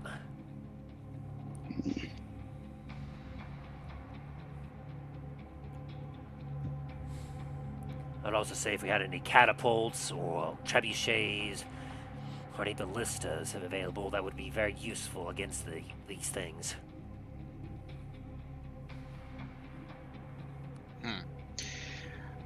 If you can get some of the ash marchers off to the old trebuchet location, there's it just needs a little bit of well, the counterweight needs to be reattached, but then we've got a fully working trebuchet at our hands. You got a good point there. I can see about sending my men, but it's going to take some time. Hey. But we won't have to move it too terribly far. Maybe just reposition Aang a little bit. We can lob a few of the nearby rocks and boulders over at their forces. That'll get at least a few of them knocked out.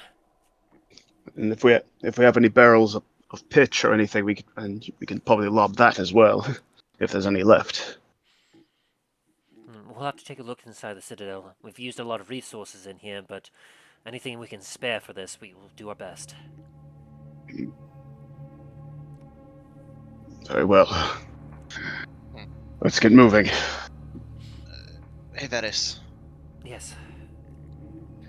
Before we all scatter to do our individual things as well, would it be possible to borrow back or to grab back the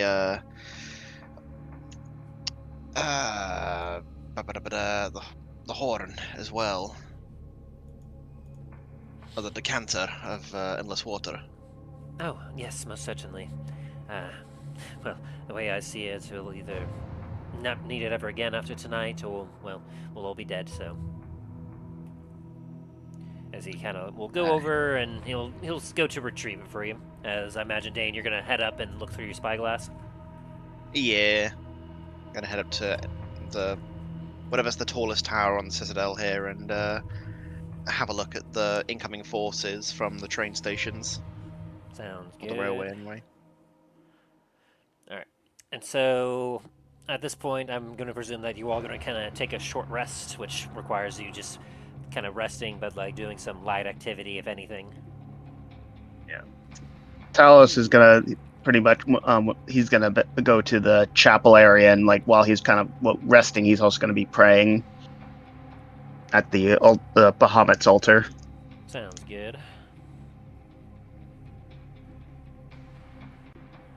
And anything that Dallen's doing?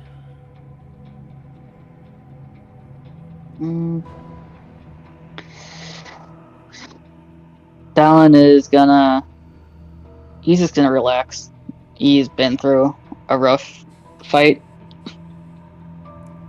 Thoughts thinking about his brother? Yeah. Soren's gonna keep working on the holy brew. And Greyhound's just gonna hang out.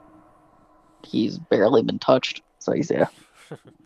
He's gonna be at the front of the wall, just watching everything. Gotcha. Anything Milo's doing? Milo, Namfoodle, and Treth will just kind of be on the wall watching. Very good. Okay, why is the short rest button not working? Don't know. Hope it's working. It should be working. I'm clicking on it and nothing's happening.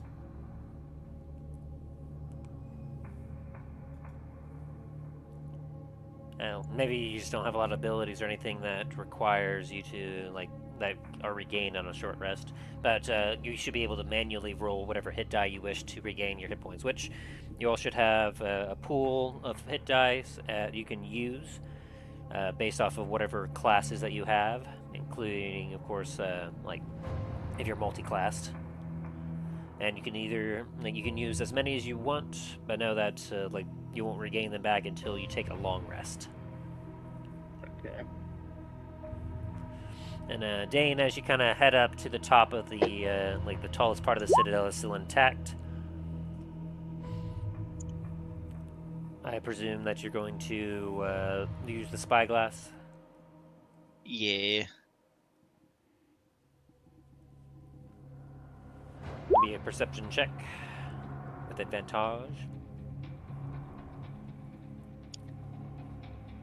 Sorry, I think I might have hit something that. Dang. All right. In which direction are you looking? You said that there was forces coming from both sides of the railway, or just from the southern side of the railway? The north and the south. Hmm.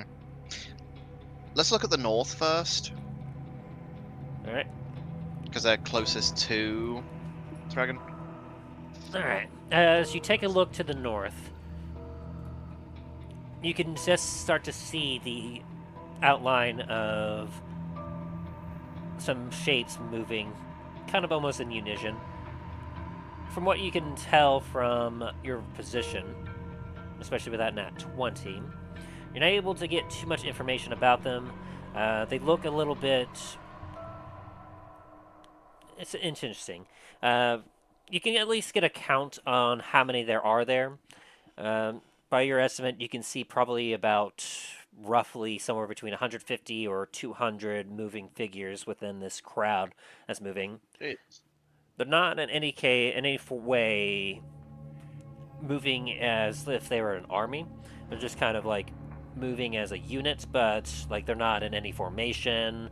They're not bobbing in any way. Interestingly enough, there's no lights. They have no torches or anything that they're carrying, so they're not illuminated in any way.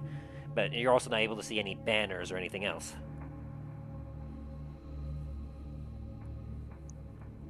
Does it look like they are possibly shambling around?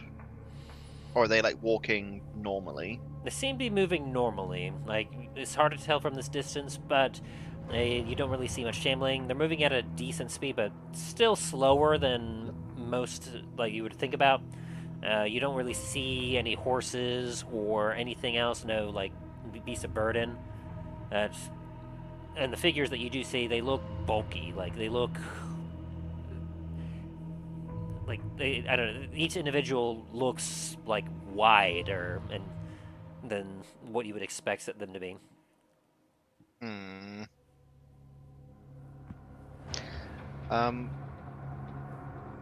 With that nat 20, am I also able to look at the southern group?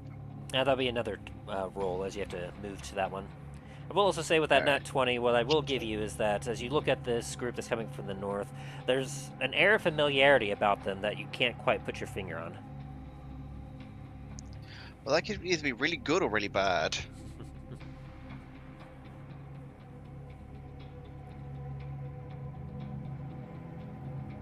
Alright, go ahead and roll me another perception with advantage as you looked at the southern group. An 18. Also pretty solid.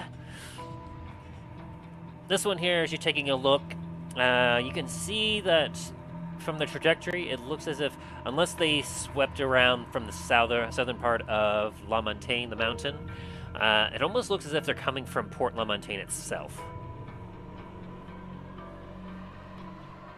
You can see actually some torchlight from this group illuminating some. You see kind of a hodgepodge of different looking, like, humanoids. Like, not a single one of them, from what you can see through the spyglass, looks to be the same as the other. Some of them look similar, but you're not able to get too much. They look kind of odd, and the way they're moving, like, they're moving very aggressively towards the citadel. Toward the citadel, but not towards anywhere else. Nope, they're much like the group coming in from the north. This group is definitely making a beeline for the Starfall lands.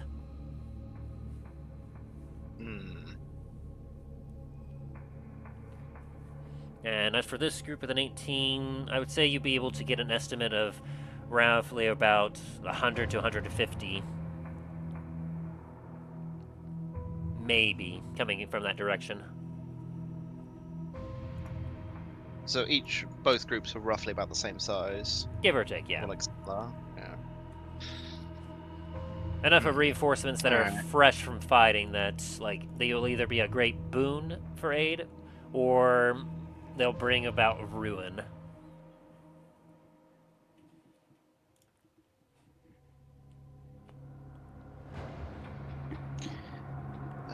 Well, this should certainly be interesting. I'm gonna go down and report my findings to Varis. Though they're still on their way, and you've confirmed that they're definitely heading for us. But but still not able to confirm what side they're on. I'm not surprised with how dark it is. Honestly, I'm surprised that you're even able to see them.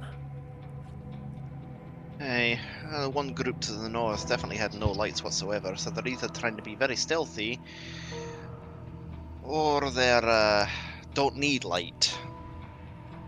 Which can be very good or very bad. There's not a lot. Same with the group to the south. Undead don't necessarily need light in order to advance.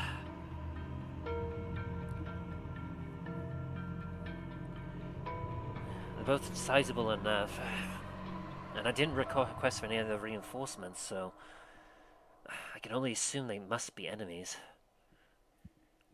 Is Soren around?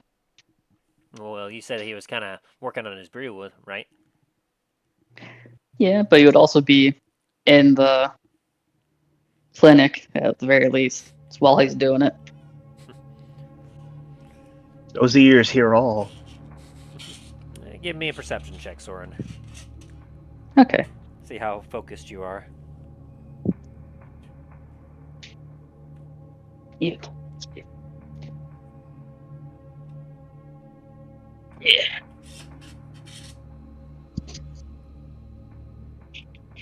Perception. He didn't hear shit. You are way too focused on your brewing. You're like, I must make the alcohol. Okay. Never mind then.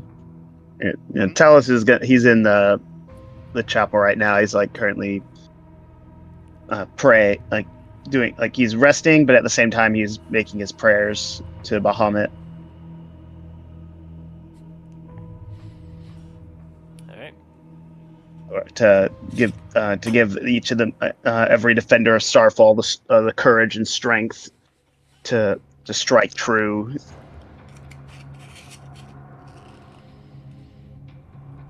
And the abomination that is taking hold of such a good warrior, Dallen's brother. Roll me a religion check.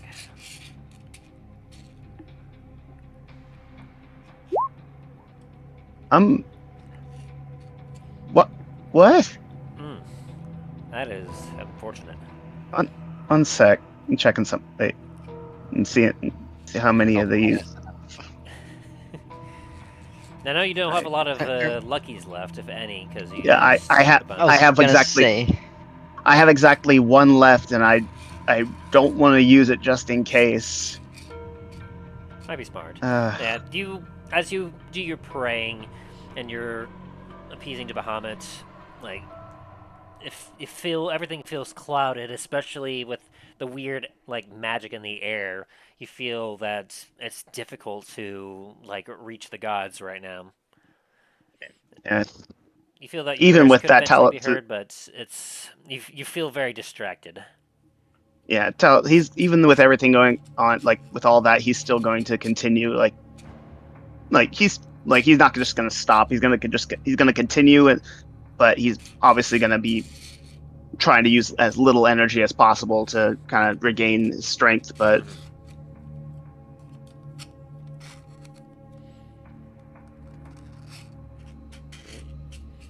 so an hour passes by as you all will benefit from your short rest, regaining any abilities that are regained then, and if you have any hit die you wish to use, if you haven't already, feel free to use your hit die. You can use up to the maximum of your hit die, and you don't have to do just one roll of hit die. Like you can like roll some hit die and then roll another set if you're not up to max, or if you're not where you want to be, whatever you need. Oh, also Milo does have Song of Rest. Would you have wanted him to use it? Yeah, might as well. Yeah. And I'll explain to everyone what that gives them. I'm trying to find it. There it is. Oh. You know what? Good. Instead of Milo walking along the wall, he's literally gonna go up to everyone who's just kind of relaxing and play them a like 5 to 10 minute song and then run off to the next one. So anyone that hears me play the song regains an extra 1d6 hit points. Alright. Okay. Thank you, boss. As you're looking at the brew, you see he's making something that's not normal. Neat. Anyway, gotta run. Yeah, that didn't really do much for me, but thanks. You got an extra hit point though. Yeah. And that works because you already had your short rest, Milo. It does indeed. So you don't have to worry about Those temporary the temporary hit No. points I have already gone, right? If you took damage, yes. Otherwise, No- if oh, you haven't taken okay. damage, the temporary hit points last until you take a long rest. Okay, so I still have these. Okay.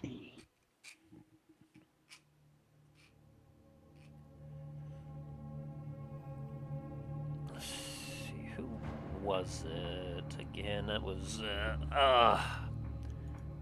Greyhound, wasn't it? Yeah, if you're talking about the person who was looking over watching everything, yeah, it would be Greyhound. Well, Greyhound was the one that went to the farm, right? And Tress, yes. Yeah. Greyhound was the one that got bit. Ah, yes. Ah, shit. So Greyhound, you find that you just are continuing to feel just sick, and you don't regain any hit points, and you find that your health is deteriorating as you lose another 7 to your max HP. Okay, time to go over to the clinic. I got To a little bit of maximum or just going down Your maximum. to maximum? Shit, 7. Okay. So, and you had 8 that you lost previously. Yes, and I had already put that in. So we're gonna change that to that.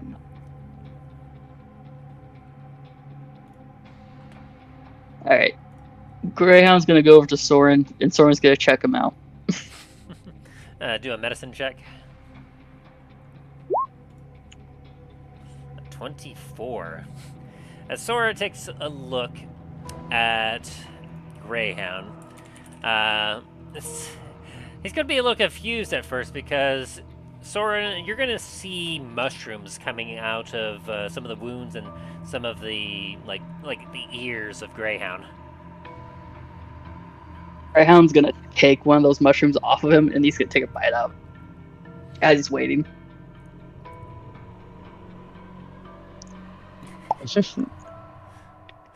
Greyhound is diseased, as you're going to find out, Soren.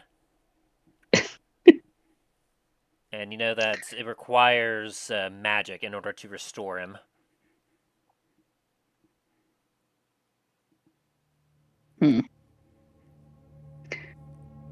Soren's gonna take Greyhound to the courtyard and tell everyone to get away from him. Mm-hmm. And what type of spell can get rid of diseased? I assume it's restoration. Oh, it's definitely something that someone in the clinic is still there. Can help. Yeah. Well, this is Dallen's. What?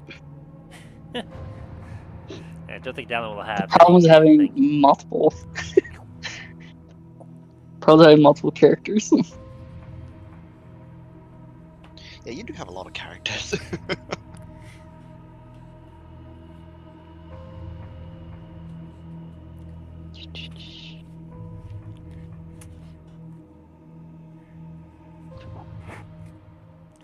Let's go.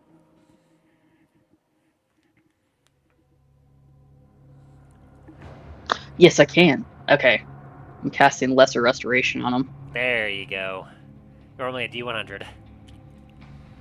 I got a 19 on the percentile. Unfortunately, that means that wild magic activates. 1d100. A 2. Oh no. Oh, It just explodes like, huh, I feel funny. Not ha funny, no. So Funny the good weird. news is Greyhound regains the 8 and 7 that he lost. Maximum. I mean, he'll still have to heal it, but you can have him, like, as part of the short rest, do some rolls for that. The unfortunate news is, for the next minute, you're going to have to roll wild magic. which one do I need to do? Which one is it? It's gonna be Soren. It's Because gonna- he was one who Soren. magic. Soren's gonna bolt out of the citadel. For every Into the so for Undead. every 6 seconds that goes as he's bolting, roll me. So it's going to be 10 rolls total. So go ahead and give me the first roll. Oh, Jesus. Jesus I Christ. said first roll, not all of them. That's fine. That's fine. We'll go through all of them real quick. Magic shenanigans. Alrighty. Part 2. Jesus. Electric Boogaloo. Woo, this is fun. So as you start Better or running, worse? Namfoodle or Soren. Hey, whoa, wait a Soren- second. It's like, wait. As soon as you feel like you cast this magic and you see that the mushrooms fall off of Greyhound's body, you're just like, you suddenly feel your body vibrate as you're just like, I'm about to explode. And you just start running as you try to exit the citadel as fast as you can, not wanting to take anyone else with you. For 6 seconds as you're running, you suddenly are transported to the astral plane where you're looking around and you're just like, you just see just swirling purpleness, and it's just like, honestly, it is something you've never experienced before. Soren, as he's watching this, is just gonna get. He's first gonna get into a field position and just wait a minute, like, I have an idea. This gives me an idea what to make. Wait a minute. He starts writing down notes as he's in the field position. Let's see. Is there an astral plane description here? Let me see. Yeah, the astral plane is weird. Basically, it's space. Yeah, it's pretty much just space. Space. Wait, so it's just a vacuum? Not quite. really, You're- because it's It's- really weird. Because technically, the which race was it that they? Oh gosh, brain just shut off. Yeah, so let me give you a description here. As Soren opened his eyes, he found himself drifting in an endless silver sea, with soft gray clouds moving slowly in the distance, while strange dark streaks twisted violently through the sky, anchored at ends so distant that Soren couldn't perceive them. The middle parts revolving angrily like pieces of string rolled between a child's fingertips. As Soren glanced down, wondering what he was standing on, he saw nothing but more of the strange pearly sky beneath his feet and all around him. As he breathed in, he was surprised. He felt his lungs filled with something sweeter, perhaps a little more solid than air, but it didn't gag or drown him. It seemed to perfectly breathable. An electric thrill raced through his limbs as he found himself mesmerized by the simple act of respiration. It almost feels like he's in a dream, basically. Gotcha. And after 6 seconds, you pop back into the material plane. And he's gonna start bolting again. Alrighty. So that's the 32, the 29. As you are running, you suddenly feel your body vibrate as you teleport 60 feet outside the wall where you were looking at. And then as you continue to run... Alright, let me roll for that.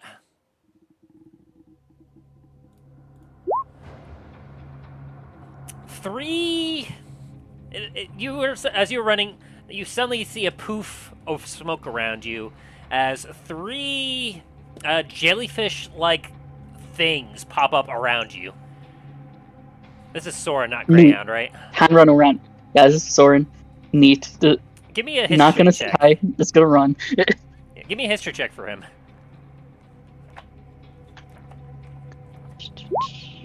A 19! Not actually coming into... Well... Soren has no experience in the Underdark, right? Oh, here, this is goofiness. I need to put on goofy music. Not really. Not really. Probably have heard some of it from some of his siblings. But, well, half-siblings. But, he probably would have never seen it himself. Gotcha. Well, you would recognize these things from the descriptions that he got from his siblings. As essentially, as you are running, these things just pop out of the etherealness, and looking around rather confused, what essentially they're floating in the air. They look like jellyfish with like crab, like tendril eye things. As you recognize flumps. Flumps! They're rather small, actually. Like they're about jellyfish size, and they're just kind of floating and looking around as you're just kind of running. One of them will kind of look at you, and you'll hear in your head, Soren, "Hello, what's going on? Where are we?" Does he? Can he respond back in their heads too? Yes. He usually respond with an incoherent screaming as he's running. Aww. Okay, goodbye.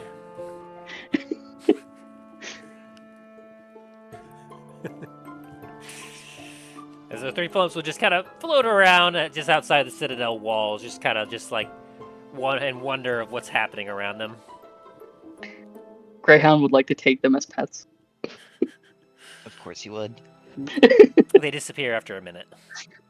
Fuck. as he's naming them, they just disappear. It's like, you're and you're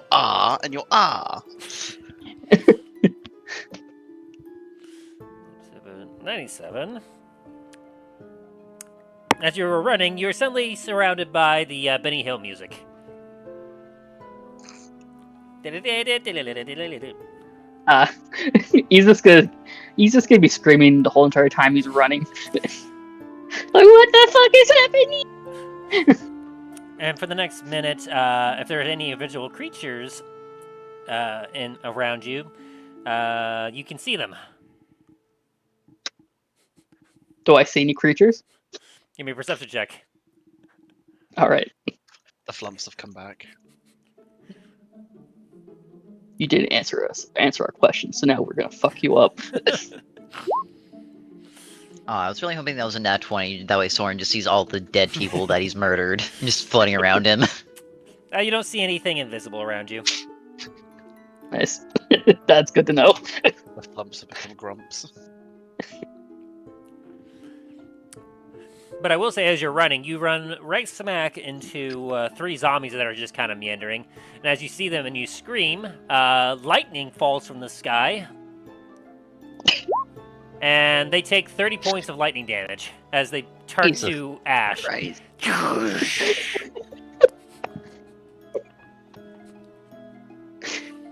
What? The ancestors, what is going on out there? What got turned to ash? Zombies. Zombies. Zombies, oh gosh. I was like, wait, what? And as you continue to try to run, you find yourself no longer on the ground as you begin to levitate.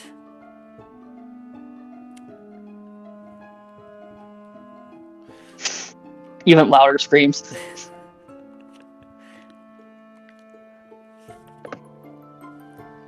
Meanwhile, the rest of your party has just come to the outside edge of the wall as they're watching this. Which, by the way, for levitate, one creature or object, well, you, rises vertically up to 20 feet and remains suspended there for the duration. So, you're now just levitating 20 feet up in the air, unable to move. In order to move, you'd have to push or pull yourself up against a fixed object or surface. So, Soren's just going to have a whole episode just floating 20 feet in the air. Yeah. So for the next 10 minutes. I'd like to remind everyone that he's 2 feet tall. Okay, so that was 45. How far out is Soren? Alright, 2 more to go. And this is all happening within the span of a minute, by the way. It's like one of those like. It's like every time there's it's like a flash and something happens.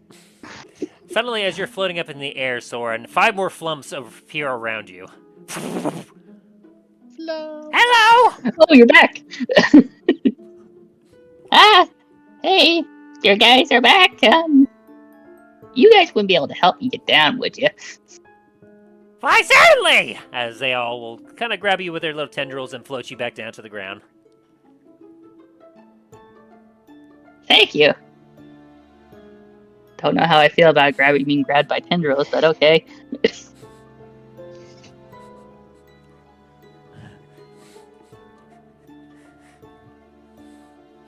And after about a minute, the other flumps disappear, these flumps disappear, the music goes away, and you're still levitating just above the ground, but nothing else is now happening.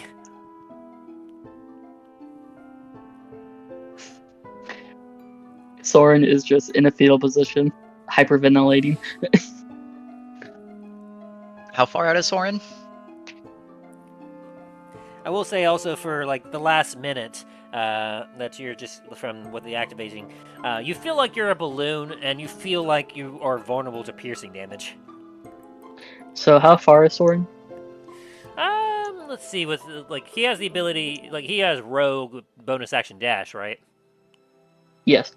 So and how far can he move normally? Like 40 feet? He can run normally 35 feet. 35 feet. So, action dash, normal run, plus bonus action. That would be about 105 feet a turn. Sounds about right. I would have to say that Soren would have likely, before he started to levitate off the ground, would have got about 200 feet away from the citadel.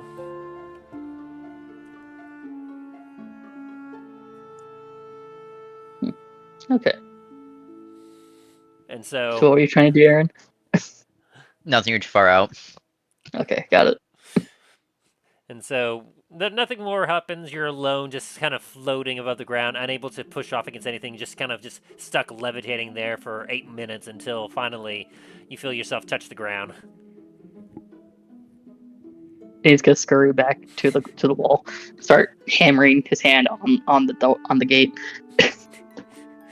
They let you in. Let me in! Let me in! Oh yeah.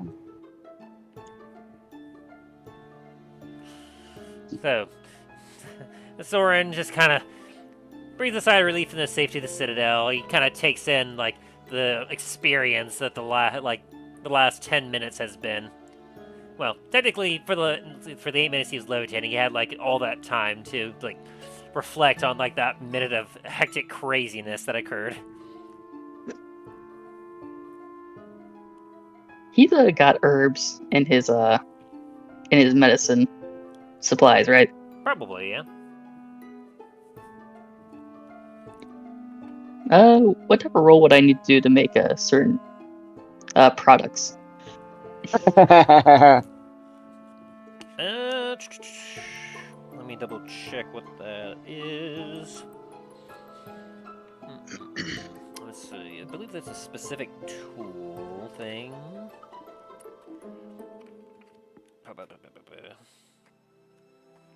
Where are they? Okay. Alchemist supplies, brew supplies, glass blower, weavers. I believe herbalism, the herbalism kit, if you have that. He does not have a herbalism kit. He got one before, but he completely dismantled it and took all the stuff that was useful to him. Medicine. Okay. Mm, Well, if he was to get an herbalism check, he'd be able to make some checks with that, because herbalism kit contains a variety of instruments such as clippers, a mortar and pestle, pouches and vials used by herbalists to create remedies and potions. What about nature? Or Yeah. maybe medicine. Either one of those. Yeah, I would say maybe medicine. And what are you Okay. trying to do specifically? He's trying to make some herbs and roll them up and smoke it. Yeah, I would say a medicine check just to make sure that whatever air he's mixing up isn't going to kill him. A 25, so you're able to find a mixture of some ramshackle stuff here and there. Your supplies are a little limited thanks to the siege, but you are able to find enough that you believe if one were to smoke it, it wouldn't kill you outright. And then you would need to do... let's do a sleight of hand check. At 18. Alright, you're able to make like a single hit. Which for That's all he needs. a little guy for like Soren, it could last a while. Yes. He's got a blunt the size of his arm. To everyone else, it's like their pinky. Alrighty. And so as Soren just kind of like takes everything in, including his trip to the astral plane, the rest of you all finish up your rests. I assume you all kind of get armored up and readied. Yep. Alright. And as you all make your way back to the library, the man-at-arms comes in to greet you all as he goes, "My forces are ready. At your word, we'll begin the march to take on Thragon and finally put an end to this madness." And with that... It's just Go ahead. Oh, you're good. Good. With that, as he stands there at attention, you all take in his words, thinking about what will come next. That is where we're going to end the episode for today. I'll be right back. As our heroes prepare themselves mentally and physically for what's to come, will our heroes be triumphant against the nefarious Thragon? Will they save their homeland? Or will Thragon succeed and destroy all life in the lands of Starfall? Find out on the next exciting episode of the Adventures in Dundras.